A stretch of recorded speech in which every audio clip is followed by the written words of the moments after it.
It is a sunshiny, chilly day in Utah Valley as we get ready for game two of this four-game set between the Wolverines and the Tarleton Texans.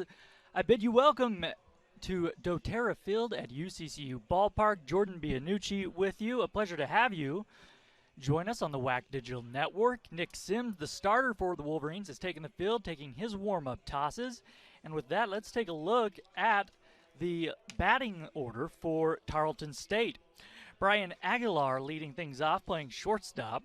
Tyler Fowler will be the designated hitter. He'll bat second. Kemuel Thomas Rivera batting third. He'll be at second base. Blake Burns, the left-handed batter, will play first and bat fourth. London Green in the 5 spot, playing in right field. Wade Rayburn will bat sixth in center field, and Colby Seltzer will follow him in the 7 spot in left field. Dean Frew will be at third base batting eighth, and rounding things out in the 9 spot, it'll be Spencer Bloom. He is behind the plate this afternoon. Game 1 of a doubleheader between these two clubs after Utah Valley dropped the first game of the series in extra innings last night. Well, let's take a look at the Utah Valley defense. Nick Sims on the mound. I mentioned we'll look at his numbers momentarily. Behind the plate, it's his brother, Drew Sims. At first base, Cade Polson. Mitch Morales at second. Broussard getting the start at shortstop, as usual. Mick Matson at third base. Tavin Lords in left field. Jake Plakis in center. And Alexander Marco in right. So the Wolverines, speaking of right, they got to get right. They need to win, period. Utah Valley is currently just a one game. Well, I checked, because Northern Colorado did not play this weekend, the Wolverines are just a half a game in front of Northern Colorado for the 6th spot in the WAC tournament come late May. First pitch on the way. Slider misses down and away. First pitch at 1:01 Mountain Daylight Time. Brian Aguilar at the plate batting .282, swings and fouls it back. A fastball at 87 miles an hour. The game time temperature here on a sunny, breezy afternoon, it is 50 degrees. The 1-1, a swing and a sky-high fly ball, shallow center field. Plakis coming in, makes the grab, and there's one away. Well, Utah Valley comes into the game with an overall record of 6-24. They are 4-13 in WAC play. Tarleton State is 13-23 overall. They are 6-11 in WAC play in their first season as a Division I baseball team. So they're playing pretty well, all things considered. The pitch, a swing and a ground ball to first base, over the bag, fair territory. Polson has it, steps on the bag, beats Tyler Fowler to it, and there are 2 down. So it would be very nice if Nick Sims could go 1-2-3 in this first inning. That's something the Wolverines have really struggled with this season, retiring opponents in order, clean innings, no base runners. The pitch to Kemuel Thomas Rivera is a fast. It's changed my mind. Excuse me. That was a slider in there for a strike on the outside. Fastball fouled off. 0-2.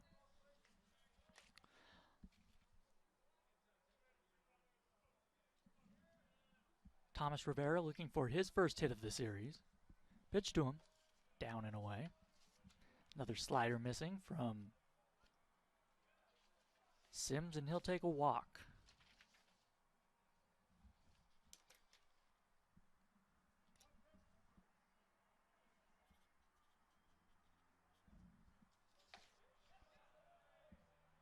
That one missed down, 2-2. The home plate umpire is Michael Chuckerman. Steve Hilgendorf is at first base, and the third base umpire is Matt McMahon.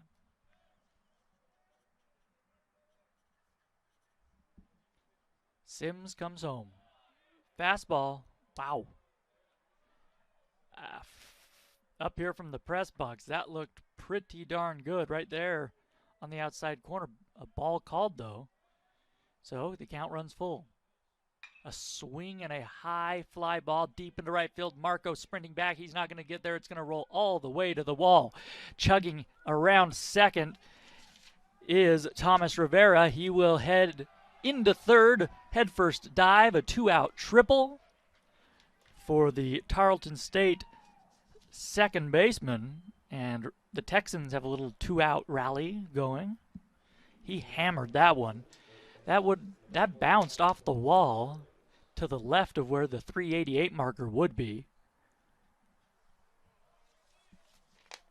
So that brings up Burns. Tarleton scored in the first inning last night. Utah Valley eventually tied the game in the late innings, but could not take the lead, and they lost in 10. Swing and a miss here from the left-handed hitting Burns. Burns, a senior, hitting .315. He leads the team in average. 3 homers, 14 men batted home. A swing and a ground ball foul on the first base side. And quickly it's 0-2. So good news for Nick Sims ahead in the count. Burns was 2 for 4 last night with a couple of RBIs.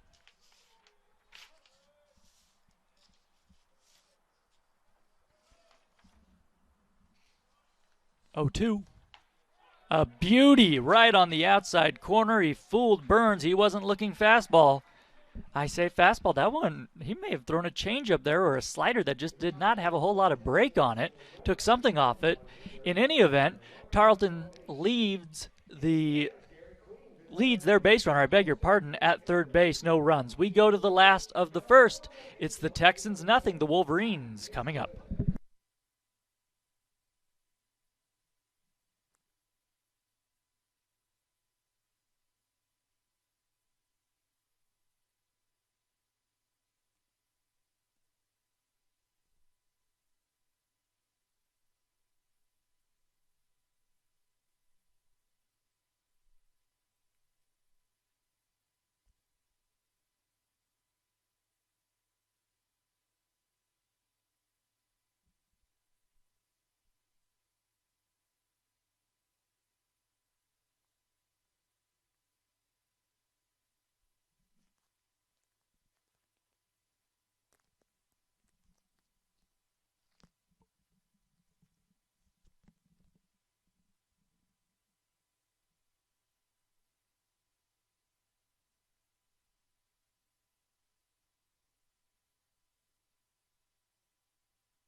Last of the first inning, 0-0. Our score, Tarleton and Utah Valley on a brilliant Saturday afternoon, a cold Saturday afternoon, but otherwise lovely.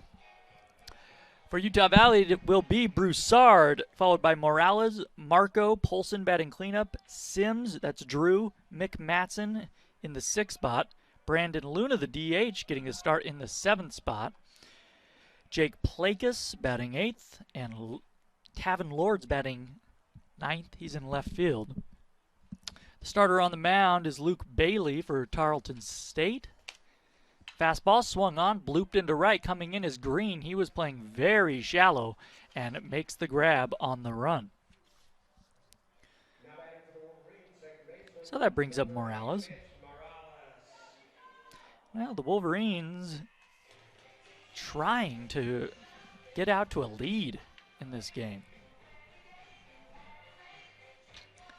They have struggled with that this season. Wolverines have just had one win here on the new turf, the new doTERRA field. Trying to change that this weekend. From the windup, Luke Bailey comes home. Ball misses down low to Mitch Morales. Morales hitting .268, 1 home run, 10 men batted home. His on-base percentage is .308. He'd like to up that a bit, as once he gets on the base paths, he's dangerous. He's stolen 4 bases this season. And Tarleton fans are saying 4 bases, that's nothing. We steal a lot of bags. And they're right. But Utah Valley, they're not a base-stealing team. So 4 stolen bases, that leads the Wolverines. A big swing and a miss at a breaking ball. And it's 2-1.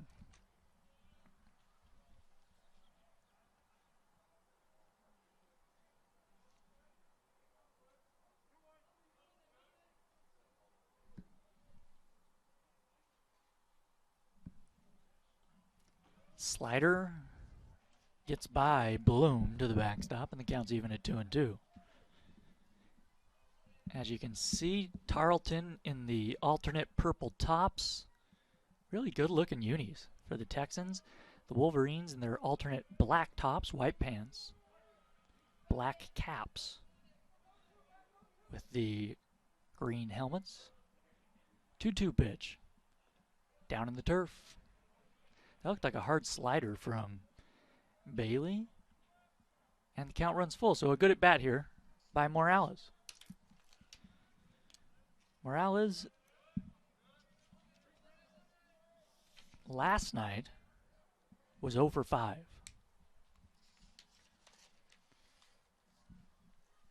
Curveball, chopped foul.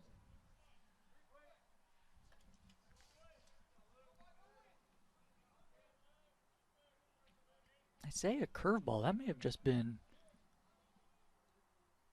a slow slider with not great cutting action, but more a loopy kind of slider. 3-2 pitch again. Here's a swing and a ground ball into the hole. That's slowly hit. Over to get it is Aguilar, and Morales is retired. 2 away. Nice play by Aguilar. He had to hurry with Morales hustling up the line. Ball was hit slowly. And here's Marco.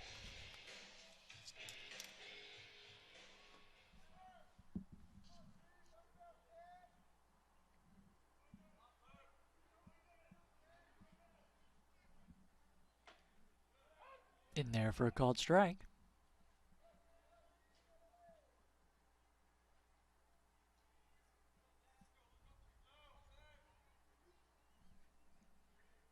Bailey from the windup. A swing and a chopper foul. Bailey, not a high leg kick. Just a slight kick of the knee, the ankle, and then he comes right home.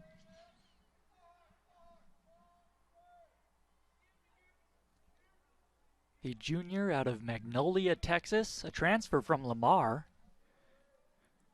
The 0-2 pitch to Marco. A swing and a foul back to the screen. That's one of the first fastballs we've seen from Bailey. That one clocked at 90 miles an hour. Marco a little late on it. Bailey coming off an outing at Seattle in which he went 6 innings, gave up 3 runs on 4 hits. Another fastball misses. It's 1-2. Good take by Marco. A game that the Texans lost 3-2. The only loss of that series. Texans took 3 of 4 last weekend up in the Emerald City. 1-2 pitch down in the turf. That looked like a fastball that got away from Bailey. And it's 2-2 as the clouds cover the sun momentarily here in Orem. Game 1 of a doubleheader between these two teams. This game is a 7-inning affair. 2-2 pitch, a swing, and a chopper foul on the third base side. Marco out in front of the changeup.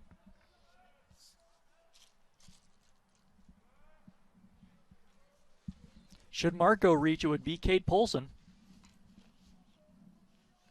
0-0, bases empty, bottom of the first. Down and in, and it's 3-2.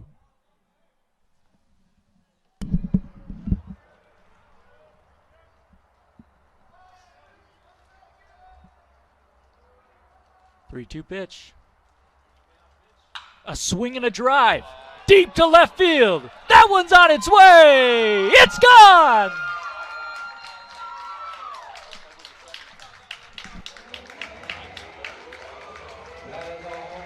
One to nothing, Utah Valley.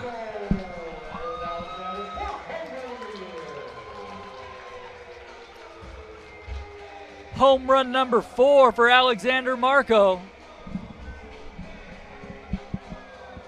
With 2 strikes on him, he launched one over the left field wall.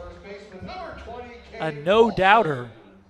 And that's got to feel good. The Wolverines have a lead. Get hot, Alexander Marco.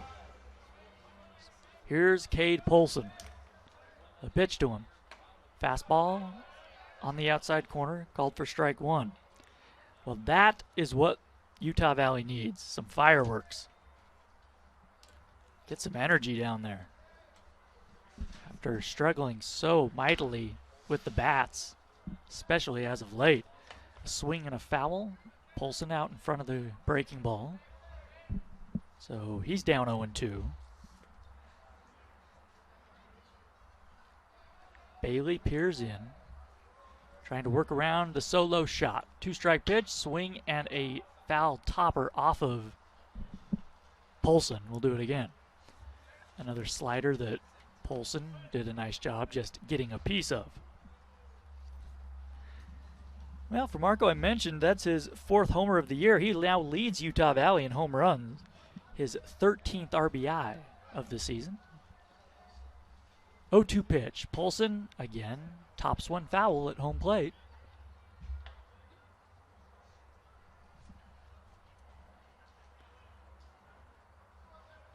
That was a fastball that Bailey really took something off of. 2-strike pitch, swung on and missed. He chased a slider, and Utah Valley's down in the 1st inning, but not before Alexander Marco leaves earth. He sends one over the left field wall, a solo shot. Utah Valley leads it 1-0 on the WAC Digital Network. And the Texans no score. Hey fans, Adidas is the official uniform and shoe of UVU Athletics.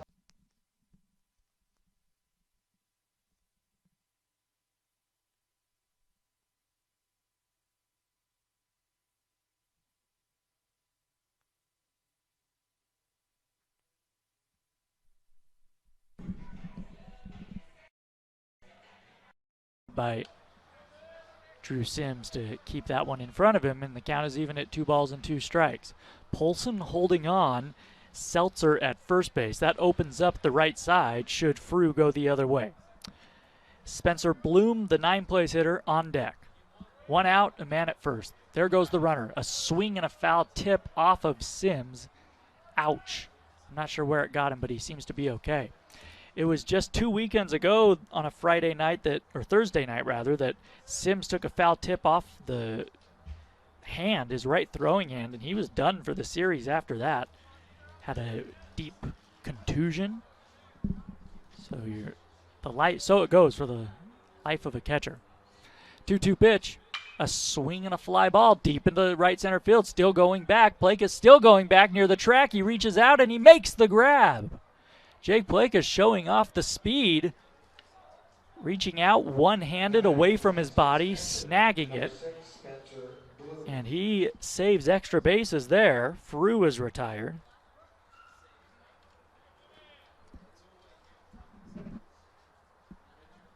That was well hit, and Seltzer stays at first. 2 away. Spencer Bloom, the batter. We're all tied at 1. Now a throw over to first by Sims. Back safely is Seltzer.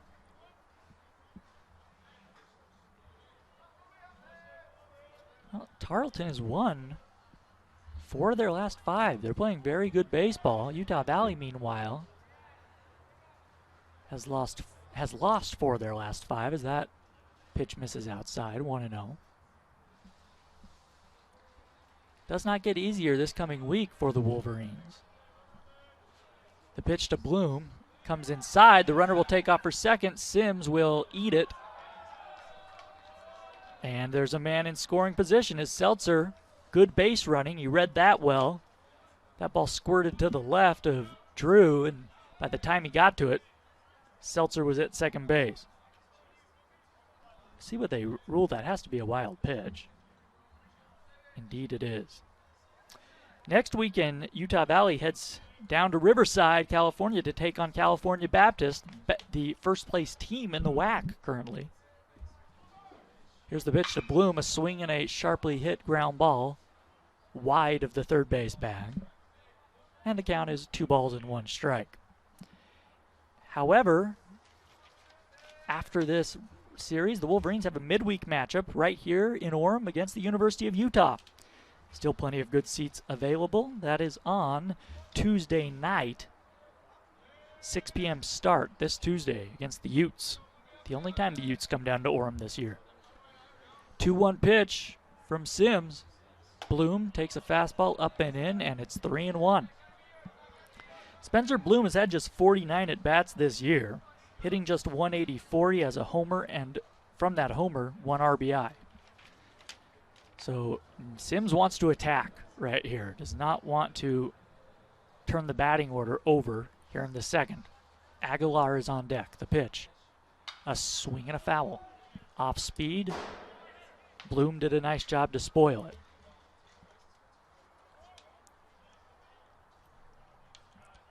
1-1 our score. A base hit would put the Texans ahead, most likely with a man at second base and 2 outs. Seltzer will be off with the crack of the bat. From the stretch, Sims with the 3-2 pitch. A swing and a jam shot. Behind shortstop in the hole, Broussard has it, and the inning is over. Tarleton State, though, ties the game on a couple of singles. They leave a man stranded. We go to the we go to the bottom of the second inning. It's the Texans ones, the Wolverines won on the WAC Digital Network. Utah Valley University. And fans, be careful as foul balls often do go into the stands. Please return all foul balls to the UVU dugout. Thank you for your help and go Wolverines.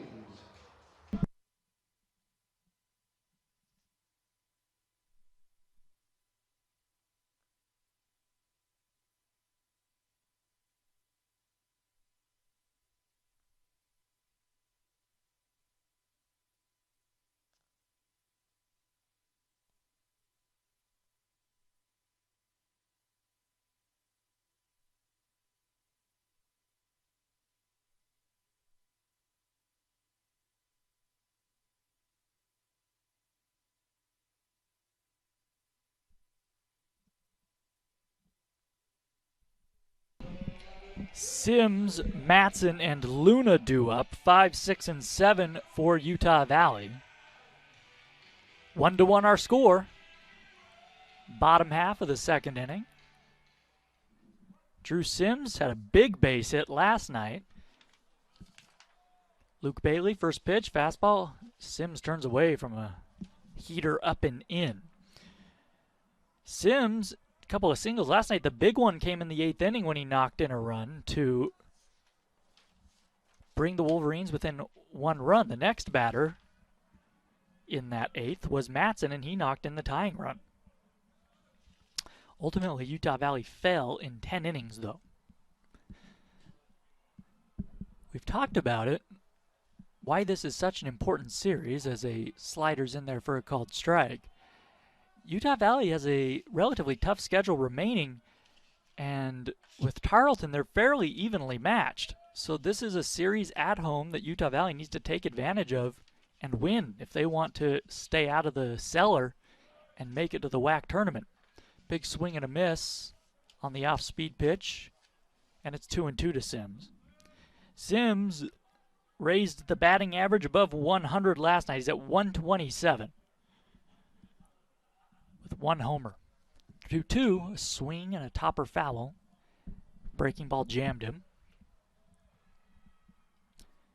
Utah Valley got on the board in the first inning thanks to a solo home run off the bat of Alexander Marco. Other than that, Luke Bailey has retired the other 3 Wolverines he's faced. 2-2 pitch. Swing and a foul tip out of the mitt of Bloom. And Sims is still battling.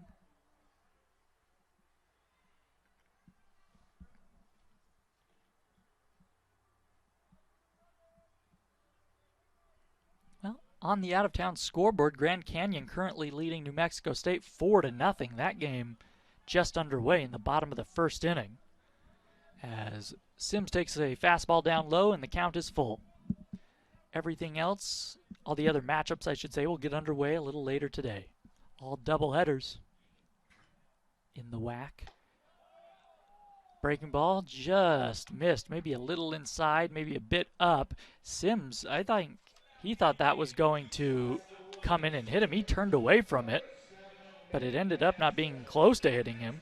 A leadoff walk, though. Drew is on base, and here's Mick Matson. Well, Matson had a big hit. I just mentioned he tied the game with a single last night. He was 2 for 2 with 2 walks. He had excellent at-bats. He's really struggled from the plate this year, but hopefully that bat is heating up. He looked really good last night. Takes a ball here, a breaking pitch. Misses inside, 1-0. Luna is on deck. 1-1 our score, bottom of the second of a 7-inning game. Bailey, the righty, on the far first base side of the slab, delivers a fastball for a strike on the outside corner. 1-1. Sims, not a fast runner at first. Held on by Burns. Thomas Rivera, the second baseman, playing up the middle, so a big hole on that right side should Mick go the other way, something he's very capable of. Foul tip into the glove of Bloom, and it's 1-2. In fact, last night that is exactly what Matson did. Hit a sharp liner, low liner, through that right side to tie the game in the 8th inning. 1-2 pitch here. A swing and a ground ball to the right side. Ranging to his left is Thomas Rivera. He's going to try to go to second for 1. Back to first. Not in time to get Matson. What a play by Thomas Rivera. I thought he had no chance at second, but Sims is a slow runner, and he made a great job. I beg your pardon.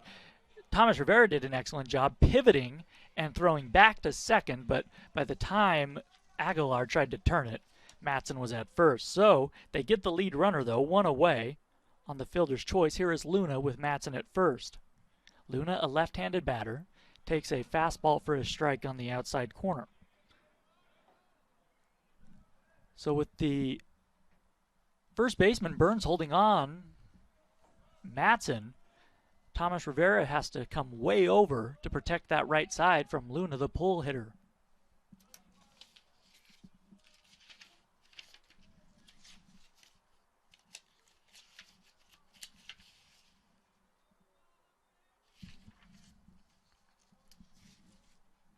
Luna takes a pitch outside.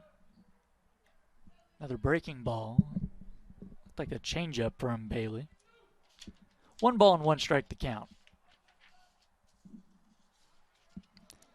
Luna hitting .214 overall. He's had just 42 at-bats on the year, 2 home runs.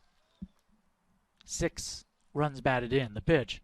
A swing and a liner into left center field. That's down. It's going to be cut off by Rayburn. Heading first to third, though, is Matson. Staying put at first with a 1-out single is Luna. So the DH getting the start here today, making Eric Matson look clairvoyant as he comes through. Now runners on the corners, just 1 out in the inning for Jake Plakas.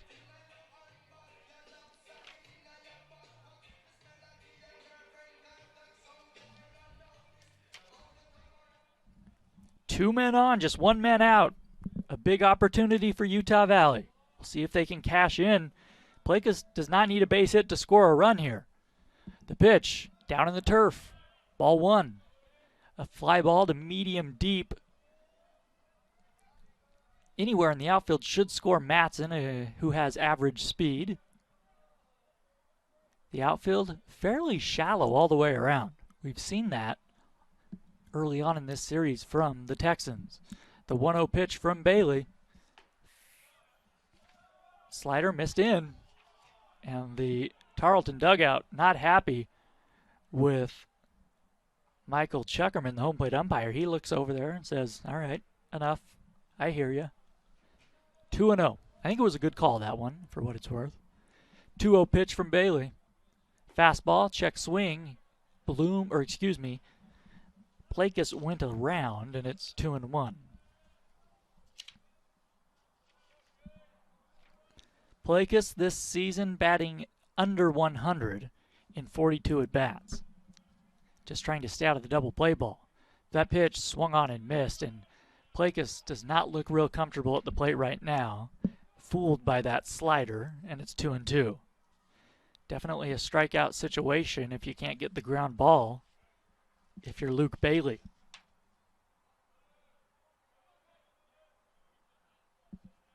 Runners on the corners, 1 out.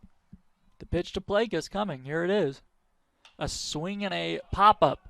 Back behind home plate. Bloom is under it. He makes the grab. So an unproductive out by Plakus. And with 2 outs, here comes Lord. So now Utah Valley does need a hit or a Tarleton mistake to score a run. This has been the story this year, or one of the stories for Utah Valley. The inability to cash in when presented with big opportunities. So it's up to Tavin Lords, a left-handed batter. Lords hitting .239 in 46 at-bats this season. Slightly open stand. The pitch. Fastball misses down low at 88 miles an hour. Ball 1. Luna at first, he singled. Matson at third, he reached on a fielder's choice. 1-1 our score, bottom of the second inning. Lords ready. He takes a ball outside. It's 2-0. Should Lords reach, it would turn the lineup over. Garrett Broussard, the true leadoff man, on deck.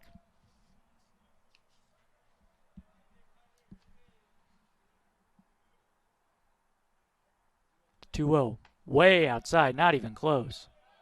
With a fastball, now it's 3-0, and you have to be thinking Lords will take all the way. Burns holding on the runner at first, so Thomas Rivera pulled way over to try and protect that right side against the lefty at the plate. 3-0 pitch. Strike called. Lords, for a brief moment, thought that was ball 4, but Bailey gets the corner, and it's 3-1. So Lords should see something fairly good to hit here. Trying to knock in a run, give the Wolverines the lead. Here it comes. Fastball down the middle. He takes it for a called strike, and the count runs full.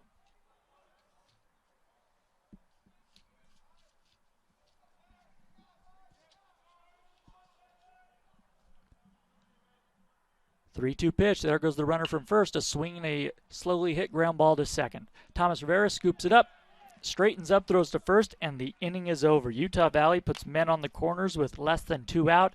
They do not score. We go to inning number 3. It is 1-1. It's Tarleton and Utah Valley on the WAC Digital Network.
Aguilar.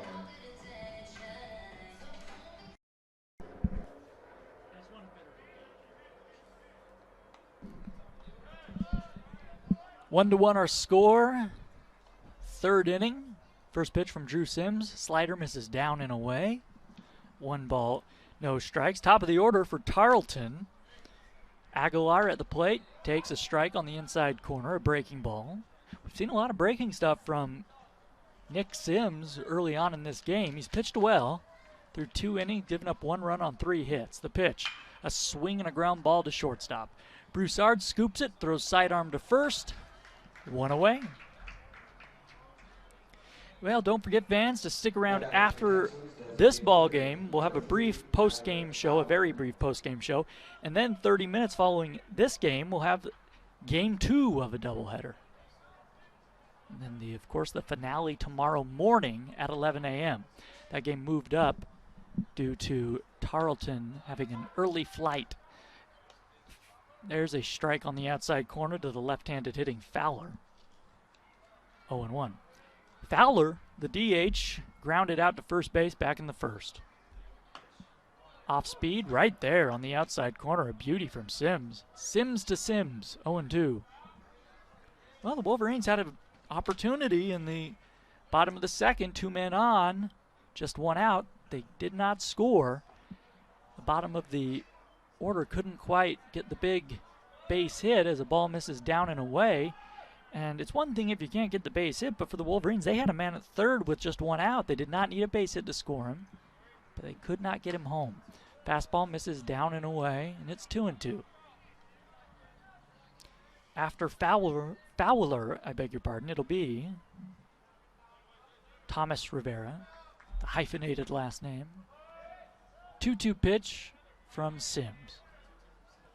Fastball just off the outside corner. And it's 3-2. Sims wanted that call. Both Sims wanted that call. But a good call, I think, by Michael Chuckerman off the plate, just by a hair. Payoff pitch right here. And he missed. Wow. Strike 3 called. I don't know if it was because Sims missed his spot, but that did not look like a strike from up here, but Fowler, the DH, did not argue.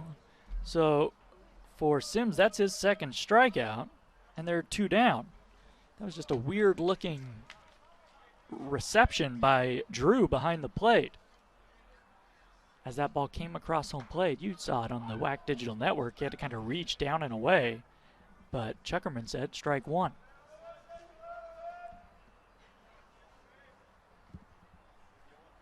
A swing and a chopper foul.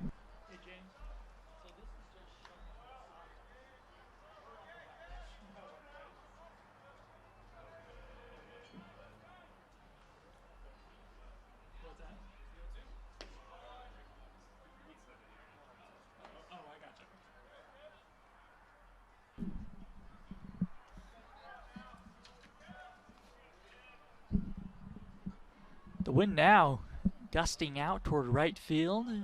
The 1-2 pitch. A swing and a ground ball to third. Matson to his left. A couple of crow hops toward first. Fires it over there. And Thomas Rivera's retired. A nice job by Nick Sims. Down goes Tarleton 1-2-3 in the third. We head to the last of inning number 3. We're tied at 1 on the WAC Digital Network. Go to UVUstats.com.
Garrett Broussard, top of the order for Utah Valley, followed by Morales and Marco. 1-1 our score. Bottom of the third of a 7-inning game. First pitch, breaking ball right there on the outside corner, strike one.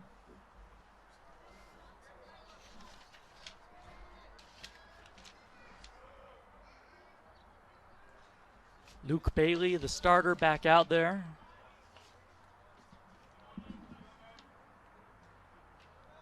Bailey, 2 innings pitched, 1 earned run. That was a home run off the bat of Alexander Marco. He's given up 1 other base hit. He has not retired the Wolverines in order yet through the first 2 innings he's pitched. This one topped foul, a fastball there from Bailey. And the Wolverines had a chance last inning with runners on the corners and 1 out, but Bailey did a nice job to get out of the jam. 1-2 pitch. Slider misses down and away in the turf. A nice job by Bloom sliding to his right.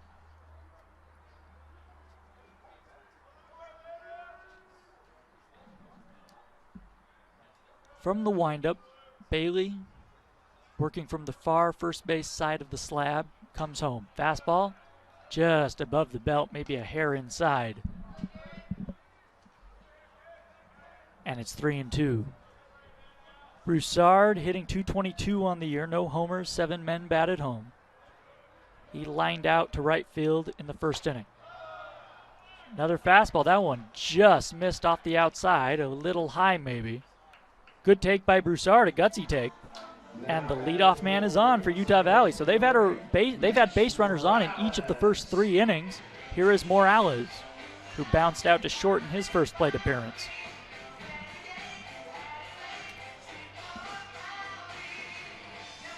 Well, when you get the leadoff man on, you got to make it hurt, especially when it's a free pass.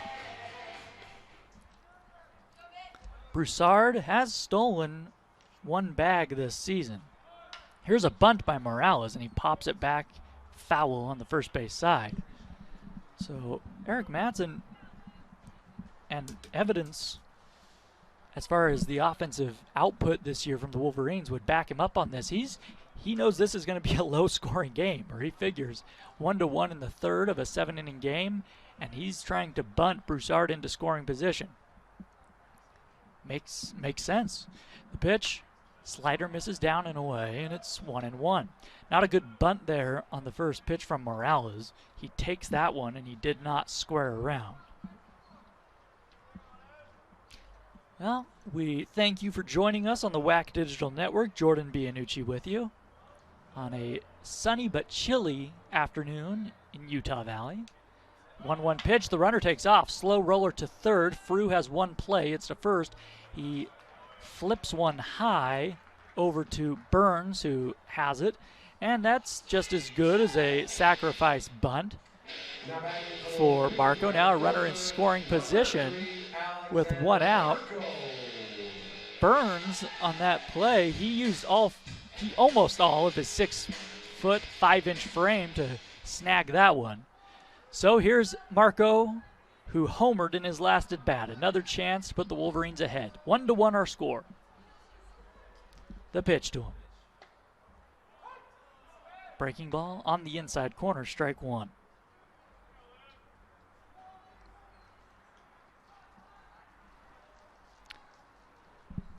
Marco got a pitch up in the zone, and he did not miss it. He crushed it. His 4th home run of the year back in the first. A base hit would put the Wolverines ahead as a fastball misses up high. 1 ball and 1 strike the count.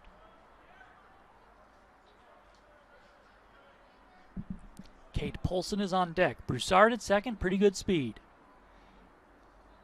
Green shallow in right field. Everybody else medium deep in the Tarleton outfield. 1-1 pitch down in the turf. Nice block by Bloom.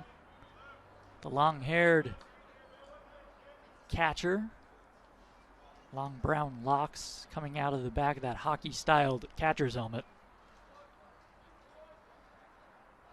Catching with style. 2-1 to Marco. Came into the ballgame batting .261. Ball misses up high, and it's 3-1. So right now, Bailey being careful with Marco. after giving up the home run in the first inning. But right here, Marco can sit dead red. If he gets a fastball to hit, he will try to send it a long ways. The 3-1 pitch. Now, Bailey steps off the mound and looks back Broussard.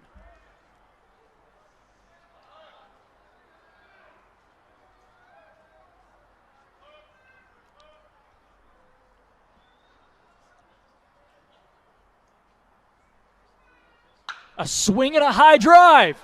Deep to left field. He's done it again.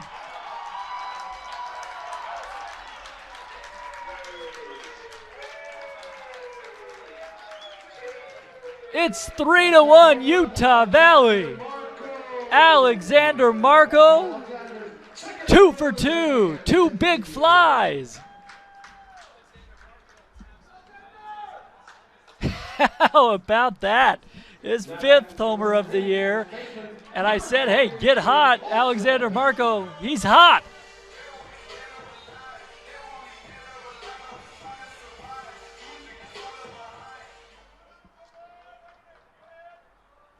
Wow. Finally, the bat's getting going.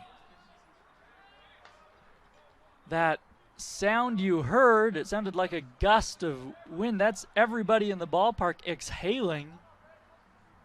After going, finally, the Wolverines with some offense. They lead at 3-1. Here's Polson. The 1-0, a swing and a miss. At a breaking ball down low. Those are not cheap shots over the short porch and left. Marco really gave those a ride. 1-1 pitch. Foul tip into the glove of Bloom, and it's 1-2.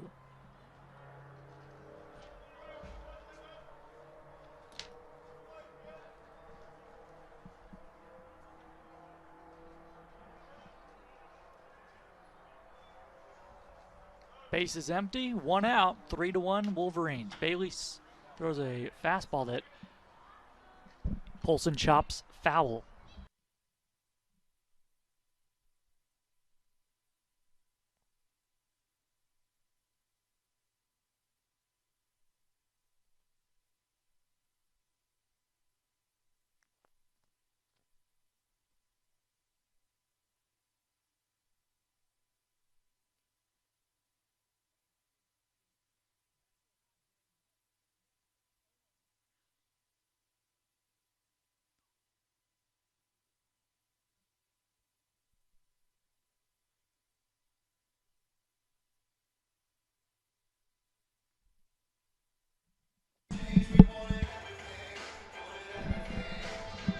Utah Valley 3, Tarleton 1. We head to inning number 4 of this 7-inning game 1 of a doubleheader here in Orem. Burns, Green, and Rayburn due up.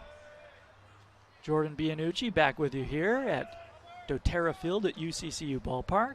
Swing and a miss, a slider from Nick Sims, who's working with a 2-run lead. And it's 0-1. Burns struck out back in the first inning. Slider misses down low here. It's 1 ball and 1 strike. Burns, a left-handed batter, hitting .312 on the season. This one swung on. 1 hopper to first. Polson, a foot race to the bag. Polson wins it, and there's 1 away.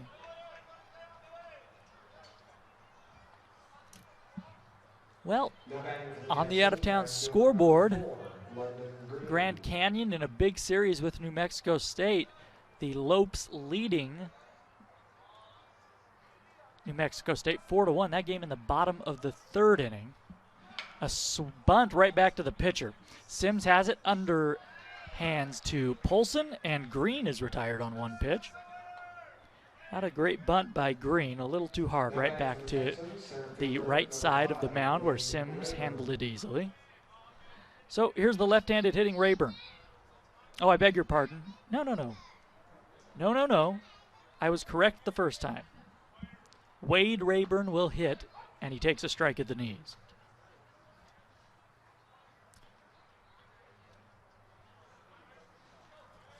Sims has retired the last 7 Texans he's faced. Ball misses outside, 1-1.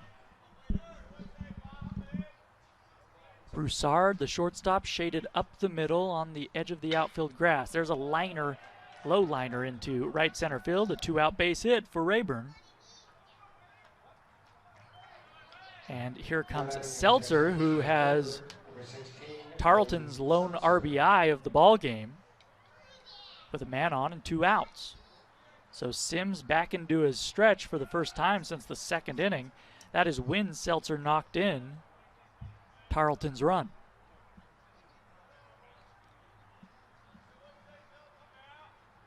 The wind has shifted now, gusting out towards center field. The pitch, a fastball at the belt, called for strike 1. Seltzer hitting .202 on the year. I mentioned the wind blowing out because he has 5 home runs. He could tie the game with 1 swing of the bat. The 1-strike pitch, right there on the outside corner, 0-2. Should Seltzer reach, it would be Frew. He's on deck, a right-handed batter. Sims has thrown 60 pitches. We're in the top of the 4th. The pitch. Fastball misses way up high, not close. It's 1-2. Short porches down the lines here at UCCU Ballpark, and then big wide open spaces in the gaps. The 1-2. Slider missed off the outside. Good take by Seltzer. And the count is even at 2 balls and 2 strikes. Polson holding on Rayburn at first.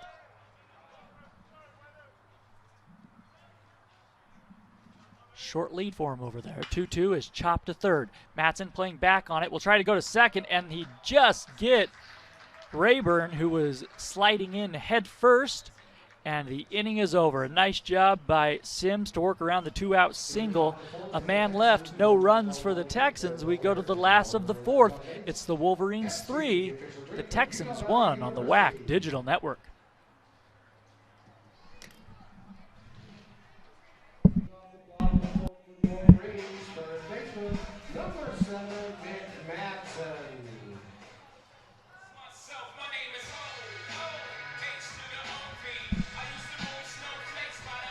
Nick Matson to lead things off for Utah Valley in the bottom of the 4th. They lead Tarleton 3-1. The pitch, off speed, misses low and away, ball 1. The starter, Luke Bailey, back out there for Tarleton, trying to come up with a smooth 1-2-3 inning. Here's a chopper to third. Frew plays it off his chest, has time, throws to first, 1 away. And Dean Frew is just a backstop over there at first, nothing getting by him. So with 1 out, here's Luna. Well, Luna has swung the bat well today. He singled back in the 2nd inning. It is not easy for a guy like Luna, who has not had consistent at-bats this season, to come in and be in rhythm, but that's part of the job, and he did well in the 2nd inning to come up with a big hit. Takes a strike here. Nobody up in that Tarleton bullpen. This is Bailey's game. A 7-inning game. We're in the 4th. The pitch. Off speed, misses high and away. Luna, 43 at-bats this season, hitting .233, 2 home runs, so he does have some power. 1-1, swing and a miss. Took a big hack at a breaking ball low in the zone and was fooled badly. Jake Plakus on deck. Here's the pitch. A swing and a grounder pulled foul on the first base side. 1-2. Game 2 of this doubleheader will begin approximately 30 minutes after the conclusion of Game 1 right here on the WAC Digital Network. Jordan Bianucci with you. 1-2 pitch, a swing and a liner into left center field coming over. Seltzer, it gets by him, and it rolls all the way to the wall. Luna digging for second. He'll stop there as it's relayed into third. A 1-out double for Brandon Luna. Now batting for the Wolverines, center fielder, number 1, James Placas.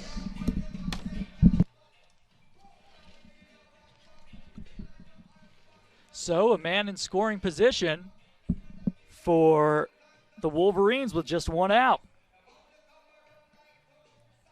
And if Utah Valley can get some production from a guy like Brandon Luna, that is invaluable.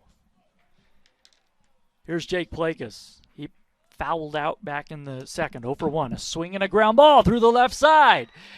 Carter's going to hold Luna at third as Seltzer comes up with it in left. And Utah Valley has 2 men on with 1 man out. Nice job by Placas finding that 5.5 hole. And here comes Tavin Lords, and that may do it. Well, I'm not going to say that may do it because the bullpen just getting loose down there for Tarleton. Aaron Mead, the head coach, who's also the pitching coach for the Texans, going to come out and have a conversation with his righty, Luke Bailey, who's in trouble right now of letting this one slip away. It's a 7-inning game. We're in the 4th. The way Nick Sims has been pitching, he can't afford to fall too far behind. So Meade has said what he wants to say. He'll head back to the dugout. Utah Valley does not need a base hit to score a run here. A man at third base with just 1 out. Luna does not have great speed over there. Tavin Lords, a left-handed batter, grounded out back in the second. That was when Lords came up in a similar situation. Been on the corners with 2 outs. Now just 1 though. 1 out, that is. Here's the pitch to Lords. Fastball misses high and wide, not close.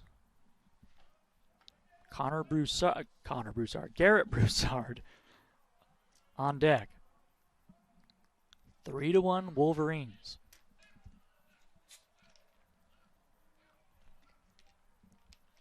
Bailey set. Here it comes.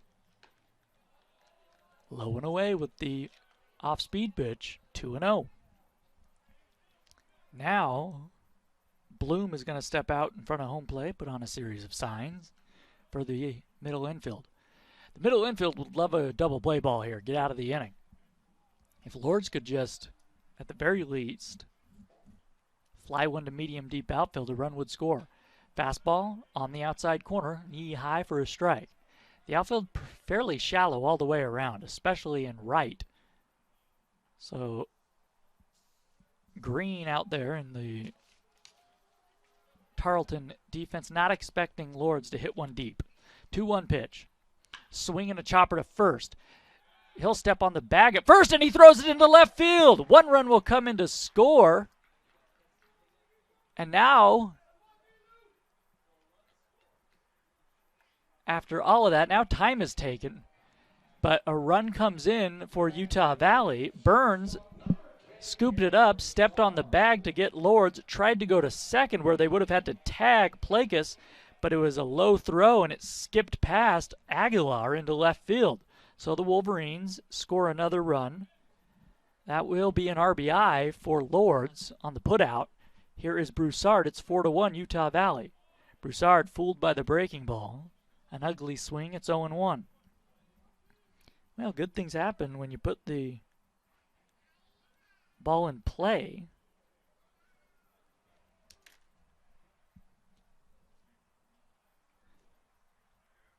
Looks like they're not going to give an error. Here's a little bloop into shallow left center. It's caught by Aguilar, and the inning is over.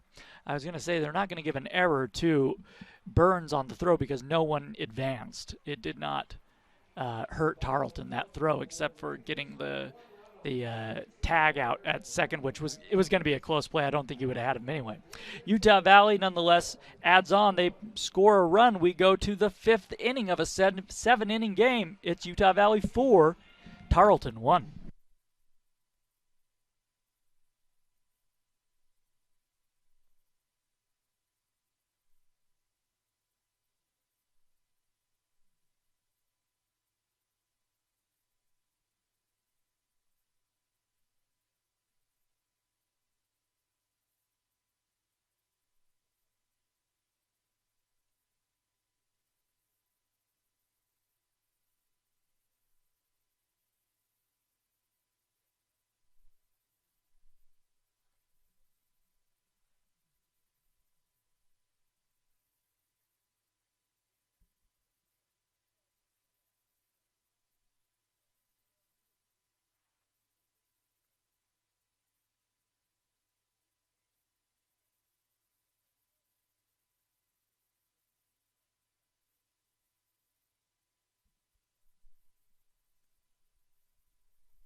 Through Bloom and Aguilar due up in the 5th inning. 8, 9, and 1 for Tarleton. 4-1 Wolverines, and it is my great pleasure to welcome into the broadcast Josh Kolunke. It's my pleasure to be here with you, Jordan. I mean, to be on the air with the great Jordan Bianucci is always a treat. It is. There's a swing and a drive deep to left field. Going back is Lord. Looking up, it is gone. And that little kid is chasing it pretty far. He knew he hit that as soon as he made contact. Yes, he did. The kid on the berm out there beyond the left field wall, he has a souvenir. And that's Dean Frew going deep there. That's his first.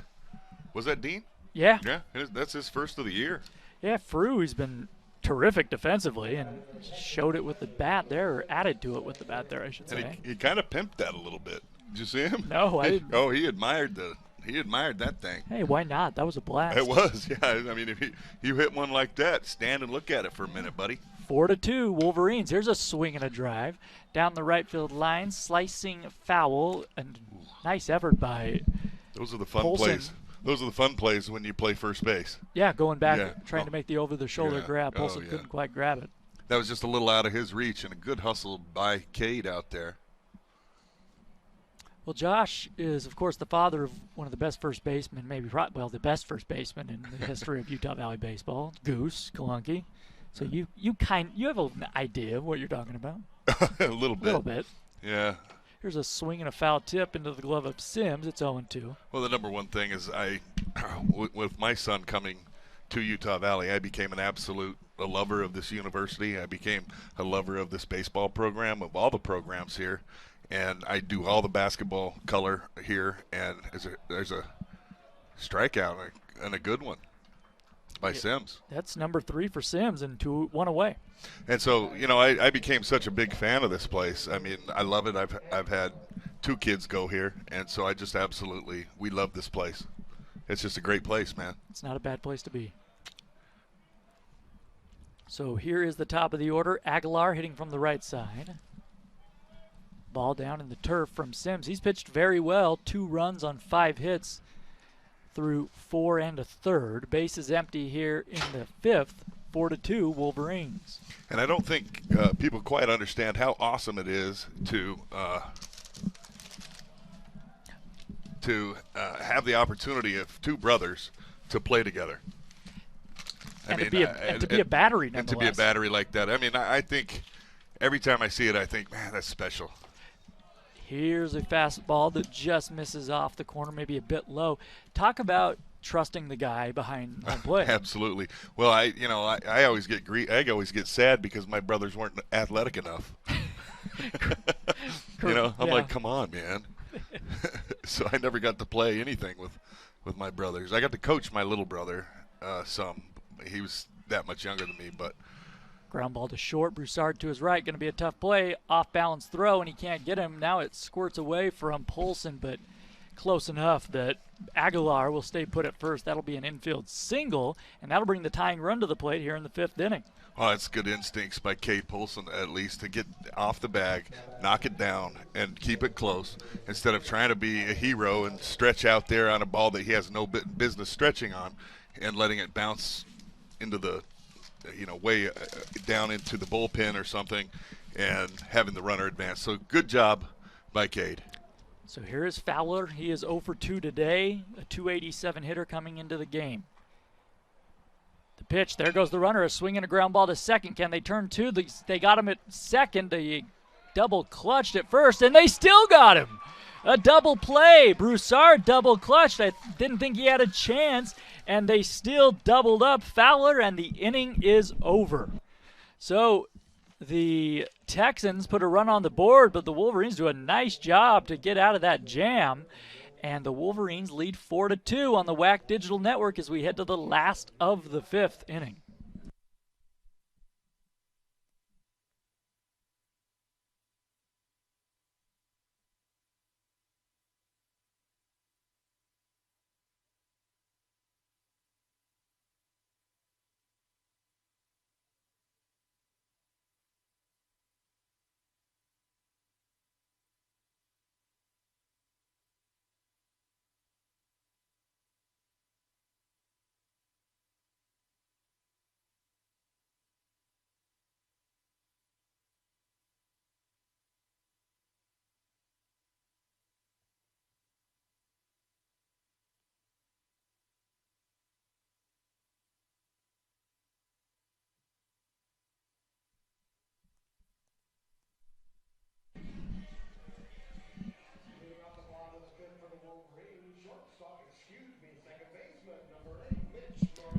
Morales, Marco, and Polson, the heart of the order, due up for Utah Valley. They lead 4-2 over Tarleton. Bottom of the 5th inning of this 7-inning game. Game 1 of a doubleheader between these two teams. Back out on the mound, the starter, Luke Bailey. First pitch, a swing and a miss. Out in front of the breaking ball was Morales. He's 0 for 2, has bounced out twice. Marco on deck. He has homered twice in this game.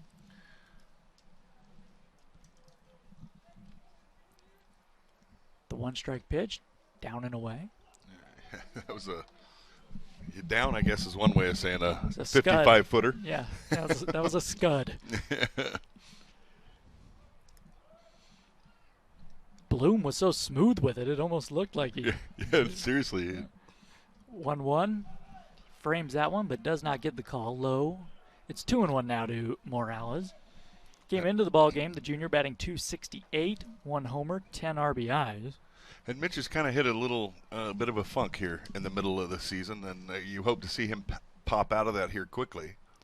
2-1 pitch, a swing and a chopper to third. Frew has it, takes his time, fires to first, a low throw, but Burns plays it nicely, and there's one down. Well, and to add to that comment, you can see the frustration with Mitch Morales right there. As he went to first base, he just hit a chopper to third base, and he threw his bat down pretty good there. A lot of frustration for Mitch right now, and he's kind of got to get back into good mental space. So here's Marco.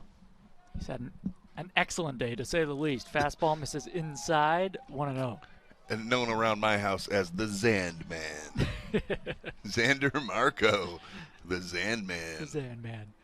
2 homers on the day. The pitch to him, a swing and a foul back. Took a mighty rip at that one. It's 1-1. A solo shot in the first and a 2-run homer in the third. Oh, let's see if he can. Oh, there's nobody on. I was going to say go 3-run homer. Yeah.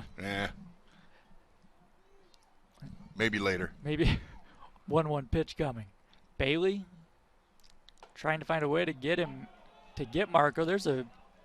That was a breaking ball. A little up in the zone. A little up, but called a strike, and Marco having a word with home plate umpire Michael Chuckerman.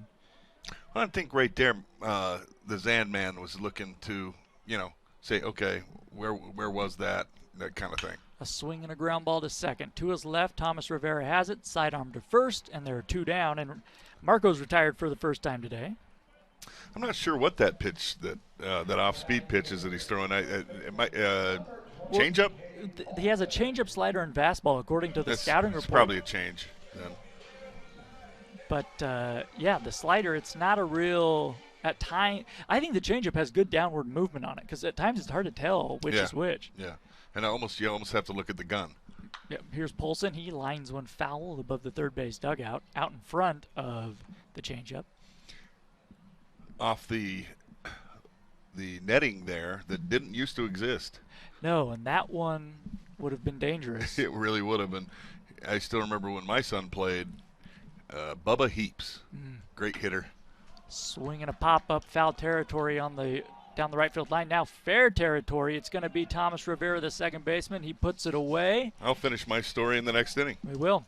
The bottom of the 5th is over. Utah Valley does not score. We go to the 6th. It's 4-2 Wolverines.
4-2, Utah Valley leads it as we head to inning number 6 of this 7-inning game.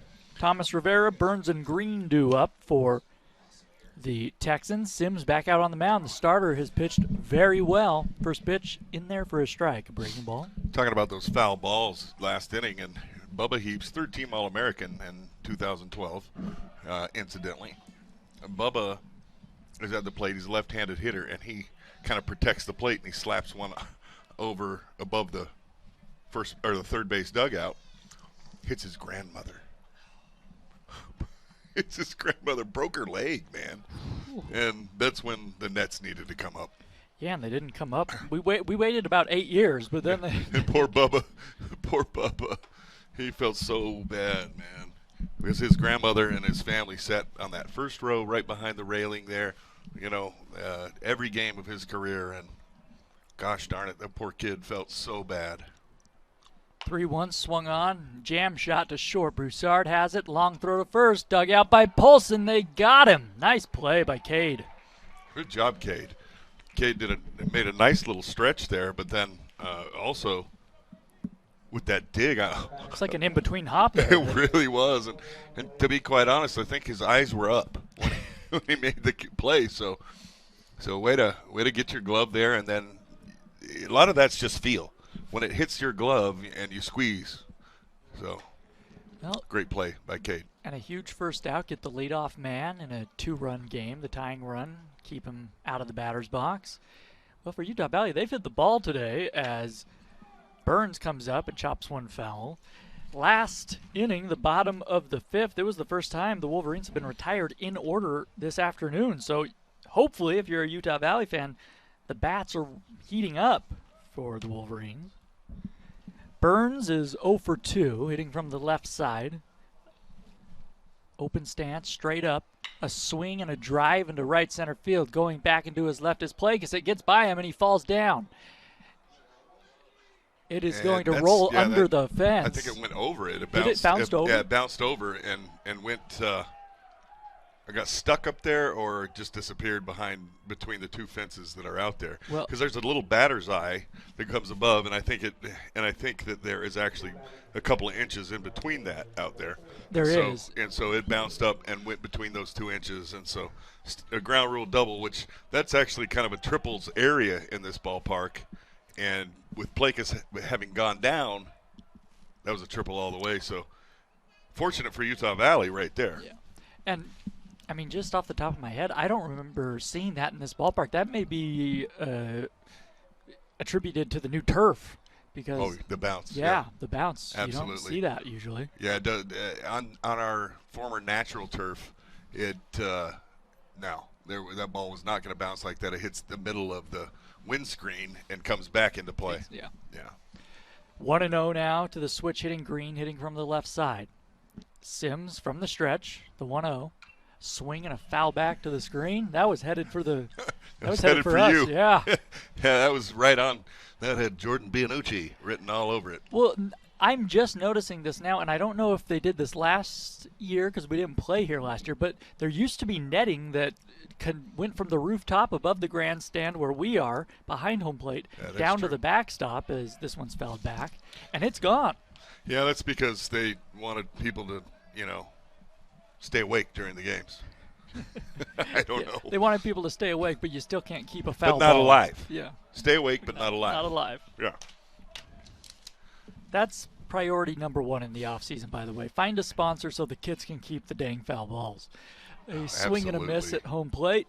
Sims will throw down to first high. Polson reaches up, grabs it to complete the strikeout. Nice play by Sims. Keep that in front, and then Polson calling for it on the outside. Make the nice throw down, and routine play, 2 outs. So 2 down, and here is Rayburn. He represents the tying run. Rayburn this season does not have a home run. Hitting .273 coming into the game. Pitch to him, swung on, line drive over the leaping Morales and into right field. Marco has it. He comes up throwing. The throw will be not in time. Heading to second is Rayburn. It's a 1-run ball game. Wow, and that was a good-looking throw from out there by the Zan man. Xander Marco right on target. Just a little bit too late, but perfect execution all the way around by the Wolverines on that play. Just a little bit better base running there, and a great job by both teams being aggressive, and outstanding RBI single there. Well, now that brings up Seltzer with the tying run in scoring position. Seltzer knocked in a run back in the second inning. He's put the ball in play twice this afternoon. Sims throws. Breaking ball in there at the knees. Those seltzers, those are pretty popular nowadays. I was thinking that yesterday. You know, this like guy, those Miller Lite seltzers. So, ooh, those are tasty. After school, he can a lot of opportunities for endorsements. Yeah, exactly. There's a ball blocked in the turf by Sims. A nice job keeping it close and keeping Rayburn at second. That is, if those are still the rage, you know. I know. They'll be, yeah. I mean, when I was a kid, it was the wine coolers. Gosh. And if anybody ever says they like wine coolers, they're a bad person. I thought you were a little older. I thought the big rage was bathtub gin when you were growing up. Well, that too, but 1-1 pitch is swung on and missed. Oh, Lord have mercy. The 1-2 coming to Seltzer. Tying run at second base, 4-3, Utah Valley. Top of the sixth, rather, in a 7-inning game. We actually had Mountain Dew back then, but it wasn't what you think is from the Pepsi company. It was Mountain Dew we made in the toilets. So I'm gonna let that one go right by. Ball in the turf, blocked by Sims. Did he go it's around? Good old Mountain Dew, bro. No on appeal to Steve Hilgendorf. My dad used to tell me stories about that. They would flush up a mug of Mountain. I'm not kidding you right now. They made stuff in the toilets. Is your dad in prison? Where? No. My dad's passed away, but no, his that was more his dad. Okay. Yeah, so I was like in the 30s, man, 20s, 30s. Yeah, 2-2, off the outside, good-looking pitch, but a ball, and now the count is full to Seltzer. Frew is on deck. He homered in his last plate appearance. And his home run was a no-doubter. It was, and the go-ahead run is at the plate right now. 3-2, two outs, so the runner will be moving. The pitch, a swing and a miss, and he struck him out. Sims pumped up as he comes off the mound. The Wolverines still with the one-run lead, a run, but Tarleton leaves one stranded. We go to the bottom half of the sixth inning. It's Utah Valley 4, the Texans 3 on the WAC Digital Network.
Four to 3 Utah Valley as we head to the bottom half of the sixth inning. New pitcher on for Tarleton. It is Jake Pennington, the sophomore right-hander, I beg your pardon. Sophomore well, it looks right-hander. like he has the ball in his right hand, Jordan, Well, he so does, but he bats left-handed on the roster. So Pennington, this will be his fourth appearance, has an ERA of 11 as this one is swung on and lined to short off the glove of Aguilar. So Sims catches a break, but Sims is seeing the ball much better in this series. That will most likely be an error. Yeah, that ball was absolutely Aguilar would tell you that he's got to catch that ball. Well, it was right at him, and it just caught him in the palm, I think, on the heel of the glove. And but good news for Sims, he's putting the ball in play. So a man on with nobody out for Mick Matson. For the right-hander, as Matson takes a ball, the Pennington, yeah, I mentioned just his 4th appearance. He struck out 2. Opponents are hitting 222 off of him. So it looks like Pennington's had just a couple bad outings, and that accounts for the high ERA. As a ball misses to Mick, it's 2-0. Well, in these short seasons that you play in college, you have a couple of bad outings, and that's going to inflate things on you hardcore. 2-0, the pitch to Matson. Fastball misses up high. Did our official score? Are they going with a hit on that? I don't know. They are right now. 3-0 to Matson. Sims will take it. Yeah. The pitch, breaking ball on the inside corner, strike 1. I don't know, James. I don't know. You know James. I remember, and talking about the good old days, back in the 2012, NAM. 2013 Yeah. era. And back in 2012. I thought you were talking about NAM. Oh, No. no, those were not the good old days. A swing and a foul back to the screen. It's 3-2. No, the good old days for those who, Kind of the Utah Valley baseball glory days, so to speak. Yeah. I remember going down talking to guys. Here's the 3-2 pitch to Matson. Missed up high, and it's ball 4. 2 men on, nobody out for Brandon Luna. I'd go down there and they go, who is the official score? And I go, it's, James Warnick, Clint Berge. They go, we're hitting ropes. We're putting guys in the hospital. And you're giving us error. Or you're giving them errors. Says a team that hit 352 Yeah. as a team. I remember Kai Hatch specifically cracked me up. Oh, Kai, he's a wonderful dude. And what a good guy, that dude. He's now he's now an Army captain that's a dentist. I had no idea. Yeah. He was he really was. Just He's a nice guy. One of the better people you'll find in this world, Kai Hatch. One of the best shortstops we've ever had here. Oh, absolutely. That guy had a cannon. So here's Luna. Pickoff throw to second, not in time. Trying to get Sims leaning toward third. I think James is still working on that. James, I'm telling you, it doesn't require this much research. It was pretty simple.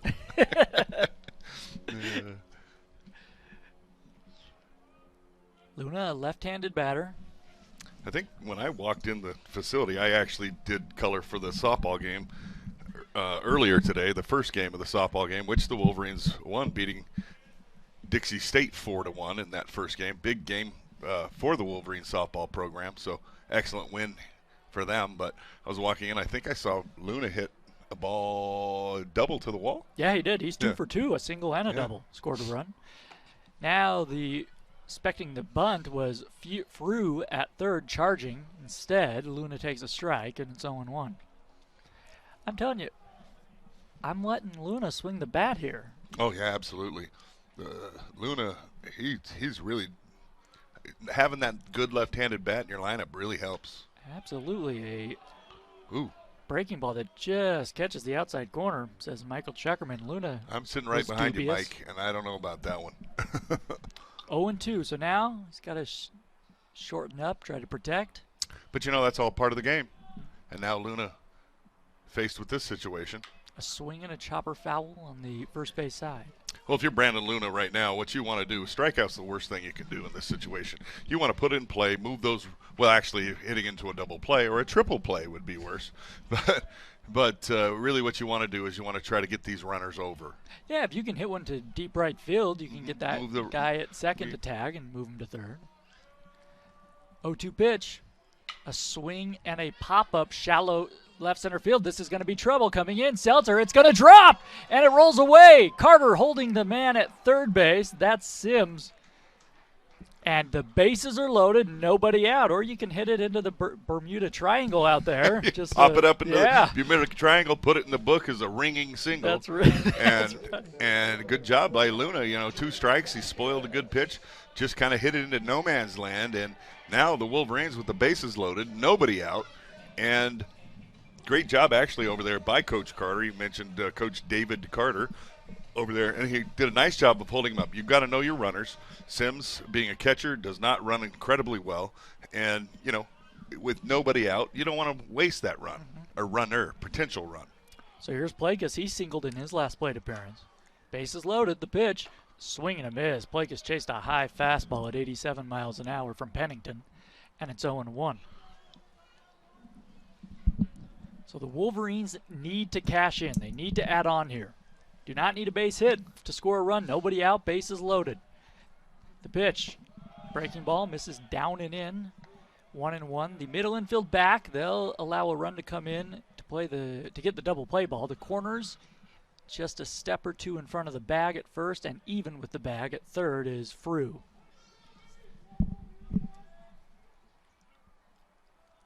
Pennington set, here it comes. Down and in with the off-speed pitch, and the count is 2-1. Well, the nice thing about it here is that even a double play does play to run, and in this game, considering that it's only a 7-inning ball game, anything you can do to get at least one run across would be huge. Yeah, Tarleton just 3 outs to work with in this one. A swing and a chopper up the middle. It's going to be Aguilar to second, over to first, to a double play, but a run does come in to score. That's Sims. And that makes it a 2-run ball game, 5-3 Utah Valley. Well, in that situation, that was obviously not what you wanted there, but you got something out of it. Instead of maybe a liner back to the pitcher or a ball hit to third base where you get doubled up at home and first base, you now at least move to clearing the bases, except for obviously the runner at third, but you've now got 2 outs, so a lot more difficult to get that runner in from third base for the Wolverines. So limiting the damage was Pennington right there. Indeed, and Aaron Mead's going to come out and make a change. Pennington's day looks to be done as a new hurler will trot in from the bullpen. We'll take a break on the WAC Digital Network. 5-3 Utah Valley. We're in the bottom of the 6th of a 7-inning game.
New pitcher on for Tarleton. It is Ty Jones. This will be his 7th appearance of the season. He is 1-1 win-loss with an 8 earned run average. He's thrown 9 innings, walked 5, struck out 4. Opponents are hitting .300 off the righty. So 2 outs, man at third base. Tavin Lords will bat. The Wolverines leading 5-3, last of the 6th of a 7-inning game. Jones from the stretch. Fastball, slider, changeup guy. There's the fastball at the knees, strike 1. Oh, right now, getting that runner in from third base is huge for the Wolverines. Go ahead and make it a 3-run lead. Indeed, it's going to take a hit.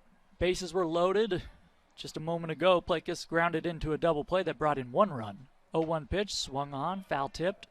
0-2, another fastball, this one on the outside corner. Lords this season facing right-handers, if I can find it in just a moment. Dancing off third is Matson. The pitch, swing and a miss. Wow, 3 pitches from Ty Jones, 3 fastballs, and down on strikes goes Lords. So last chance for the Texans as we head to the top of the 7th. It's 5-3 Utah Valley. It's the WAC Digital Network.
Five to 3, Utah Valley leading. We head to the top of the 7th. Last chance in this 7-inning game for Tarleton. Devin Smith, the big fella, in to try and close it out for the Wolverines.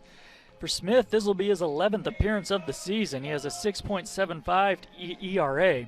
He has walked 10, struck out 19. Opponents are hitting .261 off of the right-hander. Smith came in on Sunday down in Edinburgh. Is it Edinburgh or Edinburgh? Edinburgh. Edinburgh, thank you. To close out the Vaqueros. I know that because been there a few times, right? Been there, yeah. My son played down there in Brownsville, which is right near there for 2 seasons in the minor leagues. There you go. Well, Smith came in on Sunday and closed it out in the 11th inning after Hacker homered in the top half to give the Wolverines the lead. Smith did give up a run in that bottom of the 11th, but the Wolverines had a 2-run lead just like they do right now. So Smith will try to make quick work of Tarleton. It's Frew, Bloom, and Aguilar due up, 8, 9, and 1. Frew has had an excellent day defensively and at the plate, 1 for 2 with a solo home run. The pitch to the right-handed batter. Check swing. Did he go around? I think he did not. No, he did not. So right here, Frew, now he did homer last time up, but right now he just needs to get on base. They need some base runners, does Tarleton. The 0-1 pitch from Smith. Down low, and it's 1-1. Well, this has been the issue for Utah. Well, one of the issues for Utah Valley this season is free passes. Make them absolutely earn their way aboard. Especially late in games, in these types of situations. 1-1 pitch. Down and away, fastball at 93, not close, it's 2-1. Last night in the 10th inning, with the new rule where a man starts at second base, Utah Valley issued 3 walks in that inning and walked in the winning run. What proved to be the winning run, I should say. Frew takes a ball outside, and it is 3 balls and 1 strike. What you cannot do here is walk him. If you get absolutely, Utah Valley's got to keep guys off base because now with a 2-run lead, it makes the home run as he throws strike 2, 92 right by him. But it keeps that tying run off the bases because anybody might accidentally pop one out of here. Exactly. Well, if after looking at that pitch, I think if you're Devin Smith, you go right back there to that fastball. Absolutely. 3-2. He did, but he missed up high, and he walks the leadoff man. So a big mistake here for Smith and the Wolverines in the 7th. Well, that's a pretty disciplined take right there by Frew because a guy who just hit one way up off the berm, hit one about 375 feet his last at bat. You think maybe that high fastball is going to get him because he thinks, I'm going to hit another one. But instead, stayed within himself, did a nice job, laid off that high fastball, and earned himself a free pass. We're going to have a pinch hitter. It's Cade Turnage for Bloom.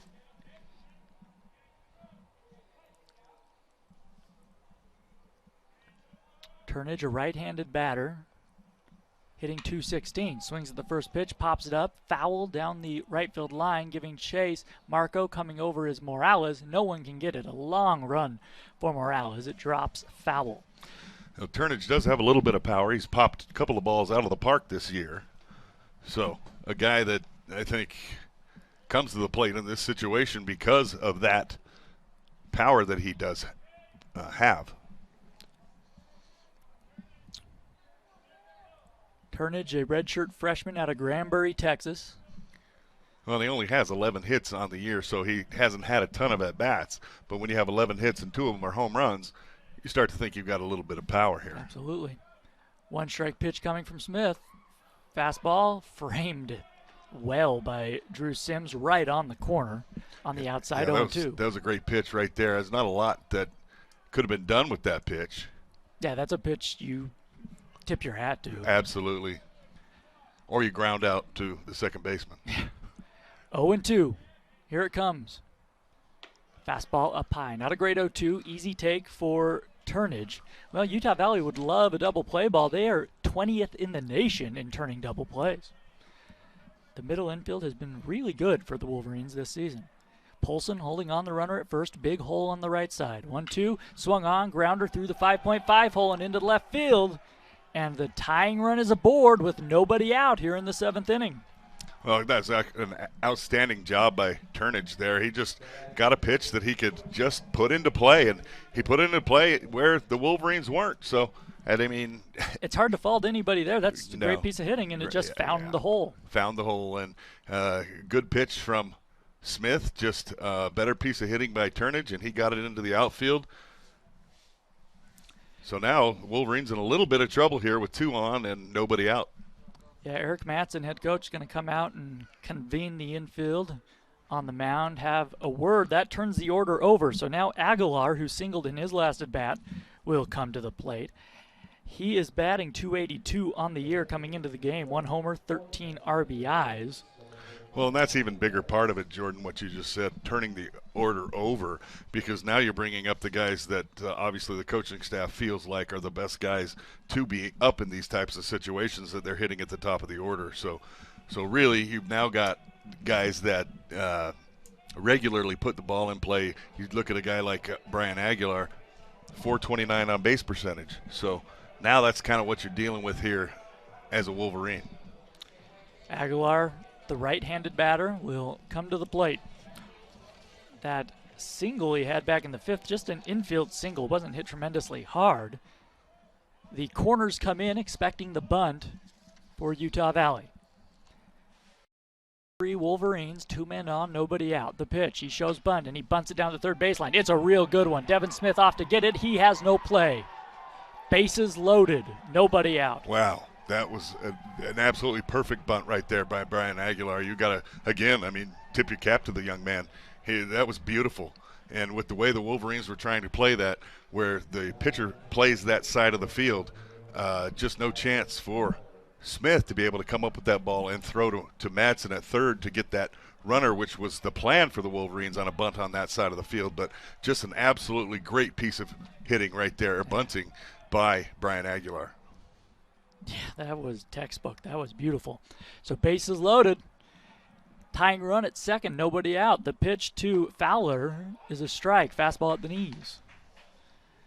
And you want to, with runners on first and second, you want to bunt it up that third base line. And he placed it perfectly. Absolutely perfectly. 0-1. Fowler looking for his first base hit of the day. He is 0 for 3. The pitch, a swing and a foul backing out of play. Nice job by Smith to get ahead 0-2. The Wolverine infield back. Obviously, they would trade a run leading by 2 for the double play ball. Utah Valley's been out hit by the Texans this afternoon, 9-7. Now the wind kind of blowing in from right field. Here's a swing and a base hit up the middle. 1 run's going to come in to score. They're going to wave around the back runner. He will score. Tie game. Everybody's safe. Wow, that was just a beautiful job there again by Tyler Fowler. These Texan hitters have done a tremendous job, each and every one of them now, that have come to the plate in this inning and have just been tough as nails. And Brian Aguilar even there with the base running. Little bobble out in center field by Plakas, and with that little bobble, he had stopped at second base, had Aguilar, and he just kept going. When he saw that little bobble out in front of him, he took off and came up with that extra base. And so great piece of running there. And now a huge 90 feet now, the less than go-ahead run. 2 outs. Yes, absolutely. At third base, bunt shown. Fastball misses down and away. Ball 1 to Thomas Rivera. He tripled in the first inning, 1 for 3 on the afternoon. Yeah, and that's an upperclassman for your team right there. Your shortstop, one of your leaders, your leadoff man, who just makes an absolute heads-up play on the base pass. Here it comes. Fastball up and away. At 91, he pulls back the bunt. 1-0. Well, if this game goes... It's now 2-0, actually, Jordan. Or 2-0, I beg your pardon. Yeah, I got to help you, man. You do got to help me out here. I'd hold your hand, except you're in the COVID-free box. I'm in the COVID. over there. I'm in the safe zone. I'm bubbled up. We used over to call here. that the sin bin, but now that you're in it, it's not. Ball misses outside. Now it's 3-0. It looks similar to a hockey penalty box. Yeah, I don't have anybody banging on the windows heckling me on either, Well, except for you. Yeah, I was going to say I'll start doing that more. 2 men on, nobody out here in the 7th inning, 5-5. Our score, ball misses down low, and Smith walks him on 4 pitches. And we'll see if Smith is long for this game. There's a left-hander up and appears to be ready for Utah Valley, and here comes Eric Madsen. Yeah, it looks like Pettit out there, if I'm not mistaken. I think so. And I think that's a good move. Unfortunately for Devin Smith, Devin came in, he was throwing hard, throwing up to 93 miles an hour, but just not his day today. And unfortunately, the Texan hitters, unfortunately for Devin Smith, the Texan hitters were just outstanding so far this inning. They really, really came to life. They really did. 3 singles, 2 walks, 2 runs in, bases loaded, nobody out. Pettit coming in from the pen. We will take a break on the WAC Digital Network. We're tied at 5 in the top of the 7th inning.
Logan Pettit, the new pitcher for Utah Valley on the season for Pettit.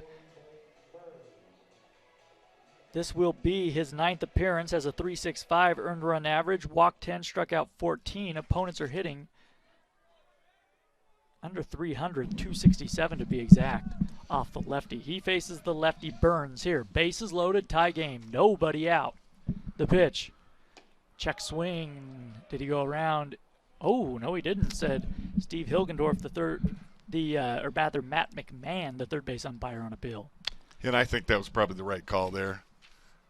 But nonetheless, give us a break, man. The 1-0 pitch. A check swing and a little bloop into this dugout, third base dugout over there. See that one? I don't even think he went around. He just got it late in the swing. And a good off-speed pitch. It just kind of fooled Burns. And so Burns, fouled off into the dugout, and 1-1. Here we go. Lefties are 2 for 10 facing the lefty Pettit this season. The 1-1 pitch down in the turf, blocked by Sims, a breaking ball, and it's 2-1. Well, you have to give Tarleton credit. They have been just great, superb in this inning, great bunts, big hits, but just a disastrous inning for the Wolverines, and trying to keep this game tied. It's going to be tough. Bases loaded, nobody out. The pitch, curveball, strike one on the inside corner. It's 2-2. The Wolverines came into this inning with a 2-run lead in this 7-inning ball game, trying to close it out, and they just have not been able to do it. We'll see if Pettit can keep it tied. Here it comes. Ball misses outside, the slider missing from the lefty. Full count. So now Pettit, bases loaded, you have to come in. And nowhere to put Burns here, and so mano. Burns doubled in his last at bat. Strike 3 called. He got him with the breaking ball on the outside corner. Burns disagreed, but he will grab some pine as one away. A nice job by Pettit.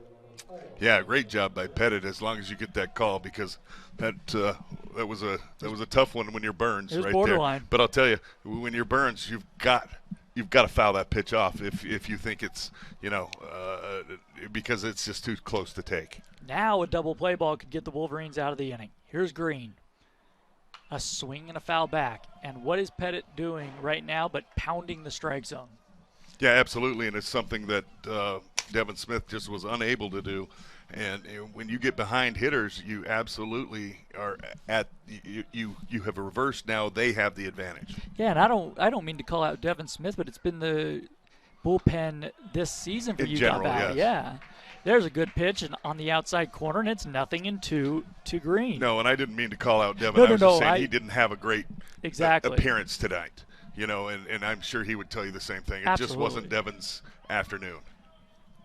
And I love the kid. Absolutely love Devin. Oh, 2 fouled off. No, I was referring to me. I thought, I'm not meaning to say just this is Smith. Yeah, absolutely, yeah. No, it's been the and bullpen. in fact, my heart bleeds for Devin because he's one of the best kids I've known him since he was 12 years old, and probably even younger than that.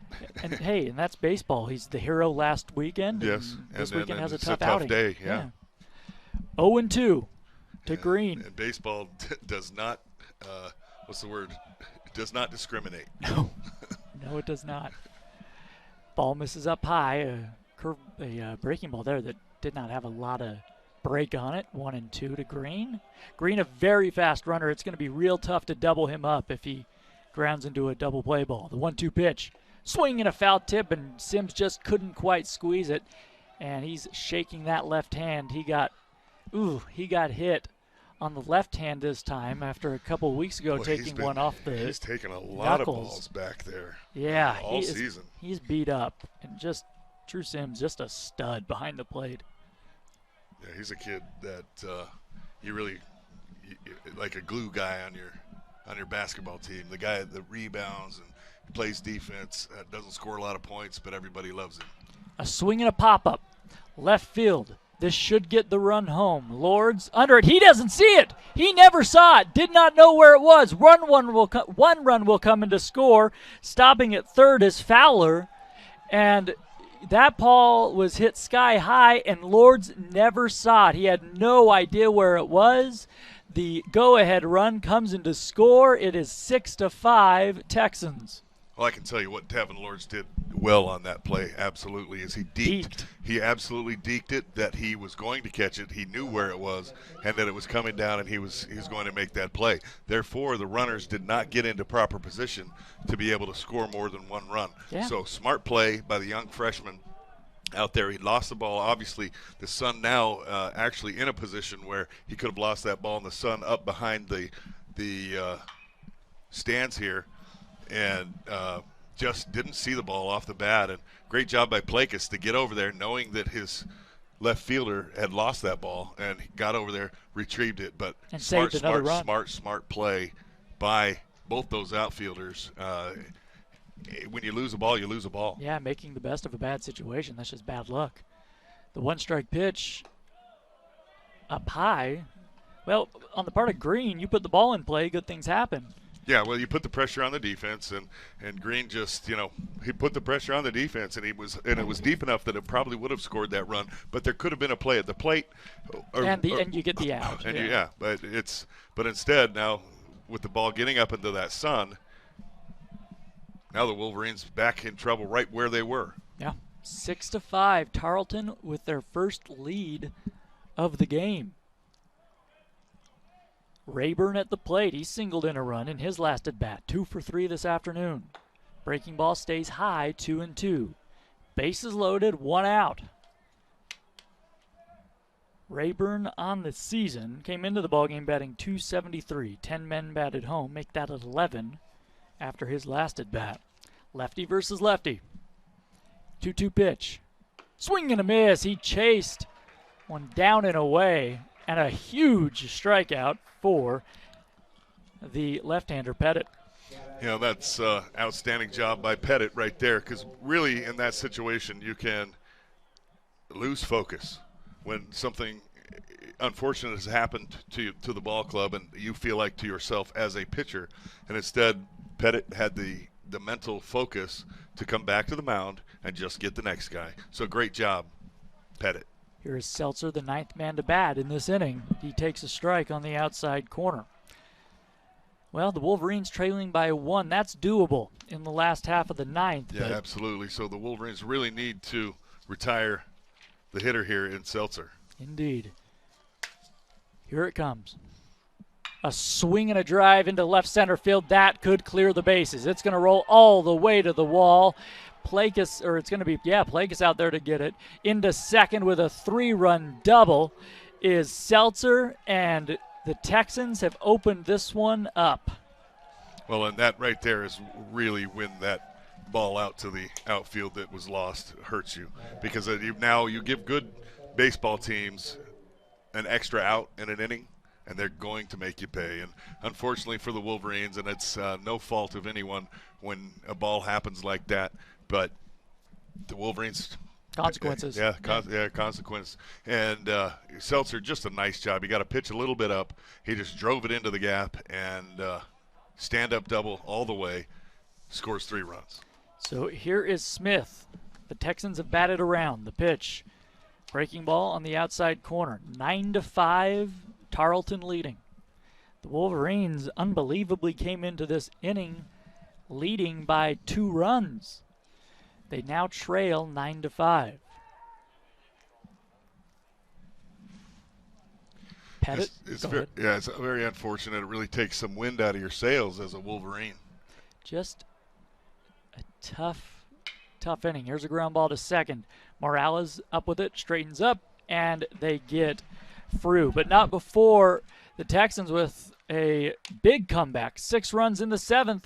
Work to do in the last of the 7th. Last chance for Utah Valley in this 7-inning game. It will be the top of the order. Broussard, Morales, and Marco on the WAC Digital Network. It's the Texans 9, the Wolverines 5.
Well, after a brutal top of the 7th for Utah Valley, in which they gave up 6 runs. They lose the lead. They trail 9-5, 3 outs to play with. Top of the order for the Wolverines. New catcher on for the Texans. It is Groves, Ian Groves, the junior, coming in, as Bloom was replaced previously. He was pinch hit for. First pitch to Broussard, misses down. And that was a great call on the pinch hit there by the skipper, because Turnage came in that spot and singled as the second hitter in the lineup that last inning. Just a heartbreaking inning for the Wolverines. It was, and man, well said. It's just a heartbreaker, man. The Texans, meanwhile, what a comeback. It's just 1-1 pitch, a swing and a liner foul. Well, stay tuned, fans. Approximately 30 minutes after this ball game ends, we'll have game number 2 from UCCU Ballpark. And that's the great thing about baseball, Josh, is this one may be a tough one if the Wolverines can't pull it out. But, hey, we're playing in 30 minutes again. And let's do it. You know, and the Wolverines have really got to, well, focus here and do the same thing that just did, and that is have one good at-bat after another good at-bat by, one guy at a time. So the Wolverines just need base runners here. Keep the line moving. Yep. Ball misses outside, 2-2. Close pitch there, but a good take from Broussard. I think for the most part, Michael Chuckerman's done a nice job behind home plate this afternoon. Absolutely, yes. 2-2 pitch. Fastball down and in. Another good take by Broussard, and a great at-bat here, just trying to get on, trailing by 4 in the 9th. And a nice job. He's now worked this count full, so the payoff pitch. Here it comes. Down low, a leadoff walk, the last thing that Ty Jones wanted to do. And the Wolverines have some life. Yeah, absolutely. And, you know, we made the mistake as broadcasters of having our heads down a little bit, you know, and we're asking these young men not to have their heads down. Yeah. So maybe we should get our stuff together. Well, hey, no one's doubting that these guys have it together compared to me. That is a good point. Or me. There's matter. a reason they're playing D1 ball. Yeah, there's a reason we have headphones. Absolutely. The pitch to Morales, a breaking ball in there for a called strike. And you can't say enough. Look, the Wolverines have struggled so mightily this season, and this is one thing Ryan Pickens and I have talked about so much, is they never stop hustling. They never stop fighting. They're they battlers. do. They're and warriors. They've just had so many breaks just not go their way. Absolutely. You know, and at some point you think you're going to get discouraged, but not this group. No. They just keep coming back out and playing hard and going home dirty, and you know, and just playing as hard as they can, and you got to love that, you know. You got do. to love that. I mean, and quite honestly, sometimes the it's not the way that you win in life; it's the way that you handle challenges, and so that shows you a lot about the character of these young men. 1-1 pitch, curveball grounded to third. Frew has it, could be 2 to second for 1, on to first in the dirt, and it gets past the first baseman, Burns. Morales would have beat it out anyway. So a fielder's choice, 1 out, as Broussard is retired from the base paths. Well, there's a great example right there of what we were talking about. Morales hits it in a spot where he obviously didn't want to. Possible double play, but I'll tell you what, he was running hard as he possibly could down that line to make sure that he beat that out so that it wasn't a double play. And just, you know, he could have been discouraged and gone halfway or ran with his head down or whatever, but instead he's a ball player, he's a battler. He ran as hard as he possibly could, and the double play couldn't happen. Absolutely. Ball misses down low to Marco. He's had a tremendous afternoon. 2 for 3, 2 home runs. Just trying to get some more base runners. 9-5. Texans bottom of the 7th of this 7-inning game. Short lead at first for Morales.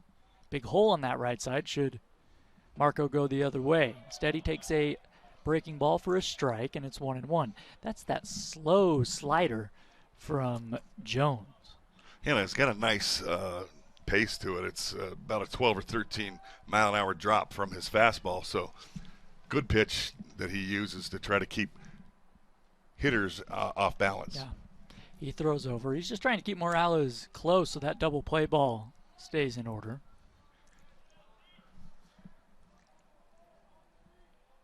Ty Jones set. The big right-hander comes home. Curveball swung on, line down the left field line, base hit.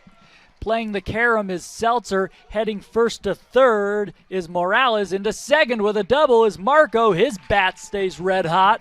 And Utah Valley has a bit of life here in the 7th.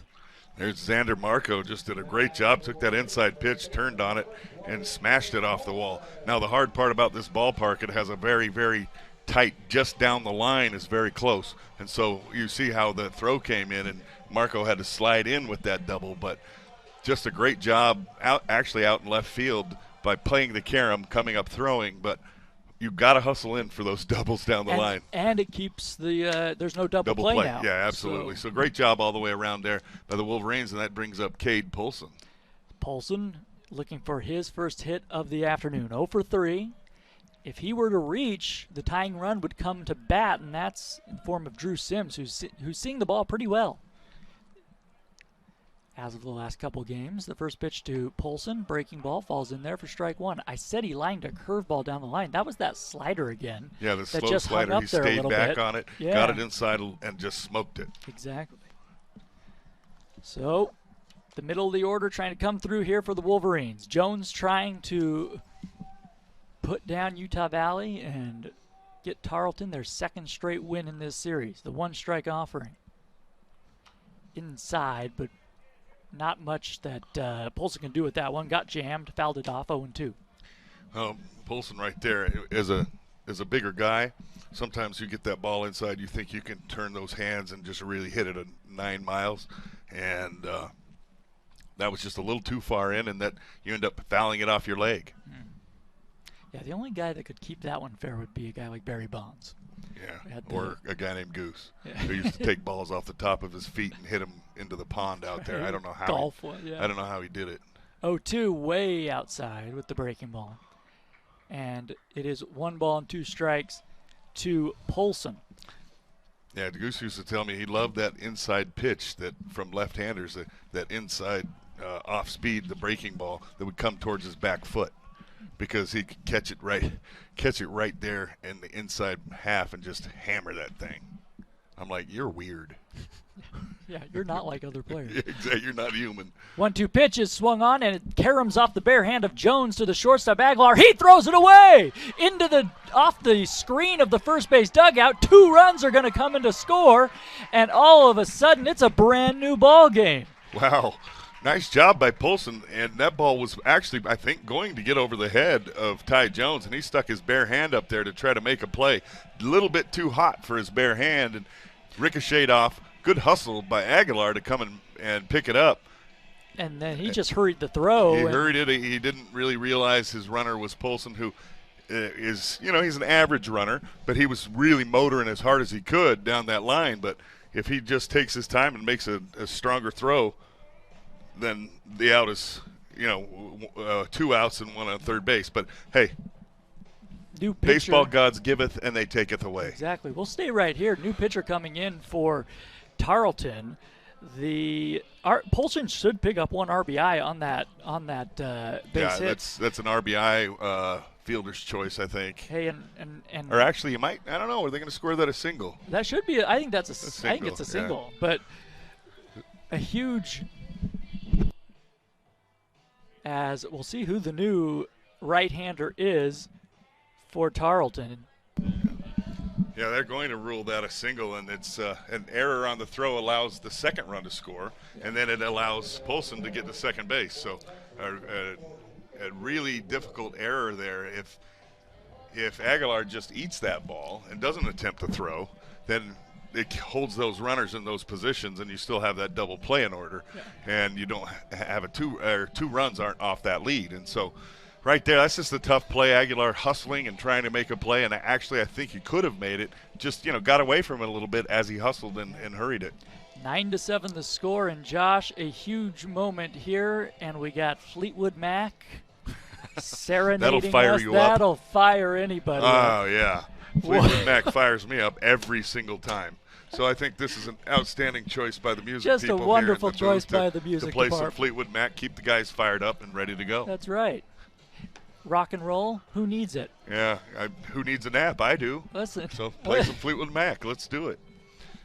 And I love Fleetwood Mac. I know, but you know, But you like maybe now's not the Nah, time. just a solid suggestion. Maybe you play It's Tricky or something, you know, where all the fans go, hey, it's tricky to rock a rhyme, that's right on time, you know, or something. Oh, my God. But, you know, this will keep the fans in it at least.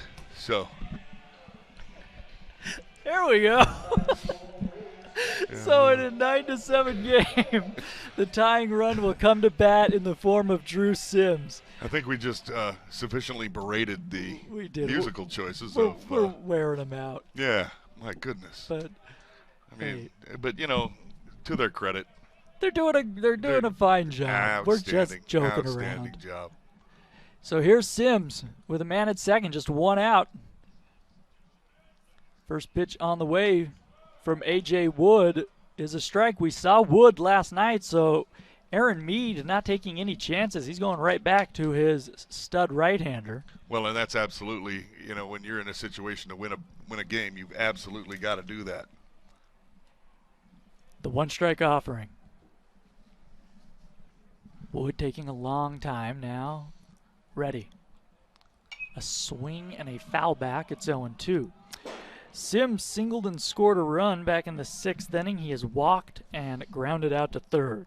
In these first 2 games of this series, Sims has just seemed to have seen the ball better. He came up with a big hit in the 8th inning last night, knocking a run. Yeah, absolutely. He really looks a little bit like a little bit different hitter, seeing the ball much better. Maybe some of the injuries that he's had are starting to heal up a little bit. I don't know exactly, but he's seeing it a lot better as he swings through that one, of course. Yes, I'm going to say that's your fault. They chased the slider, and they're 2 down. That's like saying a guy is shooting 90% from the free throw line as he goes to the line. Goodness sakes, we're idiots. Here's Mick Matson, last chance for Utah Valley. 2 down, Matson represents the tying run. Matson on the season does not have a home run. How about that for some there you go. Broadcast jinx. The pitch from Wood. Fastball, paints the corner with it. On the outside, 0-1. Matson today has reached base twice. One's on a fielder's choice and a walk. He's also grounded out to third. Wood checks the runner at second, comes home. Breaking ball stays high, up and in. Polson at second, he singled. The Wolverines trailed by 4 runs coming into this inning. The last inning of the ballgame, 9-7 now. Wood trying to close out Utah Valley. The pitch. A strike taken at the knees, a borderline one there. 1-2 the count. Not a good off-speed pitch, though. There, tough one to lay off of, but had Madsen fooled at the plate, so really not much he could do with it. 1 ball, 2 strikes. Wood checks on Polson, checks on him again. 1-2, outside with the fastball.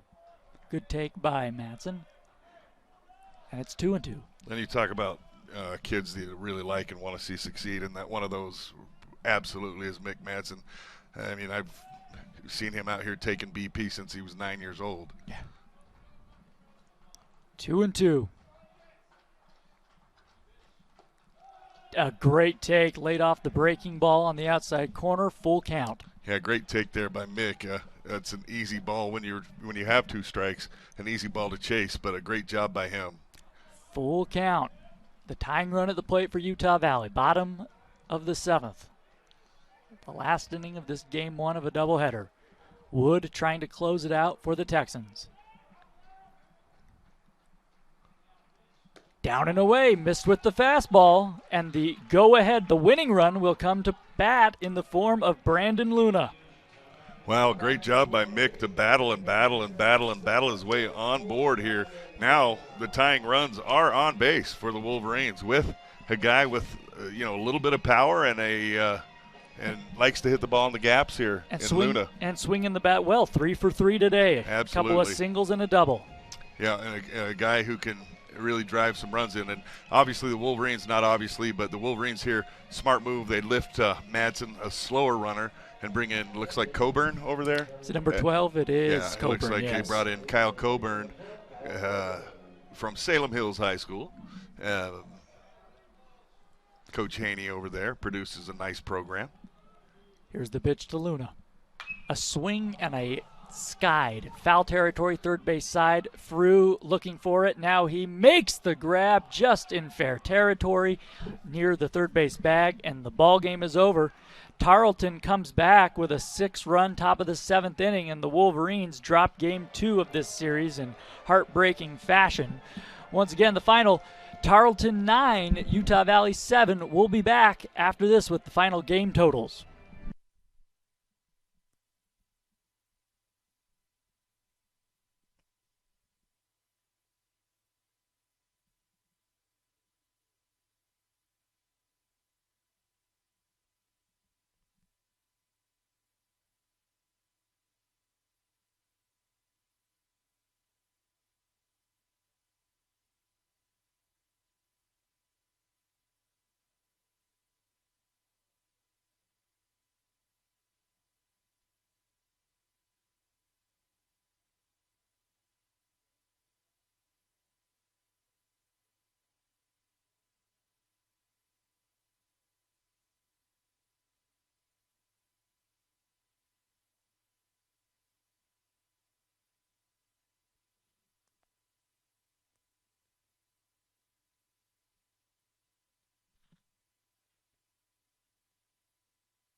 Jordan Bianucci back with you at UCCU Ballpark. The Wolverines fall to Tarleton State in Game 1 of this doubleheader by a final of 9-7. We'll take a look at the final totals as Game 2 will begin at approximately 4 p.m. So if you're listening or watching on the WAC Digital Network, log in a little before 4 and we'll have that one for you. The Tarleton State Texans with 9 runs on 13 hits, 1 error. Utah Valley with 7 runs on 9 hits, 1 error.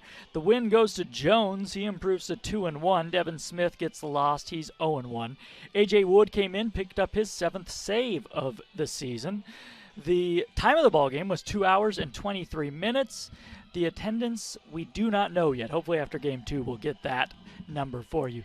The Wolverines fall to 6-25 overall, 4-14 in WAC play, and with that loss, the Wolverines are now tied for last place with Northern Colorado in the WAC.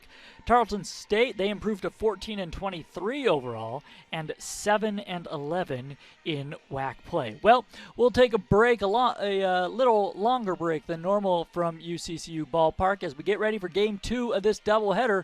Once again, the final from Game 1. Tarleton State comes back with a 6-run 7th inning to beat Utah Valley 9-7. Tune back in a little before 4 p.m. Mountain Daylight Time for Game 2. Until then, I'm Jordan Bianucci saying a brief goodbye from Orem.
Welcome back to UCCU Ballpark in Orem, doTERRA Field. Jordan Bianucci alongside Josh Kalunke as the Wolverines take on Tarleton in Game 2 of this doubleheader.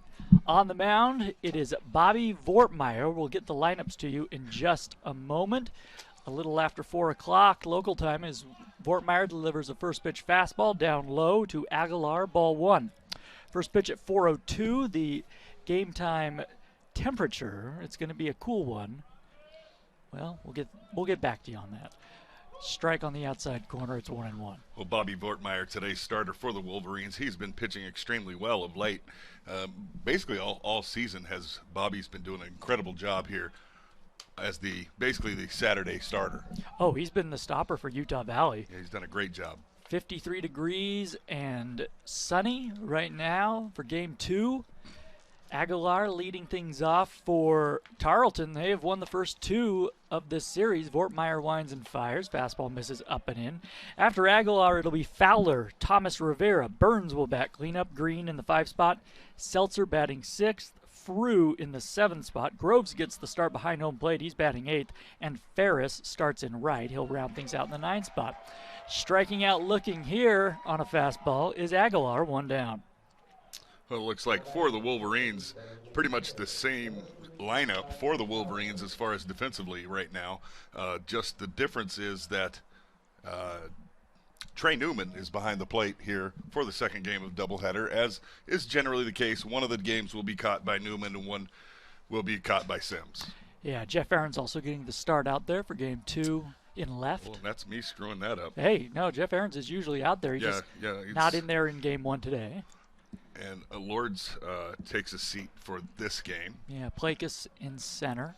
And Tabin Lord's a kid that I've been really impressed with. He's done some really good things for this team so far this season. And so, just a young freshman. So good to see out of a new young player. Absolutely left-handed hitting Fowler takes a strike on the outside corner.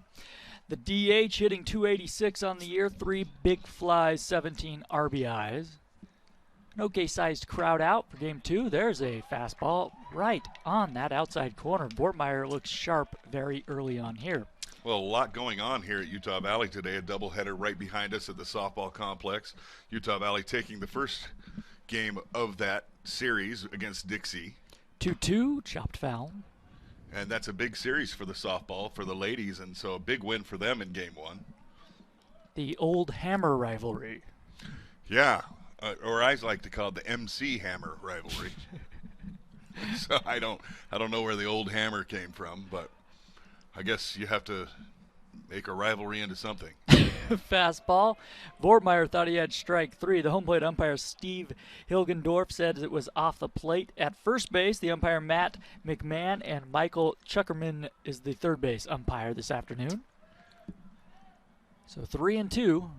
Here it comes, a swing and a liner foul.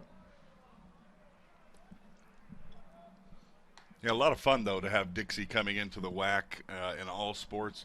They'll be coming in here, actually, to play a series here really quickly in a couple of weeks.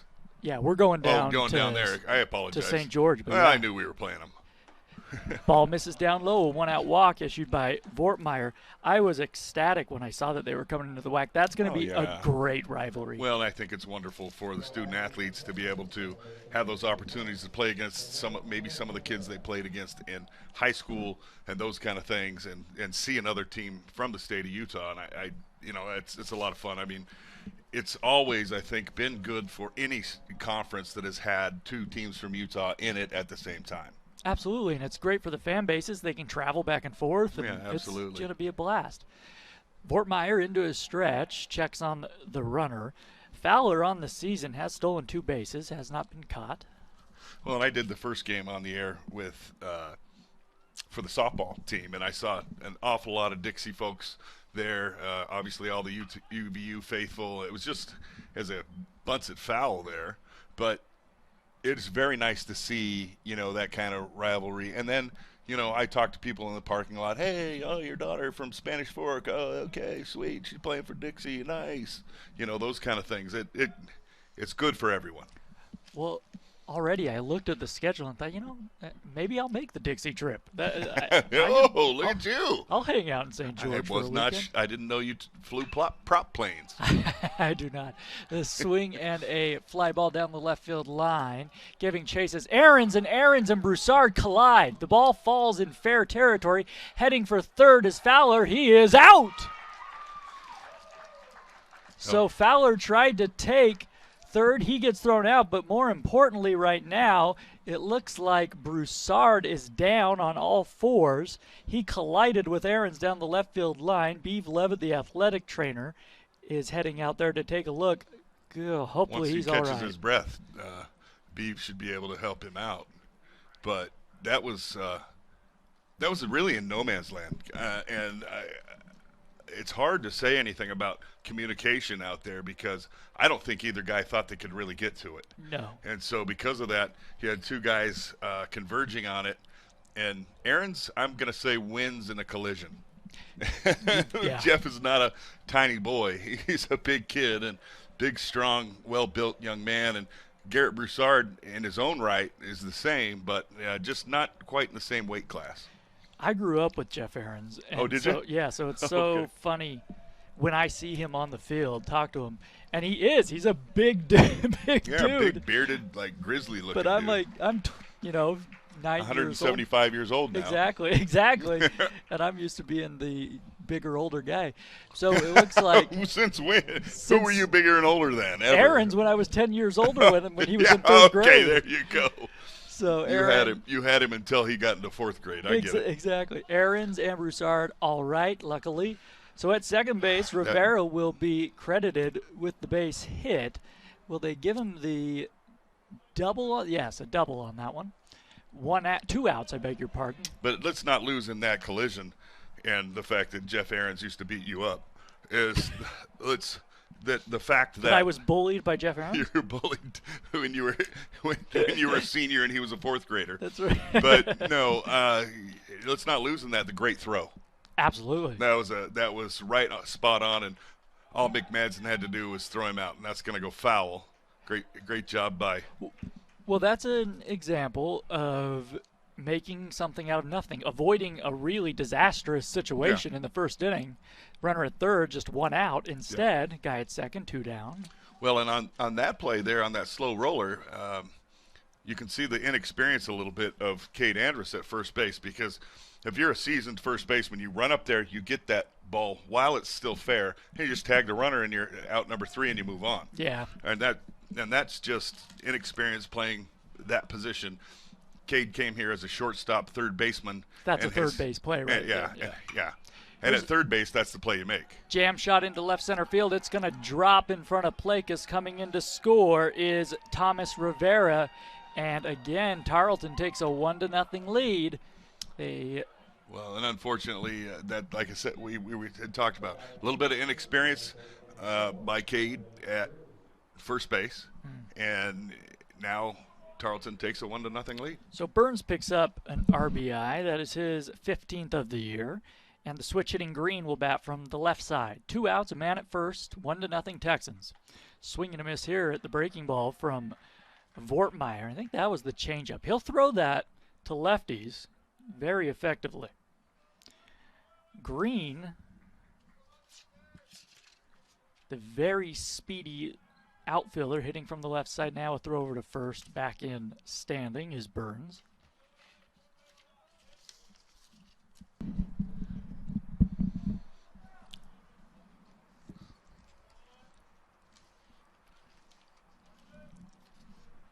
Well, Utah Valley here with a 1-0 disadvantage at this point. Tarleton kind of picking up where they left off, just manufacturing things. There goes the runner. Throw down from Newman. Got him! A beautiful throw from the freshman, right on the money. And Tarleton is down in the first. It's bring your gun to work day for Trey Newman, because he gunned him out. 1-0 Texans. We head to the last of the first inning on the WAC Digital Network.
Utah Valley trails 1-0 as we head to the last of the first inning. It'll be Broussard, Morales, and Marco.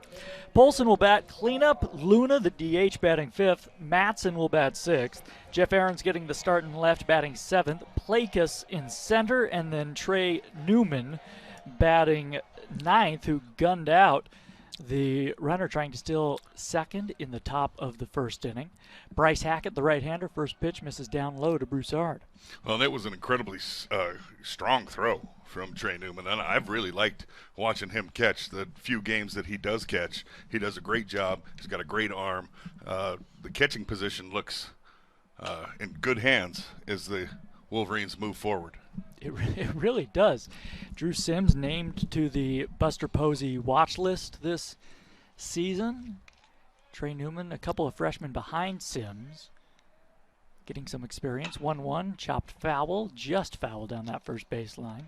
Well, the right-hander on the mound for Tarleton, it's Bryce Hackett, 6 feet 2 inches tall, 195-pound sophomore, a transfer from Weatherford College. He's from Arlington, Texas. His last outing as he winds and fires here. Whoa, curveball way up high over the head. That one was a curve ball. It did not curve, and it just kind of looked like it slipped out of his hand. Here live, it really just looked like he lost that coming out of his hand. Yeah, 5 1/3 last weekend at Seattle, gave up 4 earned runs, and down on strikes is Broussard.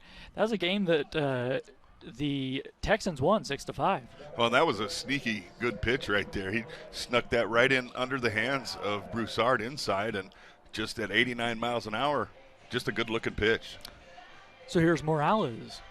And Broussard, a guy who really started the season off extremely slow after having a really good start to the COVID year, his real freshman year, I guess, or his original freshman year, as Morales takes a strike. But he really has been impressive, and he's really picked it up here of late, has Broussard. The 1-strike pitch to him, swung on and missed, a breaking ball that he foul-tipped. Well, Hackett is a 4-pitch guy, fastball, curveball, slider, changeup. So he'll come with it all.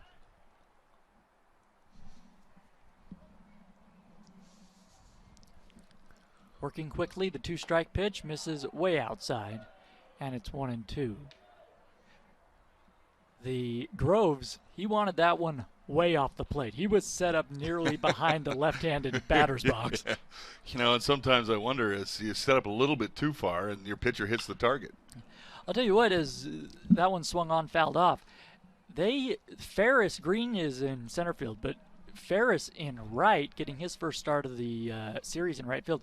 Man, the right fielders are playing shallow in this series for Tarleton. Yeah, absolutely. And to some degree, I understand is there's a ball in the dirt or in the fake dirt, and I understand because the wind is blowing so hard out to left field.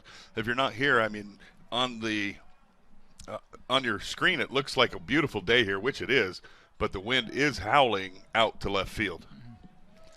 Well, it kind of shifts between left and center. But there comes another ball. Now we got a full count, Jordan. Yeah, good at bat here by Broussard. Marco on deck, 1-0. Or Mitch Morales.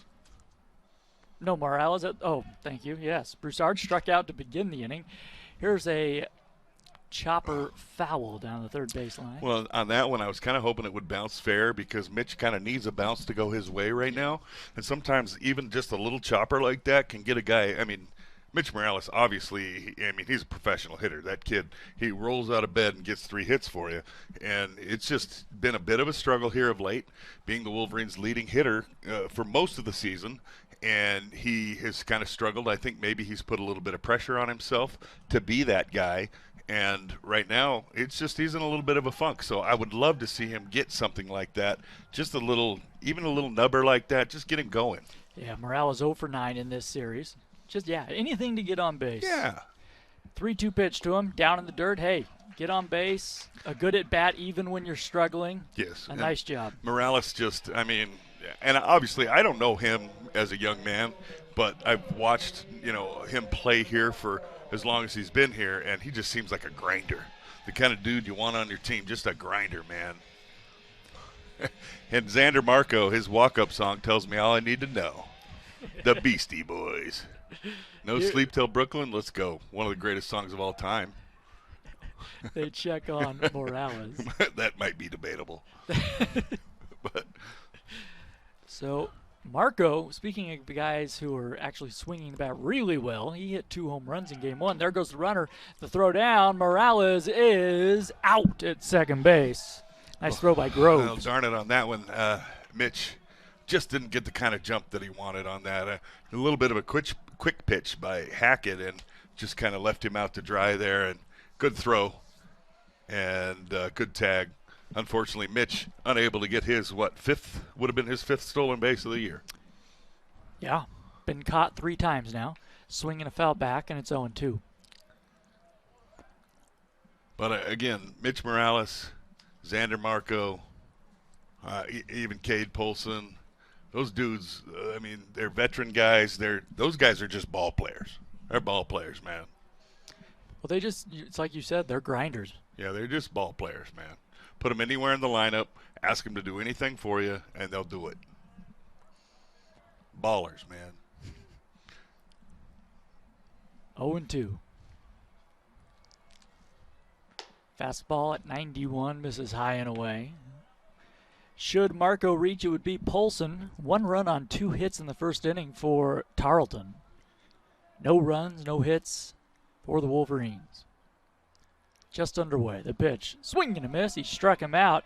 Marco, great pitch. Very frustrated. He chased a really good pitch from Bryce Hackett. That looked like the slider.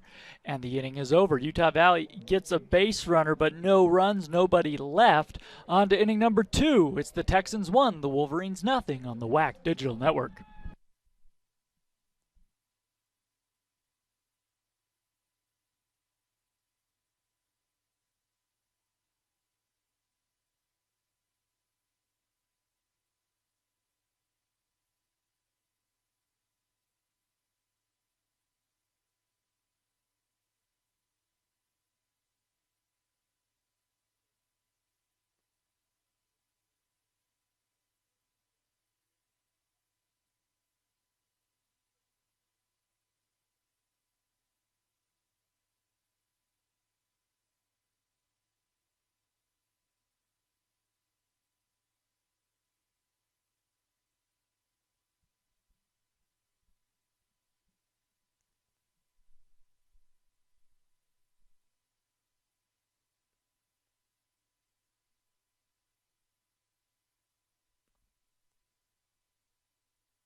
One to nothing, Utah Valley trailing Tarleton. Game 3 of a 4-game set.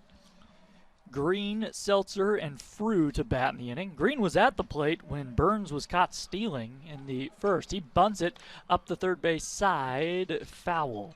Green, a very fast runner, and he's a little upset that he couldn't keep that one fair. I'll tell you what, there's no lip of the grass anymore because of the installation of the new field turf. So it actually, I think it's a little easier to bunt. Swing and a miss here. Yeah, but at the same time, you don't get the funky hop you might get off the lip to keep it fair, you know. And so it's just very true, is what you're trying to say. It's very true. Green takes strike 3 call. The fastball in the outside corner, a beauty from Vortmeyer.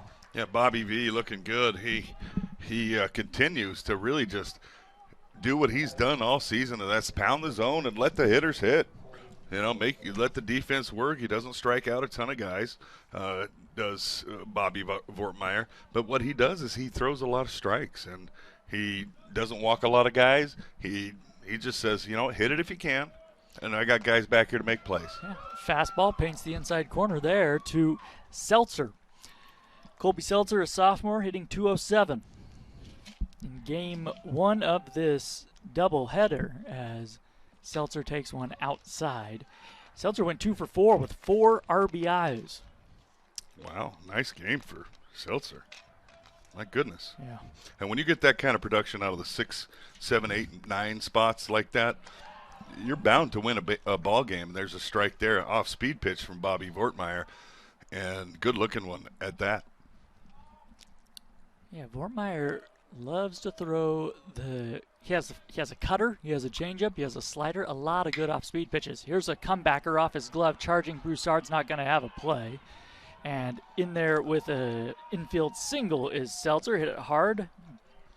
Yeah, good job all the way around there. It's a good job by Seltzer, and he really hustled down that line. And so no play for Broussard, who did a nice job coming to get that ball off the glove of Bobby Vortmeyer. And I'll tell you, if you've ever been like 50 feet away from a hard hit baseball, one time, never again. Exactly. And that's what I'm saying with Bobby there. I mean, he showed quick reaction, just hit the tip of his glove, bounced away, and that's the breaks of the game. It is Polson holding on the runner at first. Now Frew at the plate. First pitch to him. Slider misses down and away, ball one. Frew had the big hit in game one of this doubleheader. It was in the fifth inning. There were a few big hits, but he hit a solo shot. Well, it was when you say big, you mean a big hit. A big hit, yeah. Big fly, exactly, if you will. Exactly. There's a ball 2-0. Aaron's playing deep in left as this game goes along. He's going to have more and more trouble with the sun as it sets behind the first base grandstand. 2-0 pitch coming. Frew takes the fastball, and it's 2-1. Well, there's Bobby Vortmeyer again. I mean, he's going to pound that zone. Hey, Frew may have hit one, 390 feet or whatever he hit in the last game, but Bobby says, go ahead, try to hit it again. The pitch, a swing and a chopper foul. Just to look at Vortmeyer's numbers, he has a 3.58 ERA. He has started 6 games, 7 now. 23 strikeouts, 12 walks, opponents hitting .252 off him. That doesn't tell you how good he has been and how valuable he's been to this team. Well, I actually think it kind of does, and I'm going to disagree with you here, Nooch, because I'm going to say that a 3.58 ERA is outstanding, but that also the walks, just 12 walks and 37 innings pitched, that impresses me. Pop up in the infield, and they're going to double off Seltzer. I don't know where he was going. I think he took off with the pitch. I think Seltzer thought there was 2 outs and then realized, uh-oh. So a base running mistake for the Texans, and the inning is over. No runs, nobody left. We go to the last of the second. It's 1-0, Texans.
Bottom half of the second inning, Tarleton 1, Utah Valley nothing.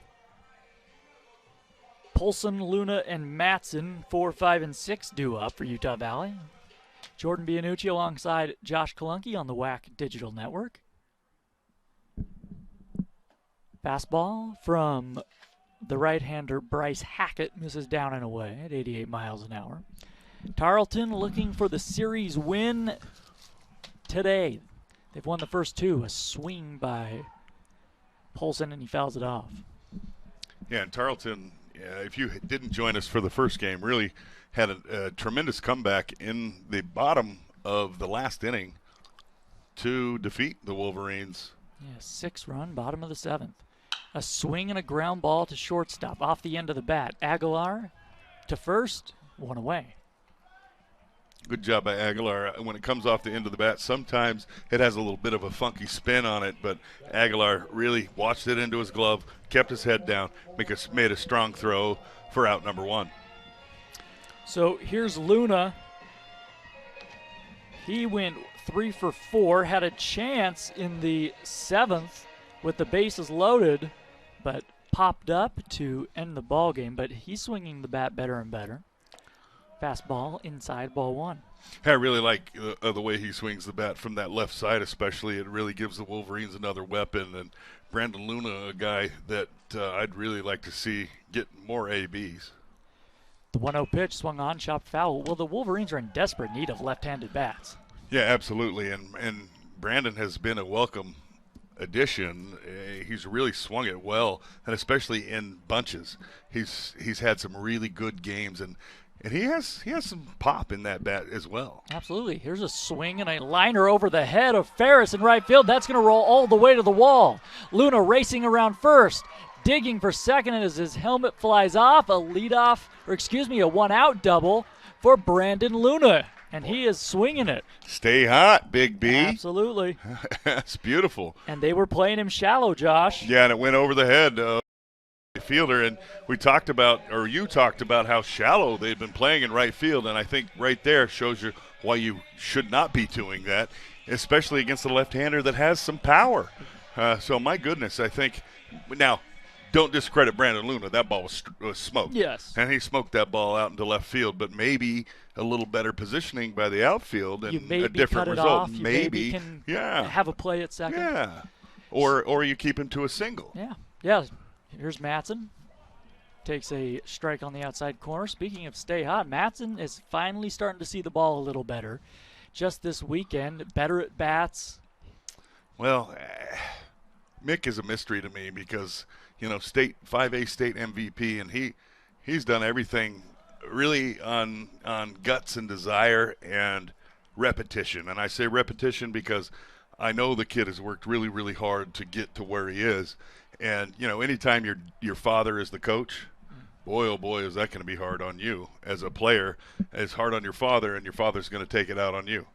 I don't know that that's the case with this, but I guarantee you it is. And it's, just coaching my own son in Little League, I was not a good person, 1-1 pitch. Ooh, just below the knees for a ball. Pretty good-looking pitch there. Yeah, good-looking pitch. But Mick's a grinder, he's a battler, and he's always just been a winner. Well, if you're going to start your son, the problem is he better be playing pretty well. Exactly. And that's therein lies the difficulty.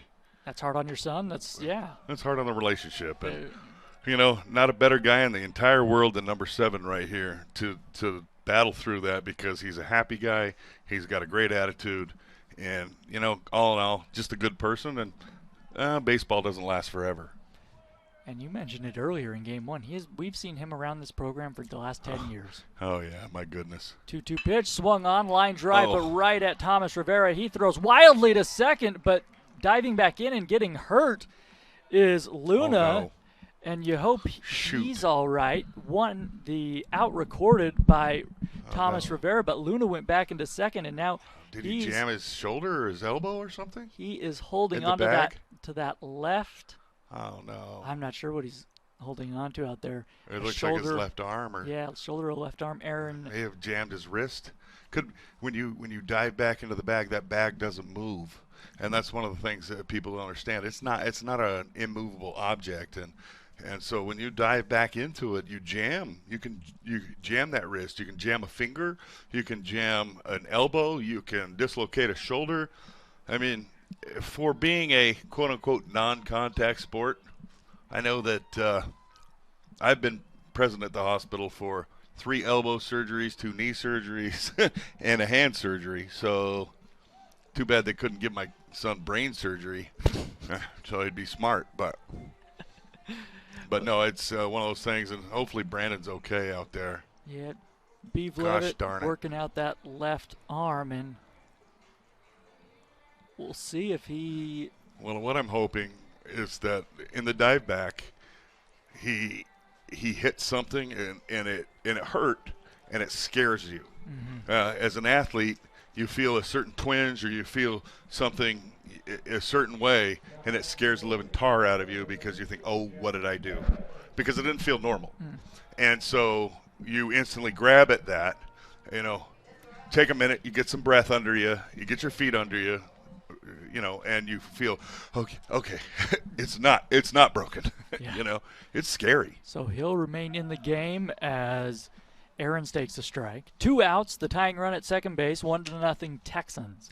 Think about how hard you've worked to become a Division I baseball player. Think about how hard you've worked to become a Division I basketball player or whatever sport, and to feel a little twinge and feel like your whole season or your whole even career flashes. Yeah. And that's just difficult. So hopefully Brandon Luna just fine out there, and he can laugh about it. 1 ball, 1 strike the count to Ahrens. A swing and a high fly ball right center field. Moving over, Green, he will take care of it, and the inning is over. Utah Valley wastes a 1-out double, no runs, 1 left. We go to inning number 3. It's Tarleton 1, Utah Valley nothing on the WAC Digital Network.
The Tarleton State Texans with a 1-0 lead over the Wolverines.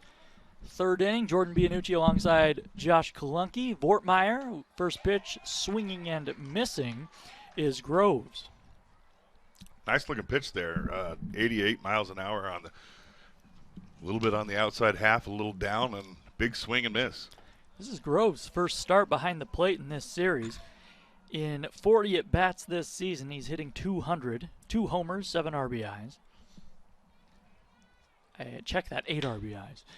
Here's a hopper to third base. Matson to Polson, 1 away.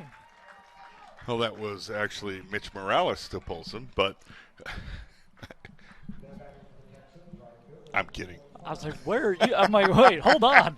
I like to mess with Jordan, folks. Like, I made a gross miscalculation. What did that ball went to second base? No, right there. I'm sorry, folks. I had to mess with Jordan on the air.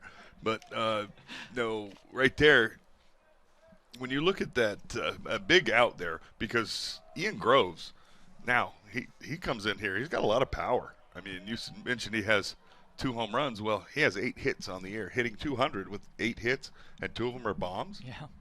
Yeah, that's a big boy that can swing it. Here's Colby Ferris, takes a fastball on the inside corner. It's 1-1. Ferris, a freshman, hitting .255 in 47 at-bats. He has a homer.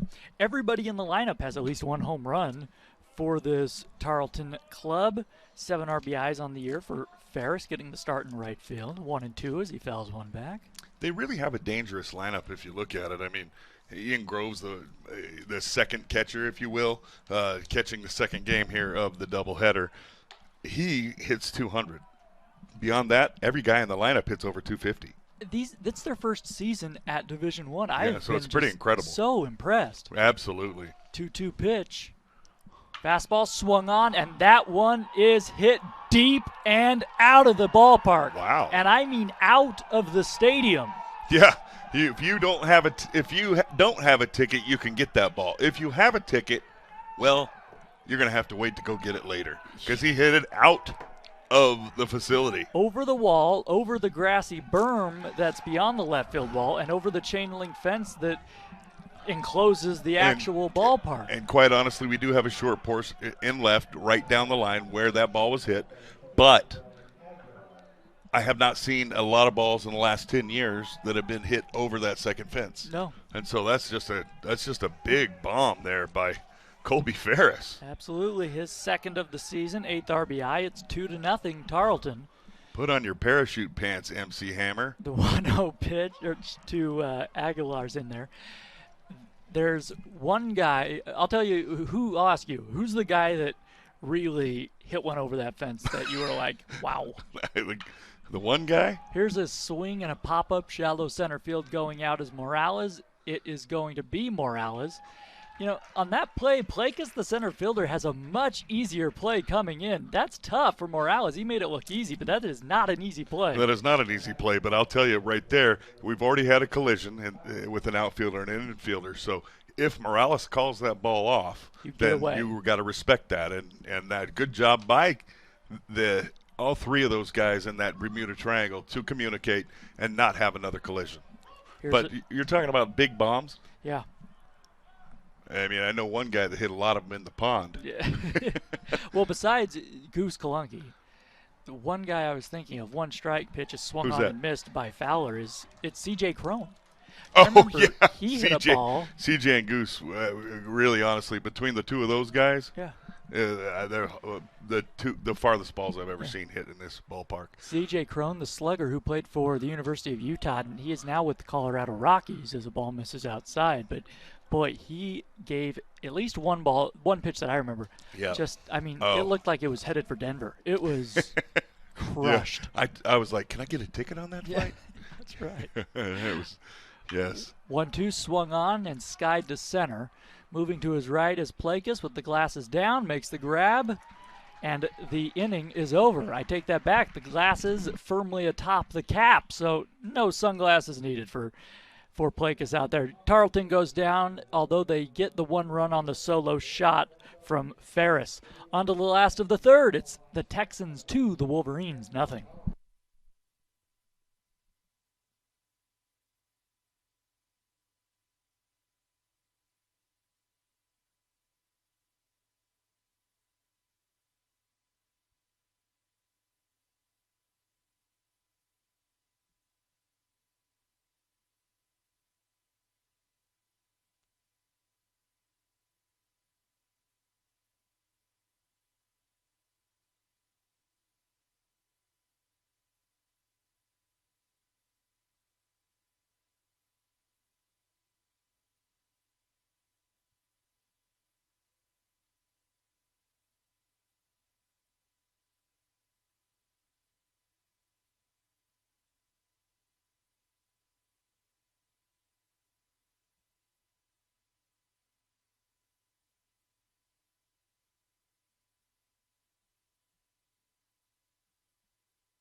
Well, Jordan, it's back here in the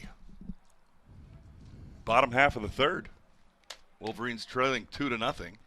Plakis, first pitch swinging, scorches one to short, but up with it, throwing it to first, Aguilar. I say throwing it to first, he kind of flipped it over there. He knew Plakis had some speed, but he gets him one away. Well, and he hit that so hard that there's plenty of time, and that's just a smart play by Aguilar. Great little shortstop, my goodness. He's got a great glove, and he covers a lot of ground, and just, you know, he understood. He knows the runner's fast, but it was hit so hard, I got the time, make a good throw. That whole left side of the infield has been superb this weekend for Tarleton. Here is Newman. Trey takes a strike on the outside corner, his first at bat. Well, some of the most fun I've had over the last 13 years, 14 years being involved with Utah Valley baseball is seeing not only the Utah Valley guys as there's a ball here, 1-1, but is seeing the teams come in, seeing all these young men that have worked so hard to get to this point, and it's just a lot of fun. 1-1 pitch. That one's lined down the left field line. It's going to roll to the wall. Seltzer plays the carom well, but now he bubbles it and drops it, and Newman stopped at first, put his head down, went back to the bag, and he did not see Seltzer drop that twice.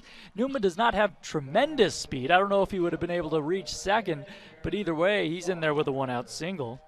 Well, that ball was smoked. Again, we're talking about balls being smoked. And talking about being smoked down the down short that porch. line, and you got that short porch. Now, if you have not been to this ballpark, it actually it's pretty deep, the entire park, and then right down both lines, it juts in really short porches.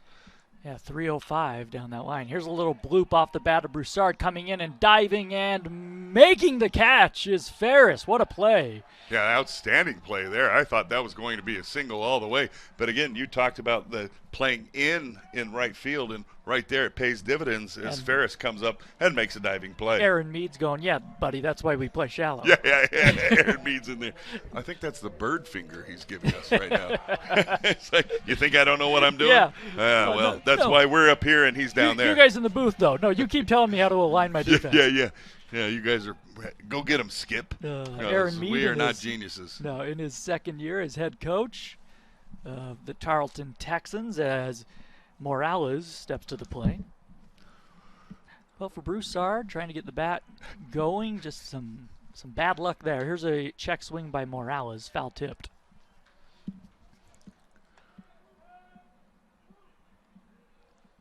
Well, I'd love to see Morales again. 0 for his last 10, and at least in this series. And he's a guy that I really admire as a player, and I want to see him get going. 2 outs, Newman at first, back in diving. And quite honestly, he's a guy that the Wolverines need. Yeah. They have to have him. And he was, we mentioned it, but started the year so hot. Well, and I think he's felt some of that pressure, to be honest. And anytime you're the best hitter on a team or leading the team, that's a lot of pressure. Especially when the rest of the offense has been struggling. Sputtering a little bit, yes. Yeah. And so you feel like every one of your at-bats then becomes even, it grows in enormity. Yeah. Hackett working from the stretch, gave up the one-out single to Newman, throws over there again, just trying to keep him close, I suppose. Newman has not attempted to steal a base this season. 2-0, Tarleton. Last of the third. The pitch, Morales swings and chops one slowly to the right side. Moving to his left is Thomas Rivera. He scoops it up, straightens up, throws to first, and the inning is over. So it goes right now for Morales and the Wolverines. They leave a man stranded, no runs. On to the fourth inning. It's the Texans 2, the Wolverines nothing on the WAC Digital Network.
Well, don't forget, fans, the finale of this series tomorrow morning begins at 11 a.m. It was scheduled for noon, but has been moved up to an 11 a.m. first pitch right here on the WAC Digital Network.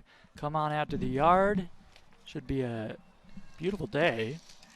And tomorrow warms up a little bit more. Yeah. And just a great way to spend a Sunday afternoon. Sunday afternoons at the ballpark are my favorite day of the week. A bunt shown and fouled on the third base side, I should say, by Thomas Rivera. That's absolutely, I got to agree with you. I can't agree with you any more than Sunday afternoons at the ballpark. And when my son was playing pro ball, he used to say that's the only way I ever knew what day of the week it was. I bet. Because we played in the afternoon on Sundays, and it was like, oh, it's Sunday already? Great. And so they love the players love the Sunday afternoon games. I think all of us do. The pitch is a high chopper to Morales at second. He throws out the hustling Thomas Rivera, one away. 2-0 Tarleton, fourth inning. Well, what's good for Thomas is good for Mitch. As Mitch Morales in the last inning grounded out to Thomas Rivera, and Thomas Rivera grounds out to Mitch Morales. Here's the tall left-handed hitting Burns. He swings and hits a slow roller up the middle. Pulled way over was Morales to the right, and he's not able to get there. So a one-out seeing eye single off the end of the bat. And Tarleton again has a base runner. Utah Valley has not retired Tarleton in order in this game. For any Utah Valley fans that can get in the Wayback Machine and go back to 2010, let's see, probably 7, 8, 9, 10. That was a Jace Brinkerhoff special right there. I forgot about that. 74 right. hopper up the middle. That is right. A swing and this one's sharply hit through the right side base hit. Stopping at second, though taking a big turn, was Burns. In there with a single is Green. And by no means did I mean to disparage in any way Burns' hit. My father used to say it the best way. I said, because you'd smoke a ball and we get caught. And then you'd hit a 64 hopper up the middle and it got through. And my dad said, you know what, son? You just got to hit them where they ain't. Hey. Hit them where they ain't. Was your grandfather Wee Willie Keeler? That was my dad. Or your dad Wee Willie Keeler? Yeah, he was. So Vortmeyer in a little bit of trouble here. 2 men on, 1 man out into his stretch. Breaking ball misses down. That looked like the slider. And it's 1-0 to the right-handed hitting Seltzer. Seltzer with an infield single back in the second. He hit one hard right back at Vortmeyer. It ricocheted off his glove, and Seltzer was able to reach first base safely. Pitch to him. Breaking. That looks like a curveball, but that is not. That is the slider, and it's 2-0.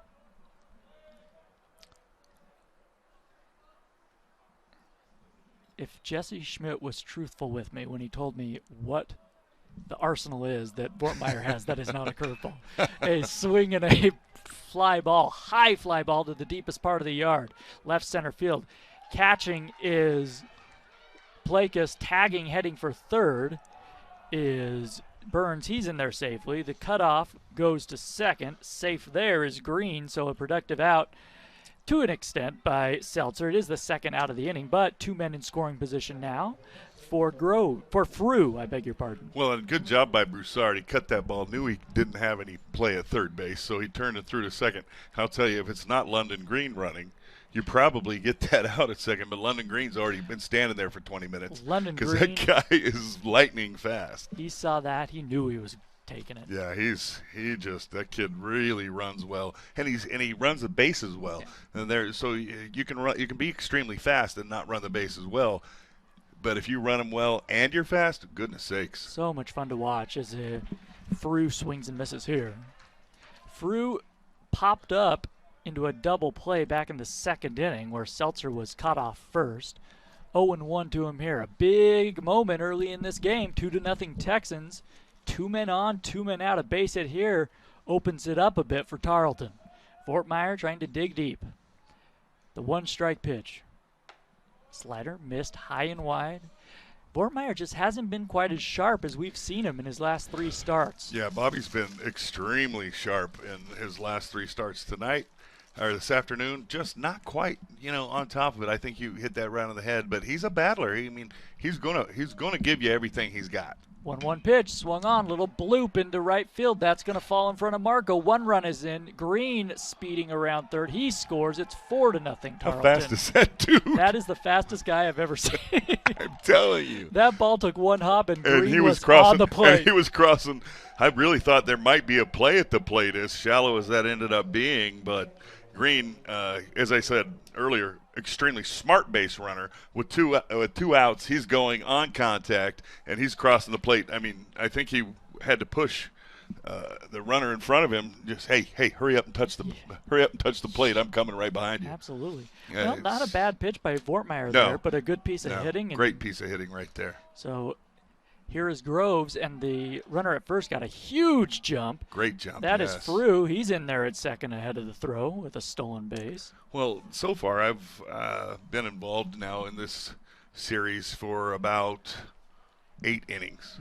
And Frew is a ball player. Oh. He's a baller, man. That kid, he just gets things done. You ask him to do anything, and old Dean Frew will go do it. There have been some shots hit at third, and he's made them look easy, routine. There's a strike. He's just a ball player, man. He steals a base. He hits a 390-foot bomb, drives in 2 runs. I mean, my goodness, this kid, what can he do? Can't he do?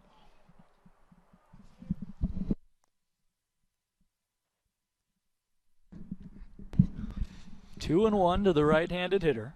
Vortmeyer just trying to keep Utah Valley in this game. They trail 4-0. And if anyone can keep the Wolverines in it, it is Bobby. Man at second base, 2 outs. 2-1 pitch, a swing and a drive. Deep to center field. Plakus sprinting back. He can't get there. It's over his head. It 1 hops the wall. Frew will come in to score. Stopping at first is Groves. That's how hard that ball was hit. It's 408 to dead center here. And he smoked that ball. And he smoked it. Plakus did an excellent job playing the carom. Absolutely, and he getting got a the good ball read back on that in. ball. Yeah. He got a good read on that ball and a great jump. It just was hit so hard that he could not get into position. I've never seen that before. That ball was hammered so hard that I cannot believe that Look they that held it up, to a because single. that may be the longest single in the history of baseball. I'm not even I'm kidding not with you. kidding. But, you got to tip your cap to Ian, or Ian Groves, because he knows his speed, and he saw that ball ricochet right back to the center fielder, and he knew, hey, I'll take an RBI single. No ego for that young man. No ego whatsoever. That was really something. I've never seen a ball hit that far and have it turn out to be a single. Not because he wasn't hustling, but because he hit it hard. And he knew his speed. Exactly. There's a chopper to third. Diving is Matson, but it is foul. What a boy, Mick. You going to tell me that was Morales too? Yes, yeah. No, Mitch Madsen. That's who it was. Mitch Madsen. Yeah. Oh, Mickey. That's my boy over there. I love that kid. So here's Ferris. He homered in the third inning. 5-0, Tarleton. Breaking ball, slider, missed down and away. 2-1.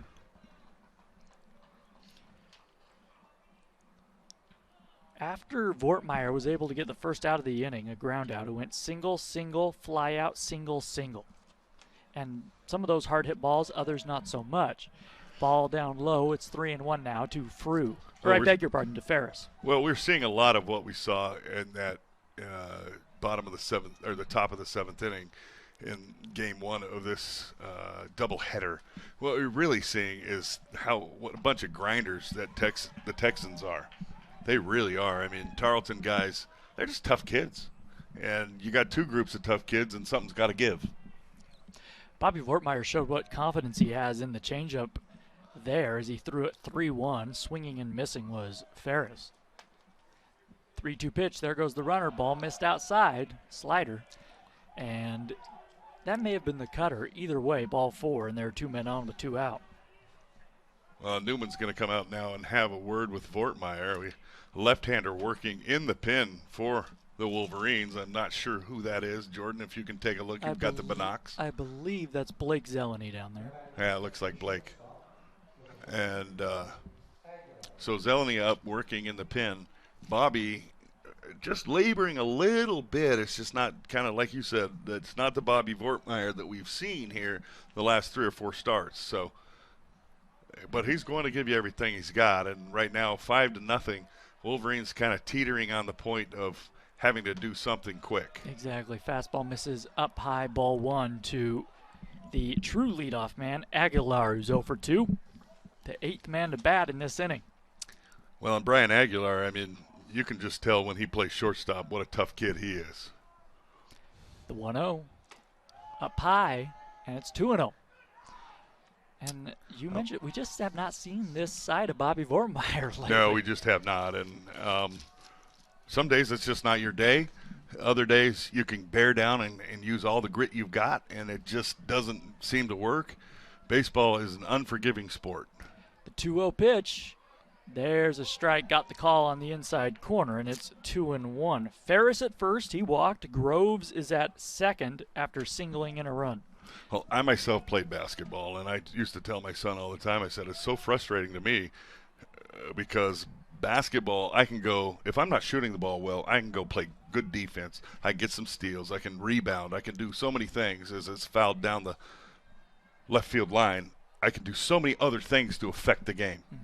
When in baseball, if I'm not seeing the ball well, or if I'm not, as a pitcher, don't have my best stuff or whatever it is, there's just not a whole heck of a lot else I can do. And now defensively you can make great plays, but they have to hit it to you.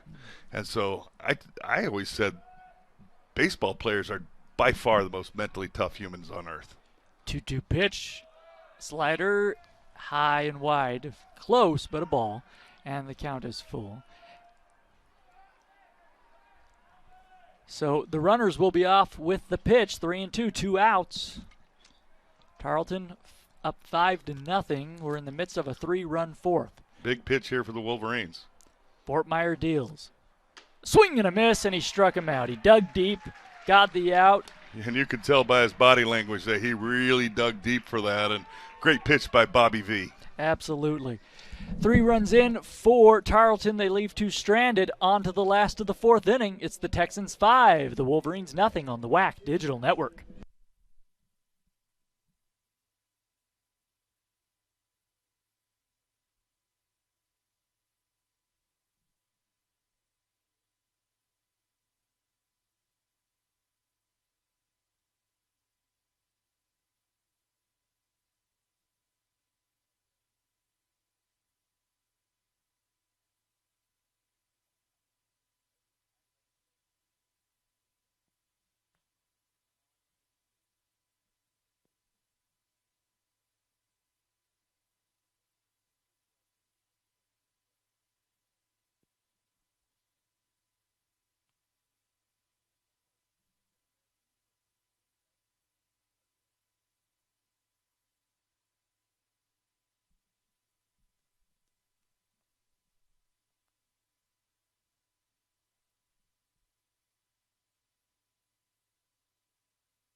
Chopped to third by Marco. Frew has it, throws him out, and on one pitch, Marco is gone here in the Utah Valley 4th. 5-0, Tarleton.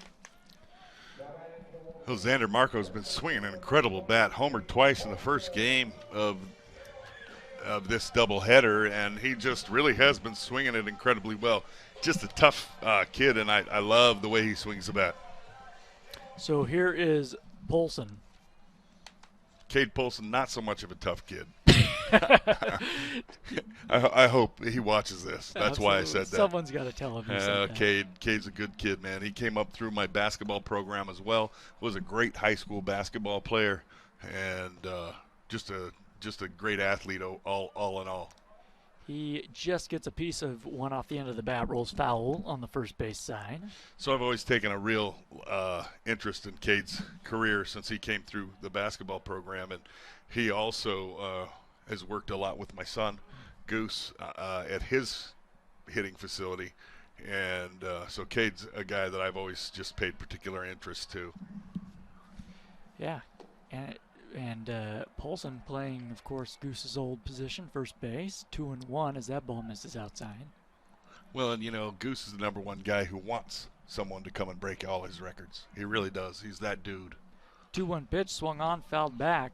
And that's why it's so tough for Wolverine fans to swallow these challenging years, because the highs have been really high here in Orem. Well, they have, and, but at the same time, you're dealing with young men, and they're dealing with school, they're dealing with COVID, and there's a ball hitting the air. Yeah, deep but not deep enough. Green still going back, deepest part of the yard, near where the 427 marker would be. He tracks it down, though.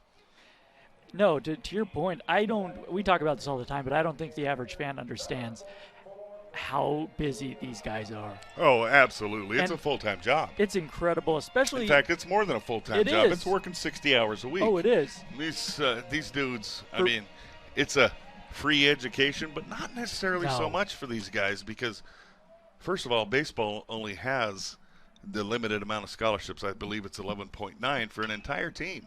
Ground ball foul off the bat of Luna. Yeah, and you're gone. You're not home. And especially for baseball players from Utah Valley, you're going to be gone for the first month of the season because you can't play here in February and early March. And so you really have to tip your caps. Trust me, I know.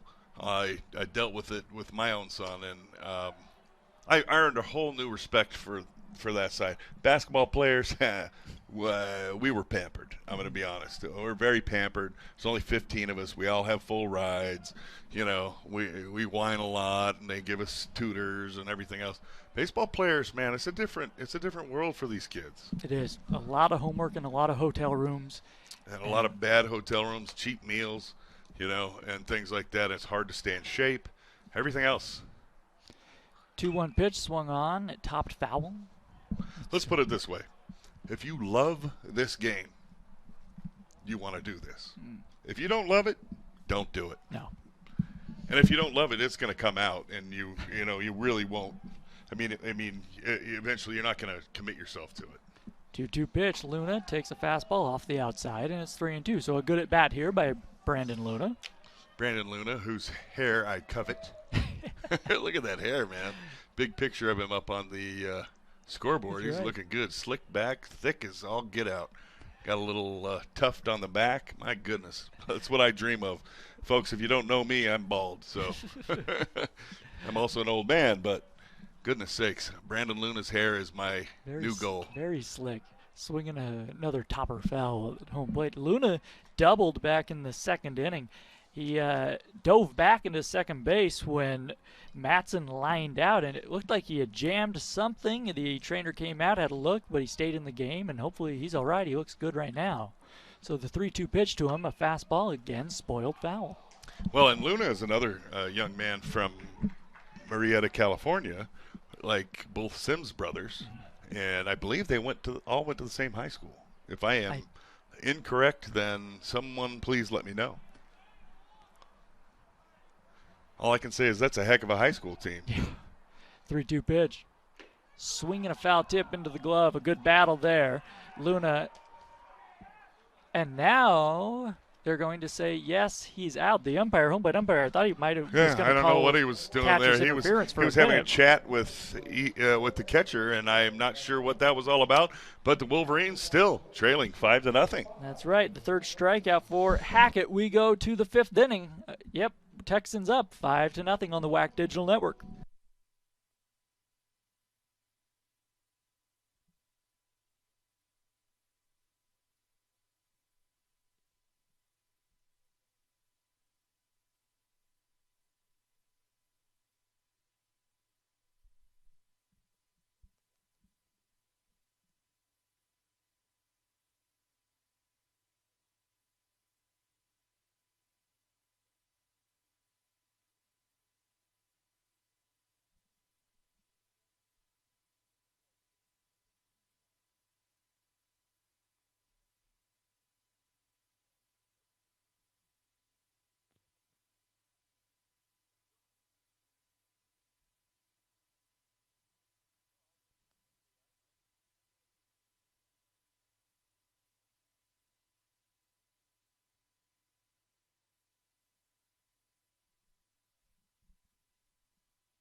New pitcher on for Utah Valley as they trail 5-0, headed to inning number 5. It's Blake Zeleny. It'll be his 8th appearance. He has a 5.87 earned run average, 8 walks to 5 strikeouts. Opponents are hitting at 240 off the left-hander.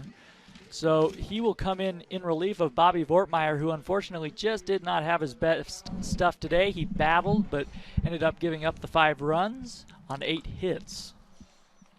Well, and Bobby, as you said, has done such a tremendous job here as the season's progressed. And so tough outing for him. But, Blake Zeleny in here. I always want to call him Zelini because there's a swing and a drive. Shy of the track, diving and making the grab is Jeff Ahrens. What a play.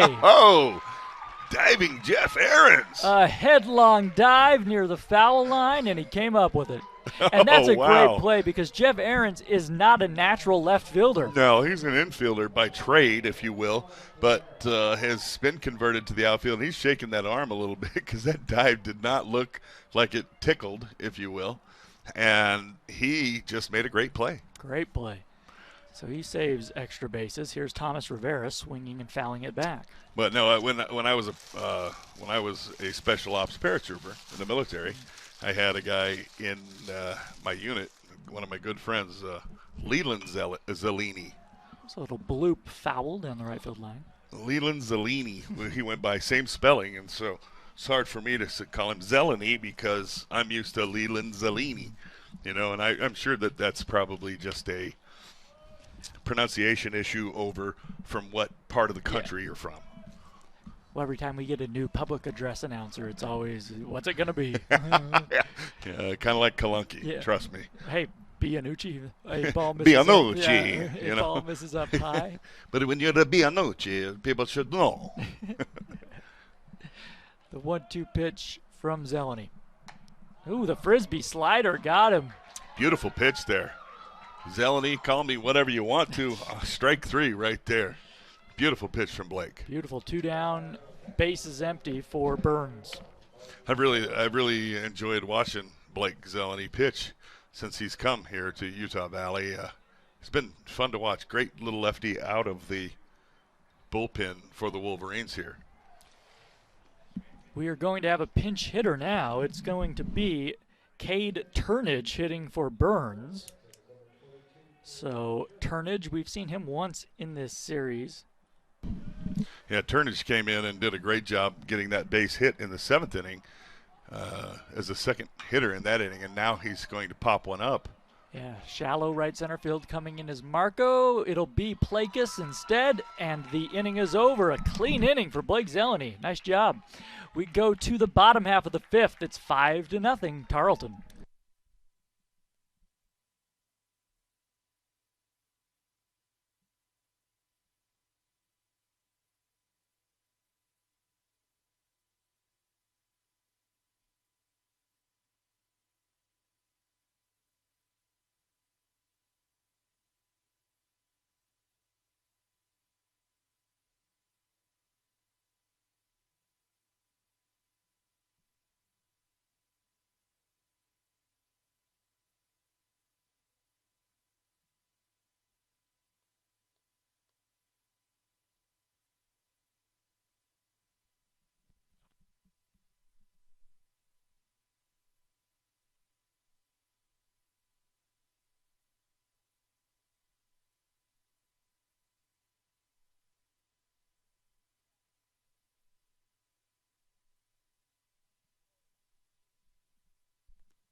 Five to nothing, Utah Valley trails Tarleton as we head to the bottom of the 5th inning.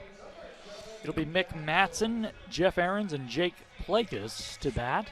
Well, we just got some great news, Jordan Bianucci. We did. Utah Valley women's soccer wins the WAC championship, a 1-0 or nil. Sorry, 1-0. 1-0, as I do not know my soccer terminology well enough. But football.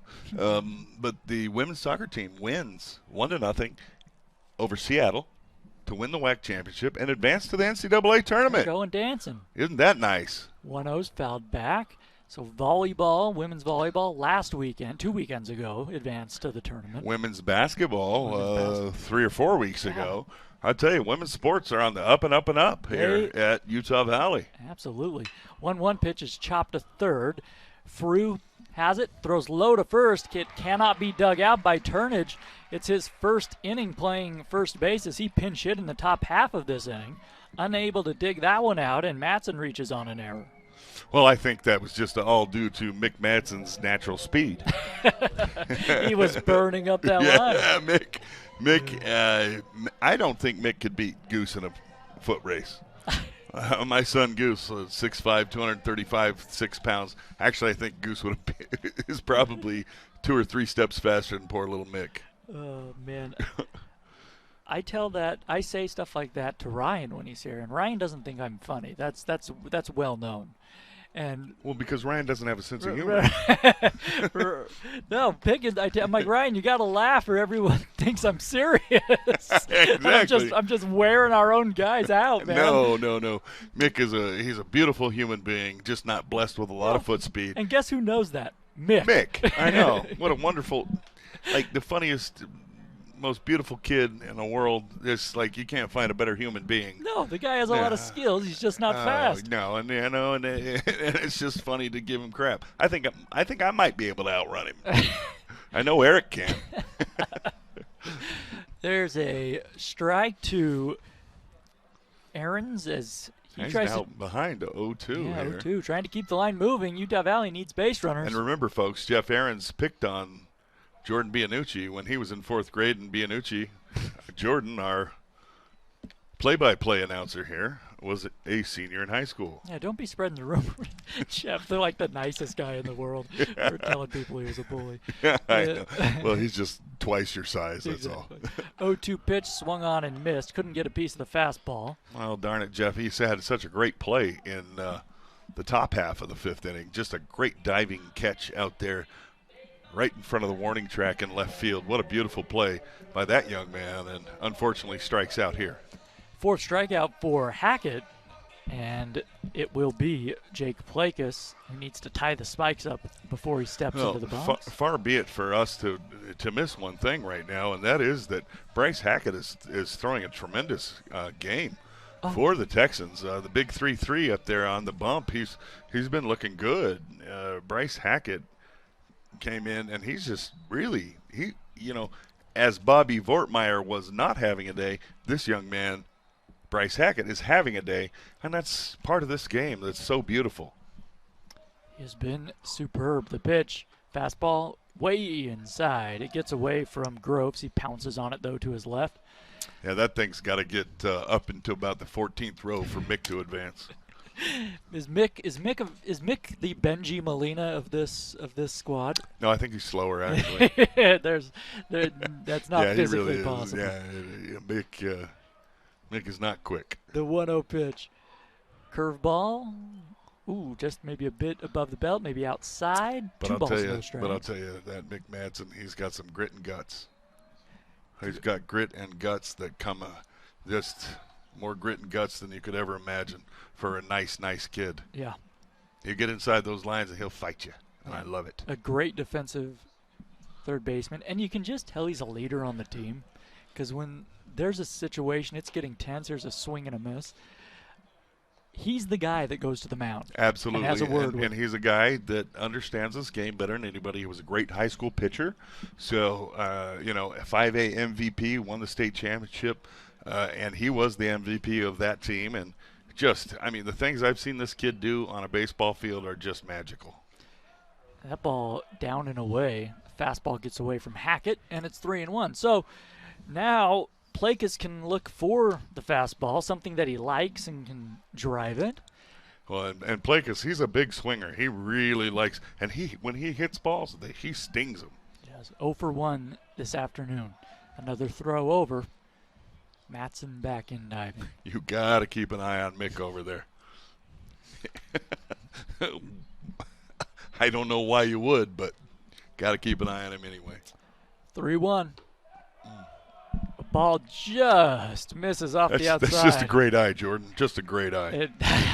Yes, that looked is. pretty good. And I am literally directly behind the home plate umpire, and that may have been down a little bit, but Plakas, great eye, and he didn't hesitate, and the catcher didn't seem too upset about it. So obviously they're smarter than us, which probably the first time I've ever admitted that. Hackett wasn't thrilled with the call. But no, of course he wasn't. He's a pitcher. Yeah. So here's Newman, 2 men on, 1 man out. Utah good Valley. spot for Trey Newman. He's been a good hitter here for the Wolverines. Breaking ball, slider in there for called strike 1. Utah Valley just trying to chip away here, trailing 5-0 in the 5th. Well, when I say that, I mean, you look at his numbers and you say he's only hitting 182. But you have to understand, when you only play 9 games, you only start 9 games. That's not terrible, especially when you have 2 home runs and a double.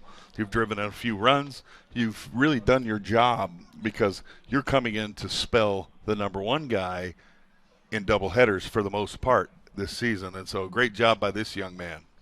Exactly. Newman scorched one down the left field line. He hit it so hard, though, he was held to a single earlier in the game. The 1-1 misses down, and it's 2-1 now to Newman. Well, and he held the record for the longest single in the history of baseball until the next inning when Ian Groves, the catcher for the Texans, hit one like 408 and ended up with a single. But they both of them hit the ball so stinking hard. Oh, man. It was unbelievable. 2-1 pitch. Newman takes a slider in there for strike 1. I remember watching way back in the day. I was at a game, and Cecil Fielder hit one off the wall in dead center, and he was held to a single. And I thought, wow, that's incredible. How could you ever be held to a single? And then he hit one like 500 feet over the scoreboard and left. And I thought, that's how. A swing and a miss here from Newman, and he's down on strikes, 2 away. A big off-speed curveball right there, and hard to handle. It looks so good, and then it just drops off the table. Exactly. 2 away now, top of the order for Broussard. Well, and for Trey Newman, those are the things that are very difficult to become proficient at when you're not getting a lot of at-bats. Yeah. Seeing those off-speed pitches, and especially a great pitch there from Bryce Hackett. Especially making the jump from high school to Division Oh, I. absolutely. Yeah. Oh, trust me, I still remember my son who, we've talked about him on this broadcasts, but, he ended up leaving here first-team All-American, runner-up for Player of the Year, all those kind of things in Division I. And here's a swing and a fly ball, medium deep right field, now coming in shallow territory. As Ferris, he has it, and the inning's over. No hits, 2 left, no runs. Hackett has been excellent for the Tarleton Texans. We go to inning number 6. It's the Texans 5, the Wolverines nothing.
Five to nothing, Utah Valley trailing Tarleton as we head to inning number 6.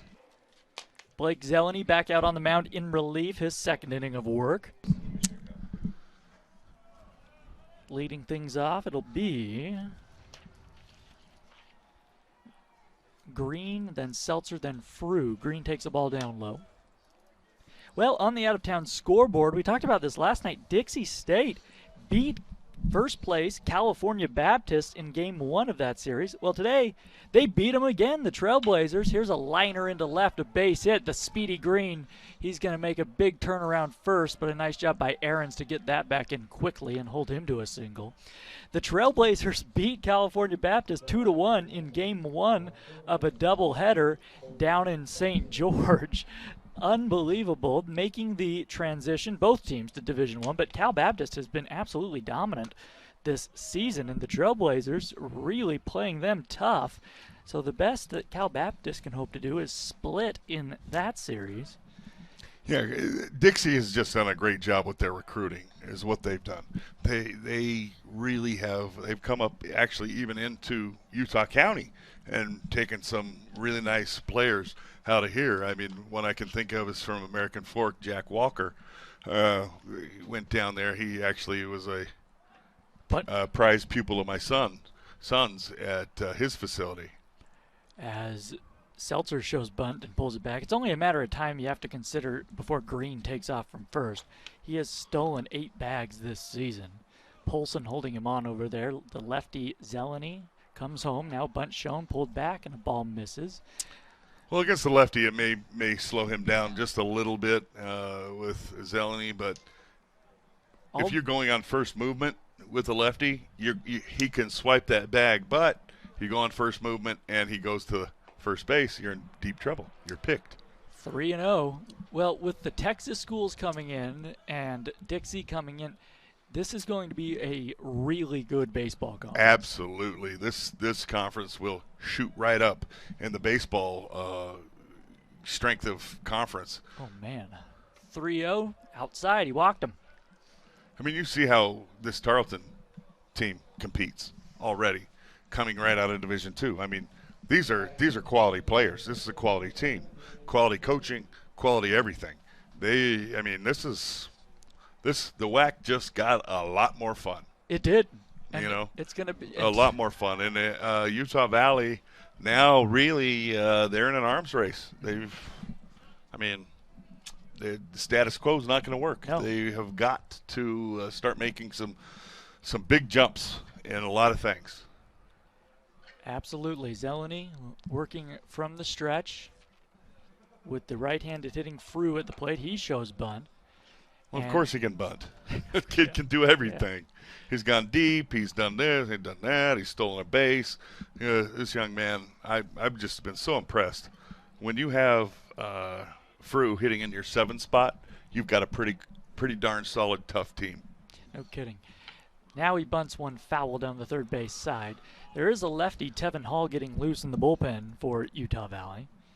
A 5-0 game. The Texans, they have the 10-run rule in mind. They want to add on here and add on big. Yeah, and right now with nobody out and two men on, they really Utah Valley for Blake Zeleny on the mound. This is a big hitter. Frew singled in 2 runs in the 4th. He is 1 for 2 in this ball game. Polson in on the grass at first base, trying to protect against the bunt. Squared around, and he took it, and that looked pretty good from up here, but a ball called by home plate umpire Steve Hilgendorf. Zeleny does not get that call, and it's 2-1. And Frew did a really nice job of seeing that ball all the way in, so you almost have to trust Frew and the umpire and say it must not have been a strike. Shows bunt again, takes it, down and in, another ball, 3-1, and Zeleny's got to take a breath here and throw some strikes. He's trying to give you an out. What would you do here, Jordan? 3-1, you've got a guy who's been swinging a hot bat. Do you still try to bunt? No. Well, you're asking me? Yeah, I absolutely say no. I'm not going to bunt anymore. I'm going to let him swing away. Absolutely. They have him bunt though. Down the third base line, rolling. Zeleny's going to field it in fair territory. He has no play, and that's a mistake. You got to let that go. You got to let that roll. Absolutely. Because you have no play either way, and you might as well see if it rolls foul. Yeah, and right there, it's Frew. Yeah. But he has been so impressive to me. I mean, not only, as you said, in the field at third base, I mean, making some incredible plays over there, but my goodness, he bunts, he hits bombs, he hits doubles, he drives in runs, he steals bases, and he hits in the 7 spot. Yeah. If you got a guy like that, anytime I do games, whether it's softball, there's ball 1 delivered here to Ian Groves. Yes, and anytime when you get production from the bottom of your order, you're generally going to win. Probably about 90% of the time. I probably should do the math on that so I'm actually accurate. But I'm telling you, when the bottom of the order produces, you win games. Well, yeah, absolutely. You can have an off night with the heart of the order and still win a ball game. Absolutely. 1-1 pitch to Groves. He swings and hits this one into left center field. Shading over to left center is Plakas. He makes the catch. Tagging and coming home to score is Green. The throw goes into second, but in there safely is Frew tagging up. Just really good fundamentals all the way around by this Tarleton team. I love how tough they are, because 90% of the time when you're on first base, you're going to go halfway and you're going to return back to the bag after the routine catch. But these guys are aggressive. They're aggressive. I love it. And not in a close game. No, I love how aggressive they are. And you know your runners. Frew is a guy who runs well, fields well, hits well, kind of does everything. And so I can tag this guy. And they tagged him, and a great job. Great job by the Wolverines. They played it extremely fundamentally properly. Still, second and third, 1 out, and 1 run scores. So here's Colby Ferris. He hit a home run back in the 3rd inning, 1 for 1 with a walk. The pitch to him. Frisbee slider misses outside, 2-0. Well, and far be it for me to not mention Ian Groves. Ian Groves just missed that ball. He got it off the end of his bat. Popped it out to center field, but got the job done. Sacrifice fly for Ian Groves. Infield is in. 2-0 pitch, swung on, foul tipped into the glove of Newman, and it's 2 balls and 2 strikes. Is that 2 balls and 2 strikes or just 2 and 1? I think it's 2 and 1. 2 and 1. The scoreboard was quick on that one, man. Holy cow. Hey, you know what? Somebody's smarter than us. It's a miracle. It's swing and a miss. 2 and 2. Well, and that's a good pitch there. A little high, chased there by Colby Ferris a little bit. Mm-hmm. Seltzer at third, Frew at second base. Well, we're talking about another freshman here in Colby Ferris. So good recruiting group here with some of these young guys in like Colby Seltzer, Colby Ferris. I guess apparently they recruit a lot of Colbys there at Tarleton. It's a big point of emphasis. Yeah. It's like, hey, your name Colby? Colby. Let's get you some scholarship. You want a scholarship, my man? Yeah. But no, I mean they've done a nice job, really a nice job of recruiting kids, even though these kids know that they're not going to be eligible for postseason and those kind of things. That's a tough spot to recruit in, and so you really have to tip your tap to Coach Meade for what a great job he's done at bringing in some of these talented kids. Payoff pitch is swung on and missed at by Ferris. A big strikeout for out number 2 for Zeleny. Well, and speaking of talented kids, a great pitch there from Blake Zeleny. As I said, one of my favorite guys that I've paid a lot of attention to. Obviously, as I said before, same last name as one of my dear friends from back in the old days. But here's Aguilar fouling one down the left field line. Well, and Aguilar, you see him. He is a junior, and he's a kid that probably fell into that Division II group because of his stature. Yeah. And you see that he's very capable playing at this level. Very capable. In fact, beyond capable. 1 strike pitch, misses down low, and it's 1-1.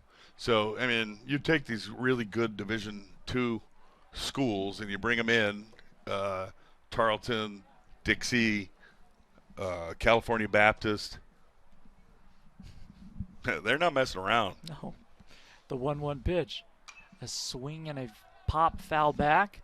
Runners at second and third, 6-0 Texans, 2 outs in the sixth. 1 run already in thanks to a sacrifice fly off the bat of Ian Groves. Now, as far as the WAC goes, I know in basketball there will be a Texas type of Southern division in the WAC. Is that true for baseball? Do you know yet? That is something I am not 100% sure on. I would assume that there will be something like that, as there's strike 3 delivered from Blake Zeleny, and the Wolverines are out of it with very little damage here. Really nice job by Zeleny to work around the singles and a walk. We go to the last of the sixth. Work to do for the Wolverines. They trail the Texans 6-0.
Mitch Morales to lead things off for Utah Valley in the last of the sixth inning. The Wolverines trailing 6-0. A swing and a base hit. Line drive into right center field. Get hot, Mitch Morales. A big turnaround first. Dude, I got goosebumps. As Green cuts it off. Attaboy, Mitch. I'm so happy for him right there. That ball was smoked. You can feel him just exhale. Yeah, that was literally a massive exhale because, he's been so amazing for the Wolverines since he came on campus. And for him to go through a little bit of a skid, that's hard. You put Hackett in the stretch here, who has been so good. Here's a slow roller off the bat of Marco Hackett. Barehands it, throws to first in time. Nice play. Very nice play. Bryce Hackett. Very nice play by Bryce Hackett. And as much as the Zandman, Xander Marco, does not like the result of that, move the runner up. The Wolverines really right here need to rip the Band-Aid off. They've got to get something on the board. They've got to show that they can get to Bryce Hackett. He advances the runner, gives a couple guys behind him a chance to drive this in. Let's rip that thing off. Let's get and show that we can start putting some runs up. And look, Ryan Pickens and I talk about this all the time. This is not the big leagues. A 6-0 lead you can come back from in college baseball. So funny that you say that because my son Goose, he was like, when I was here, when I was at Utah Valley, we'd come into the dugout. We gave up 6. Don't worry about it, bro. We got you.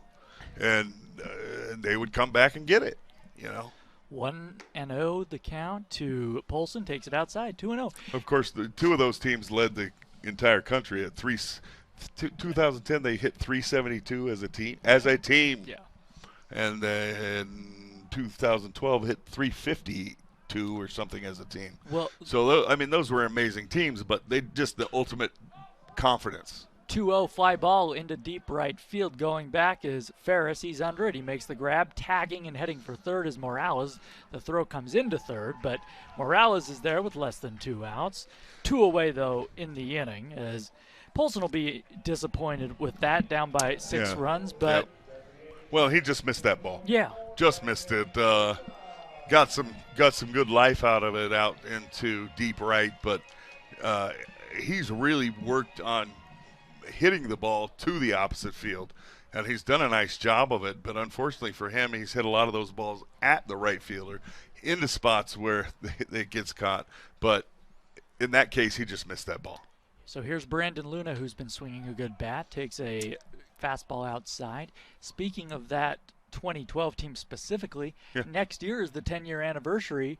And I don't know of any plans yet, but there has to be some kind of plan to bring some of those guys back and honor them. I think if you bring some of them, you bring all of them. Well, absolutely. Here's a pop-up into shallow left center field. Coming in is Seltzer battling the sun. He makes the grab, and the inning's over. So Morales leads off with a single, but he is stranded at third base. No runs. We go to inning number 7. It's Tarleton 6, Utah Valley nothing on the WAC Digital Network.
Fowler, Thomas, Rivera, and Turnage to bat here in the top of the 7th. Zeleny, I beg your pardon, back out on the mound. First pitch breaking ball in there for a called strike. 6-0. Tarleton in charge here. That sounds like a sitcom. Tarleton in charge. The sequel to Charles in Charge. A ball misses 1-1. Okay, you're ridiculous now. Hey, it's 6-0, and it's the 7th inning. Well, the Wolverines here need to get out of this inning and go use these last 9 outs productively, and I think they really have it in them to do it. It's just a matter of Blake Zelling doing a great job here of holding Tarleton down to keep the Wolverines in this ball game. So Wolverines just really need to get something going offensively. A swing and a fly ball into center field, going back a couple of steps, now moving to his right is Blake as he makes the grab, and there's one down. For Utah Valley, it was really the 4th inning that hurt them. The 3-run 4th for Tarleton. Without that 4th inning, it's just 2-0. Yeah, what do they always say? You don't want to put up crooked numbers. And so a crooked number is 3. And you start giving up 3-run innings, and it's going to hurt you. Ball misses high and away to Thomas Rivera. Well, after this series, Tarleton will hop on a plane as Zeleny, I beg your pardon, delivers a strike. They will... Where will they head? There we go. They'll head back home, take on New Mexico State. Always a tough club in New Mexico State. Absolutely. On the let's take a look at the out-of-town scoreboard. New Mexico State, a big series this weekend with Grand Canyon. Grand Canyon beat New Mexico State in Game 1 today, 4-2. Nasty pitch right there from Blake Zeleny. You talk about Frisbee sliders. I think that was that a knuckleball? That thing was nasty. Swing and a miss. He got it. Another one. Zeleny very sharp in his 3rd inning of relief. Boy, Blake. In Game 2 of that Grand Canyon New Mexico State doubleheader, GCU leading 3-0 in the bottom of the 7th. That right there as just straight up filth. That was just, wow, Blake. My goodness, what a couple of pitches those were. First pitch right there to Turnage, getting his second at bat of the ball game. He pinch hit for Burns back in the 5th. He flied out to center field. Wow, goodness sakes! I don't know where that missed, but just a little below the knees. But that's a good take by Turnage because that's borderline. Yeah, wow.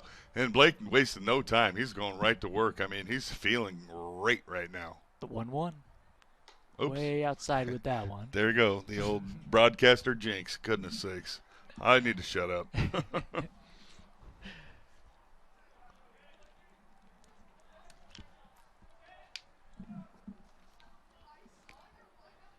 2-1 is hammered into left center field. Aaron's giving chase. He will not be able to cut it off. It's going to roll all the way to the wall. Heading to second is Turnage. He will stop there with a 2-out stand-up double. And another threat here from the Texans. Wow, Turnage, my goodness, have an afternoon. He's 2 for 3 now since he came in and pinch hit late in game 1. Now he's come in and pinch hit, which I was a little bit worried if something happened to Blake Burns that we're not aware of, and we'll try to find that out by tomorrow if something happened with Blake. But it may just be a situation where you take him out and let this young man have some reps. Here's a liner down the left field line, fair ball. Cutting it off in front of the track is Aaron's. Coming around to score is Turnage into second, and out at second base is Green. You can't fault Green for trying to take two. Well, especially with his speed. I was going to say, when's the last time he was thrown out? But Aaron's with a very nice play in left. Throws out Green, trying for 2 in the inning's over. But the Texans add another run. They lead at 7-0. It's stretch time here in Orem on the WAC Digital Network.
McMadsen to try to get something going for Utah Valley, trailing 7-0 in the bottom of the second. The big right-hander, Bryce Hackett, has been superb on the mound for Tarleton as Madsen fouls one back.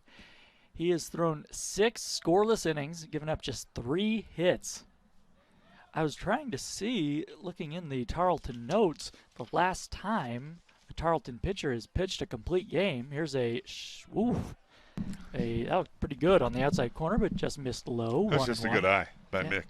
But Mick Madsen here got married this summer, and he got married to a Utah Valley soccer player. And Utah Valley soccer, I have to mention again, as he takes strike 2, have to mention again that they did win the WAC championship again and today. And I say again because they have now defeated Seattle 3 times for the WAC championship. And Chopper Mick up the goes middle. up the middle. Backhanded by Thomas Rivera, throws to first, 1 away. And as I was bringing that up, Utah Valley, another trip to the NCAAs. Great job by the women's soccer team. 3rd time. And for those young ladies, it's absolutely beautiful. We have had now women's basketball, women's volleyball, women's soccer all go to the NCAAs. Just a huge, huge thing for this university. Oh, yeah. Fastball misses down and away to Jeff Ahrens. And we had 2 All-Americans in wrestling. Which, I mean, these things are all great things that are helping build this athletic program. You know, the basketball program, men's basketball program, also won the WAC championship in the regular season. We're unable to win it in the tournament, but my goodness, just great things happening here at the university. Absolutely. Dr. Jared Sumption just doing a beautiful job of leading the athletic program here into the 2020s, if you will. Just made the splashy hire for men's soccer. Oh, who do you think? Beckerman. Yeah. Yeah. They hired, I don't even know his first name. Kyle, is it? Kyle Beckerman. Kyle yeah. Beckerman. Just, my goodness, what a great hire. Yeah. Now a 1-out walk. Nice job by Ahrens to get on. To your former 4th grade bully. Well, folks, Jeff Ahrens grew up kind of in the same neighborhood as Jordan Bianucci here, our play-by-play announcer, and so obviously a favorite of Jordan's, and so I have to give him a little bit of grief and say, because Jordan is a diminutive fellow, and I like to give him grief about getting picked on by Jeff Ahrens, even though he was not, because Jeff Ahrens would not pick on anyone. That's true. Jeff's like the nicest guy. Yeah, that's what I mean. It makes me laugh. When yeah, I know. That's why it's funny. So here is Plagas with a man at first base, and now Aaron Mead's going to come out, the head coach and pitching coach for the Texans, and have a word with his starter. I'm not sure what he saw, but you can tell by the way he came out that it's just it's more of a something mechanical or mental that he came out to talk to him about. They do have a couple of guys up in their bullpen, but the way he bounced out there, it was more like, hey man, let's talk about this or that, or you need to follow through more, or whatever it was. Get on top of the baseball. Just the way he jogged out there, you could tell he was not going to be removed. the wind is gusting out toward left center field. So if Plakas or anybody could get one up in the jet stream, it could go away. He says, well, and the way Plakas swings the bat, he swings like he's a violent human, the way he swings that thing. He has one objective up there. From the stretch, Hackett comes home. Fastball up high. Good-sized crowd on hand for, all things considered, a cool afternoon with the COVID restrictions. Everybody, even in what right now is a blowout. We'll see if the Wolverines can make it a close one, but everyone seeming to have a good time relaxing in the sunshine. I think I see former honorable mention All-American at Utah Valley, Jake Rickenbach, out there. Really? In the crowd. Where? I think he's right there, sitting. Yeah, I can see him. But I point, and you're like, all I see is the whole crowd. But yeah, Jake, I see him at an occasional game, and Jake was an amazing player. Third baseman. Here's a pop-up right field line near the infield. It's going to be in fair territory for Thomas Rivera. He makes the grab, and they're 2 away. Great job by Thomas Rivera as the second baseman to come over there and make that play. Any ball that's hit right over your head is a very difficult play, and it's hit right over the head of the first baseman, who it's Turnage, who is also a freshman, and so it might not be, and it may not be his natural position, because you come to college and they say, okay, you're an athlete, you're a big guy, let's go move you here, move you there, whatever it is. But Turnage, great job by Rivera to come over and help out his first baseman right there. So here's Trey Newman. He has singled and struck out. There's a strike. Well, Sugar Trey needs to get something going here. The leadoff, or not the leadoff man, but Aaron's reached on a 1-out walk, still over there at first base. Hackett, the starter, still going strong. The pitch, a swing and a miss at a breaking ball, and it's 0-2. That's a pretty nasty pitch right there. Off speed, broke out of the strike zone, and difficult to lay off for Trey Newman. Hackett up over 90 pitches. Set at the belt. Here it comes. A swing and a miss. Got him with the slider, and it was a beauty. And once again, the Wolverines do not score. 1 man left. On to inning number 8. It's Tarleton 7, Utah Valley nothing on the WAC Digital Network.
Seven to nothing, Tarleton leading as we head to the 8th inning.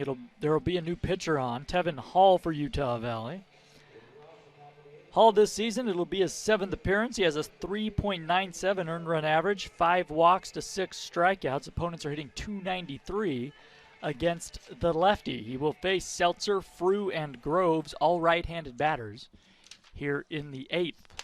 So a nice job by Blake Zeleny in relief. Ended up going 3 innings. We'll take a look at his line in just a moment. Ball misses down and in. 1-0. For Zeleny, he went 3 innings, did give up 2 earned runs, but he gave up those 2 in the 6th and 7th. Really, I felt like he pitched better than that. Here's a shot to left. That one is way out of here. A big fly for Seltzer, and it is 8-0. And I'm going to say that Seltzer pimped that. I didn't see it. I was watching the ball. Oh, did he ever pimp that? He took a minute to admire that baby. He said, "Oh, what have I done?" And he took a look at that bad boy. Hey, I don't blame him. Me neither, because that ball was crushed. That ball was crushed. For Seltzer, what's that on the year? His 6th. So he's leads the team now in home runs. He pitched the right-handed hitting Frew, and he tried to send one out of the ballpark with that swing. Came up empty, 0-1. Well, Frew hit a big bomb earlier, but now that Seltzer's hit one further than him, he's trying to buckle up and send one flying. Hall gets him to chop one to short. The throw on the run by Broussard. Very nice play, and there's one away. Yeah, I like that. I like the little underhand throw. That's a little jump throw there. Yeah, I like it. But the wind, for Tevin Hall, I mean, you got to think about it. The wind is gusting straight out of the ballpark. So that was just wind-aided pop-up. Well, look. I'm just kidding. Yeah, you can think about it. I'm just kidding. That ball was crushed. No, if you're Tevin Hall, you can think about it. Yeah, exactly. No, you made one mistake. See how you recover. And got the next guy to ground down. It is what it is. Wolverines trailing 8-0, but there's nothing Tevin Hall would like to do than prove himself here in this kind of situation and show that he needs to be used a little bit more. Exactly. Here is Groves at the plate. He has 2 RBIs in this ball game. One off a single and one a sacrifice fly. 1 for 2 officially. And this is Hall's 7th appearance of the year. He does have a nice ERA. He's below 4 coming in. Swing and a miss here. And he's down on strikes. So nice job by Hall to recover after that solo shot. And here is Ferris, the freshman. He's had a nice day. A solo homer back in the third, walked in the fourth, struck out in the sixth. 1 for 2. Really, these Texans really kind of caught fire in the bottom of the seventh of game one of this doubleheader. And they just kind of haven't stopped hitting. No, they have not. Don't forget, fans, Game 4, the finale tomorrow, will be at 11 a.m. They've moved it up an hour right here at UCCU Ballpark, 11 a.m. first pitch.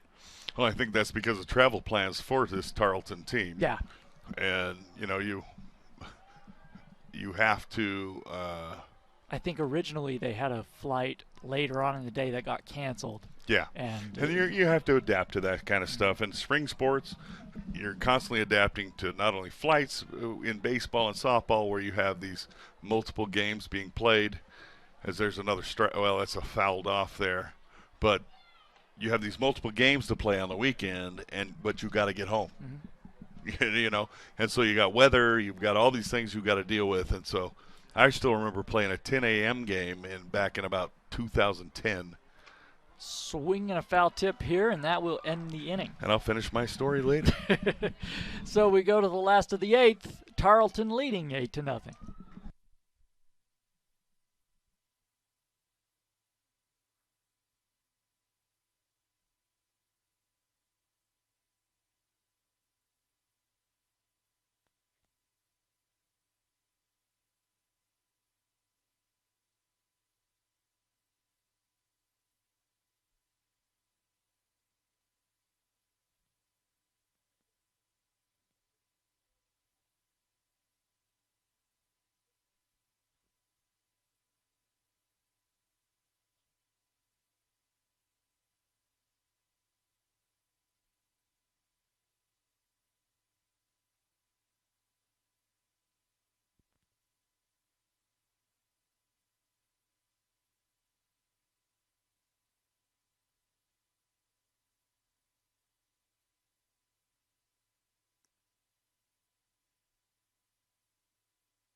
New pitcher on, it's Zach Poe for Tarleton.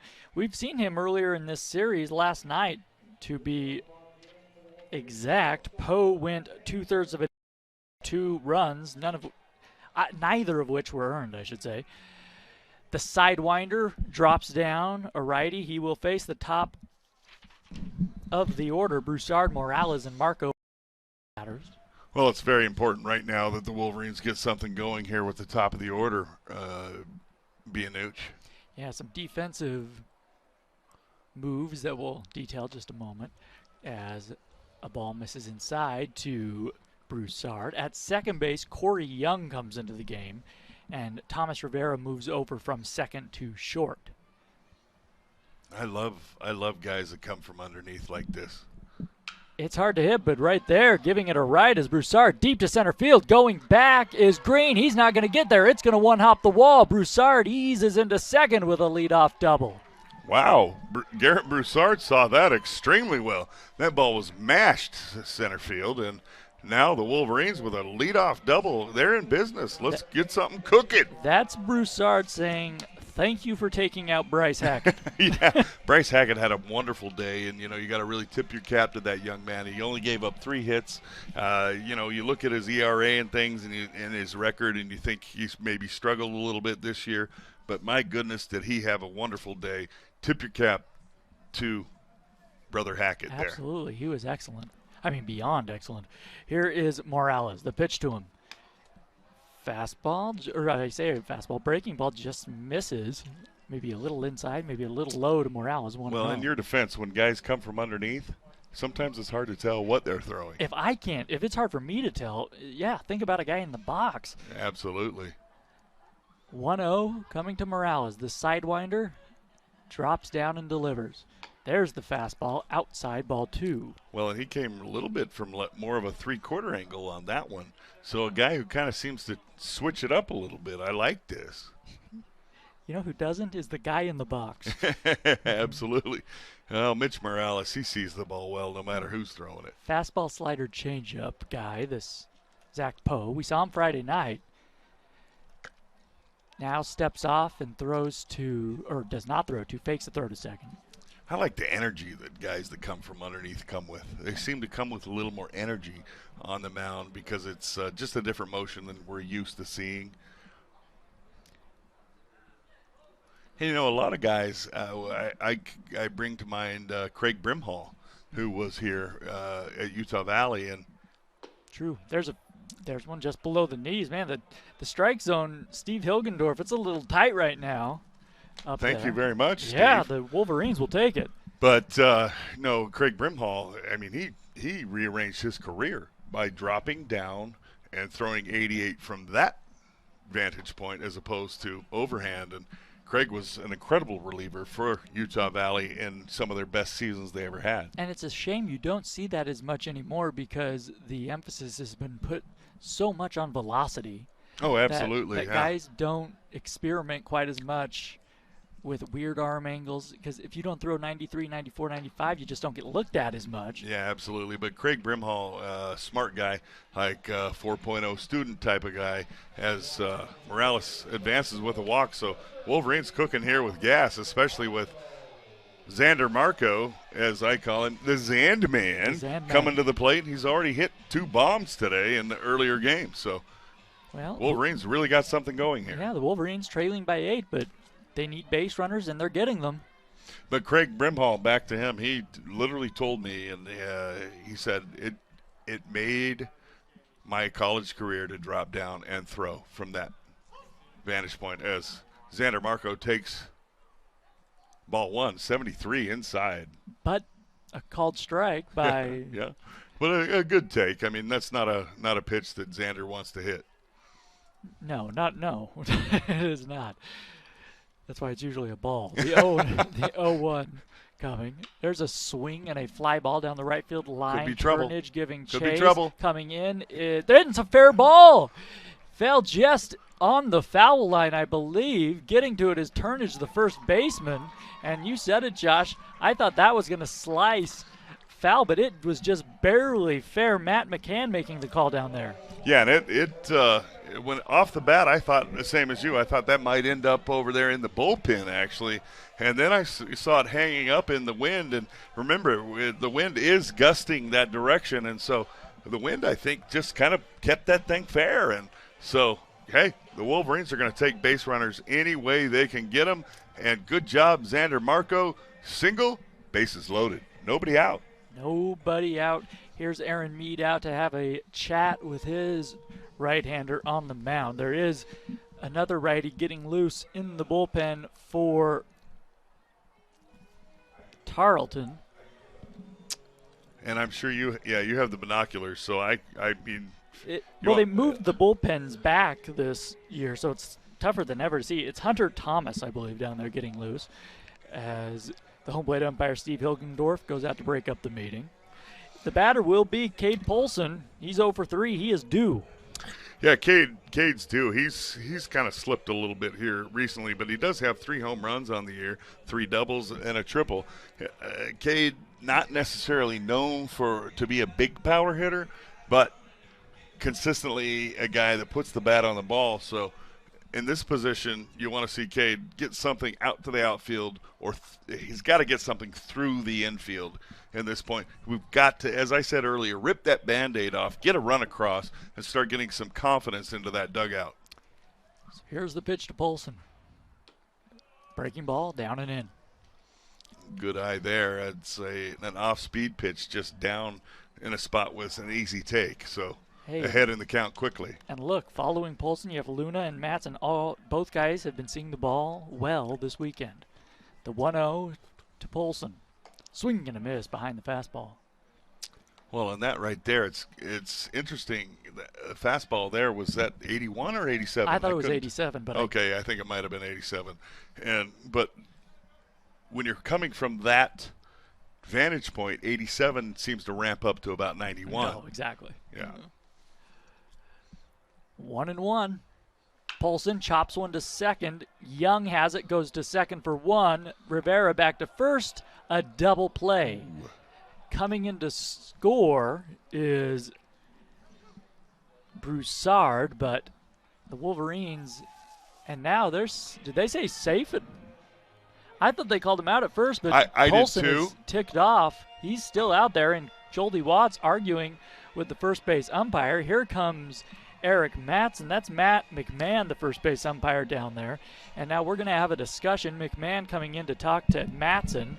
Well, and I thought that Turnage walked off the bag as he caught that ball, and I don't have access to a replay on that, but he really kind of looked like he walked off the bat almost nonchalantly as he caught that ball. I mean, obviously we're not right there as Mac McMahon was, so obviously he has the best vantage point, but they're going to call the umpires together, and I think this is the best thing to do, and the best thing that Utah Valley can expect is for all three umpires to come together, because in that situation, maybe one of them saw something. Mm-hmm. Yeah, especially the home plate umpire. Yeah, the home plate umpire should be looking down there in that situation. Yeah. And he really should be, as if there's a high throw or something, he's got to be looking at the bag while the first base umpire is looking for the catch.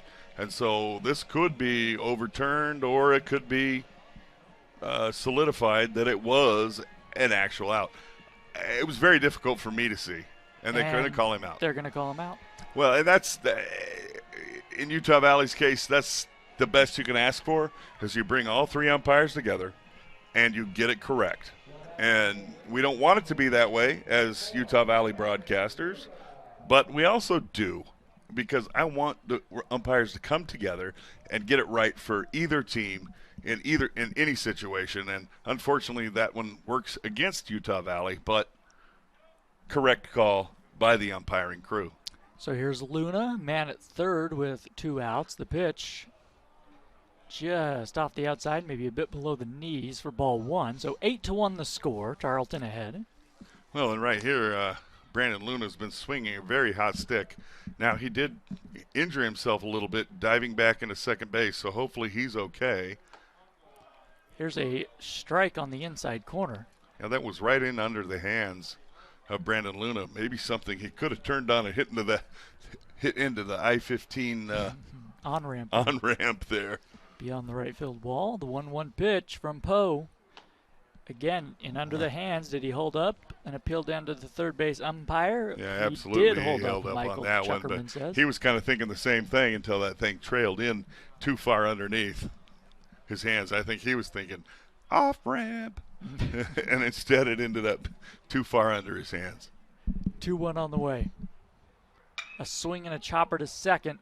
Playing the in-between hop is Young. He can't handle it. Recovers, throws to first just in time to get Luna, and the inning is over. Utah Valley loads them with nobody out. They get just the 1 run, though. We go to the top of the 9th. It's 8-1 Tarleton on the WAC Digital Network.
Corey Young to get his first at bat, I believe, of the series. First pitch to him is swung on and grounded through the left side to the left of Matson at third, and a leadoff base hit for Young. He came in as a defensive replacement in the bottom half of the eighth, or excuse me, in the bottom half of the seventh. And he's aboard, and here is Fowler. To me, he was more offensive as a replacement, or offensive, but it was offensive that he got a base hit as well. Very good, sir. Very good. Play on words. Not my first day on campus. The pitch to Fowler is a ball. 1-0. So Hall back out there for Utah Valley here in the top of the ninth. The Wolverines trail 8-1. Check swing. He went around. So game 4, the Wolverines will most likely, unless they make a comeback in the ninth, they'll try to avoid the sweep tomorrow morning. First pitch at 11 a.m. right here on the WAC Digital Network. And I believe I will be sent to duty at the softball game. All right, their finale there. And that's the rubber game of that series, correct? Yes, absolutely. Fouled Chopper on the first base side. So basically what you're saying, they send me to the important games. That's right. They send the talent to the important games. They send the A squad. Leave the B group over here, the JV guys. 1-2 to Fowler. And tomorrow, going for the Wolverines, as Hall comes set, misses down and in. It'll be Ryan Jacobs for Tarleton and Mason Gray for Utah Valley. Really like Mason Gray. I think he's got a big upside. Mason Gray there is a scout for the Boston Red Sox here, and one of the guys he, I guess, mentioned, here's a swing and a foul. Was Mason looking at Mason Gray. Yeah, I really like him. Of course, I like all these cats from both teams, but Mason is a guy who I think might be projectable to being a next level guy. Of course, I don't know enough about the Tarleton kids to know anything about that. 2-2's grounded short. This could be 2. Broussard to second for 1. Morales back to first. Double play. Nice turn. The Wolverines have done that very well this season. Yeah, the Wolverines, the defense up the middle. Actually, the defense all around the infield has just been incredible this season. They've turned I believe you mentioned it, 20th in the country in double plays. Yeah. And just a solid job, and it really starts with Broussard and Mitch Morales up the middle. They've been really fun to watch. Ball misses down low. 1-0 to Thomas Rivera. And lest we forget the guy on the receiving end of all those double plays, because, as the father of a first baseman or a former first baseman, it is imperative that that guy down there can stretch, he can dig, he moves his feet well, catches balls way up the line, down the line, out, does all those kind of things. So kudos to all those kids, including the first and third baseman. 1-1 pitch, topped foul. Yeah, real bright spot for Utah Valley. That middle infield has been excellent this season. So in the ninth for the Wolverines, it will be Matson, Ahrens, and Pleckus trying to make a big-time comeback. The last time the Wolverines made a comeback of this nature in the ninth, I was doing a game with you, Josh. That was against, was it Northern Colorado? Was that who? You're going to have to remind me, bro. Bottom of the ninth, I think Utah Valley scored 9 runs. Oh, I think, yes. Yeah. Yeah, I remember that game. That was a couple of years ago. And they won it on I felt so bad for the second baseman. He won it on an error. Ball went through his legs. Yep. Yeah, it was literally right between the wickets. 1-2 the count. Base is empty, 2 gone. Swinging another foul. Well, that gives great hope to Utah Valley. We've got the same battery here. There you go.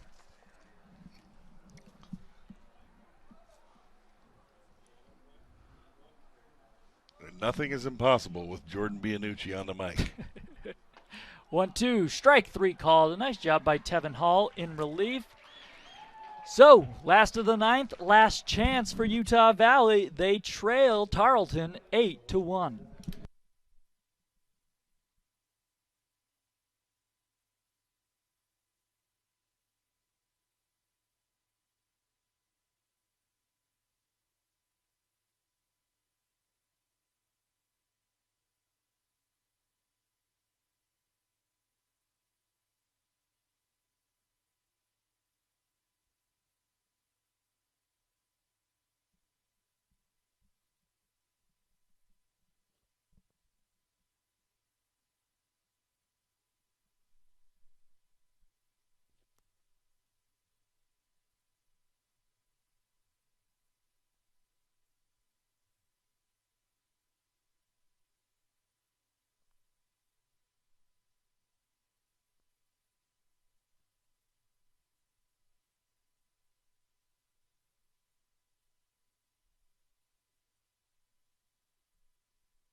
Bottom of the ninth, 8-1 Texans.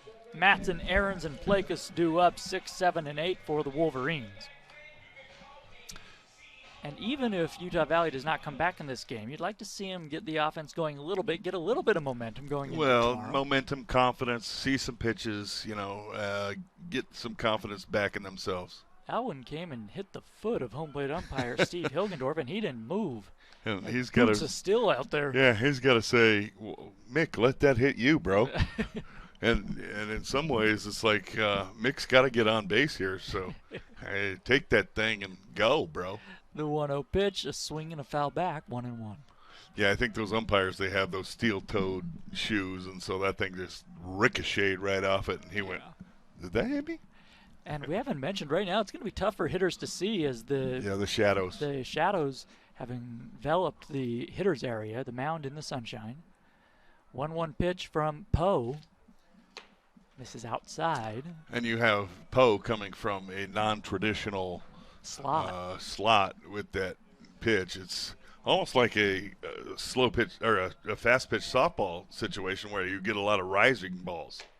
Fastball high and away, and it's 3-1 to Matson. Matson reached on an error back in the 5th inning. He is 0 for 2, lined out in the 2nd, but he's had good at bats. Seen a lot of pitches. 3-1 pitch on the way, and he walked him. And that will give Aaron Mead some heartburn in the dugout, leading 8-1. Absolutely. Grab a Zantac, even though they're no longer on the market. Yeah. I mean, it's you got to get the pink stuff, yellow Pepto-Bismol out. Even though it's an 8-1 ball game, you just don't want to see free passes. Yeah, it's 8-1. Just throw strikes. Throw them a batting practice pitch. Throw strikes. If you have yes, to. Absolutely. Let your defense work. You can, yeah, absolutely. A ball down and in to Aarons, 1-0, and right now Poe having a tough time finding that strike zone. There is a right-hander throwing down in the he's still bullpen. Got his jacket on, so he's just gotten up. The pitch to Aarons, a swing and a miss. At an off-speed pitch. Poe not a real hard thrower, fastball, changeup, slider. No, he's not, but his number one thing is deception. And when you're coming from those angles, deception is it really works. A swing and a sky-high fly ball into center. Green moves a couple of steps to his left, makes the catch, and there's one away. He literally stood in that exact same spot. He wanted to stay in that spot. He really did. And then he's like, shoot, I got to dance two steps to my left to make the catch. Green really, really wanted to stay in that spot. Here's Jake Plakus.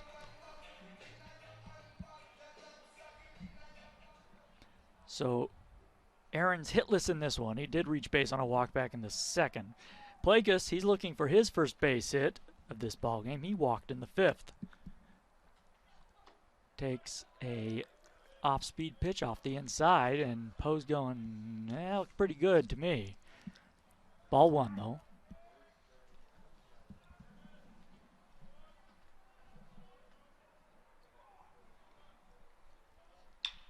Here's a swing and a pop-up, shallow right field, racing in. Ferris going back is Young. It's going to be Young. He snags it as Ferris, Ferris hits the dirt. Yeah, and that was almost a collision. We already saw one of those earlier in the game, and you do not want to see those. You don't want to see these young student athletes getting hurt at all. And collisions in baseball can be some of the worst and nastiest injuries, but great job by Ferris to just dive out of the way so that he did not make contact there. And that looked like at the last moment Young called him off, and Ferris Ferris dove out of the way, and just a beautiful abort, and he just dove out of the way.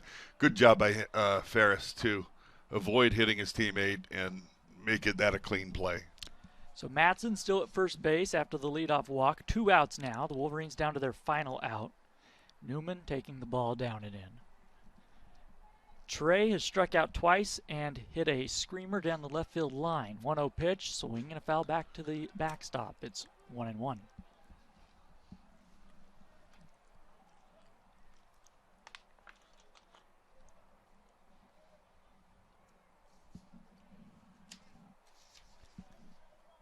Stick around after the ball game for the final game totals and a brief post-game show.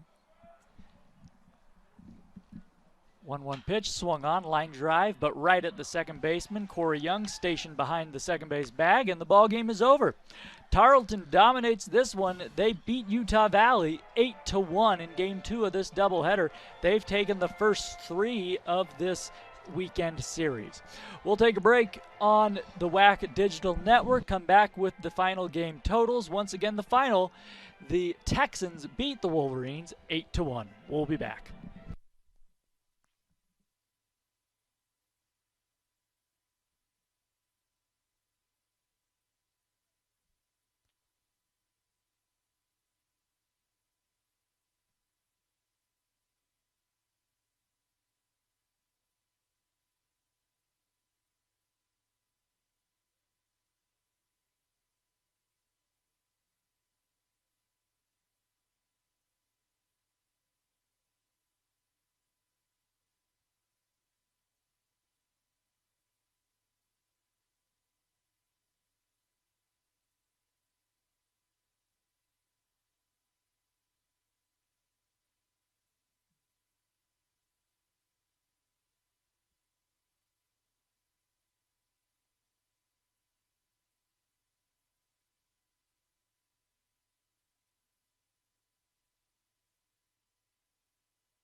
Welcome back to UCCU Ballpark in Orem. I am Jordan Bianucci. Utah Valley falls to Tarleton State, the final 8-1 in Game 2 of this doubleheader. We'll take a look at the final totals now. The Tarleton with 8 runs on 14 hits, 1 error. They left 4 men on base. UVU with 1 run on 5 hits, no errors. They left 8 men on. The winning pitcher in this ball game is Hackett. He improves to 2-3. Bobby Vortmeyer gets the loss, falls to 2-4. The time of the ball game was 2 hours and 25 minutes. The attendance 761. Utah Valley falls to 6-26 on the season, 4-15 in WAC play, and the Wolverines now fall behind Northern Colorado for last place in the WAC. So as of today, if the season ended, the Wolverines would not be heading down to Mesa for the tournament. Tarleton State improves to 15-23 and 8-11 in WAC play. Just not enough offense, obviously, in this one for the Wolverines, as Tarleton played very well.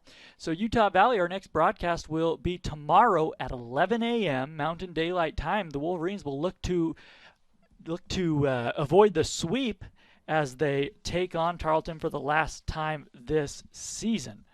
For Utah Valley, it'll be Mason Gray out on the mound. For Tarleton, it'll be Ryan Jacobs. We'll have that for you here on the WAC Digital Network.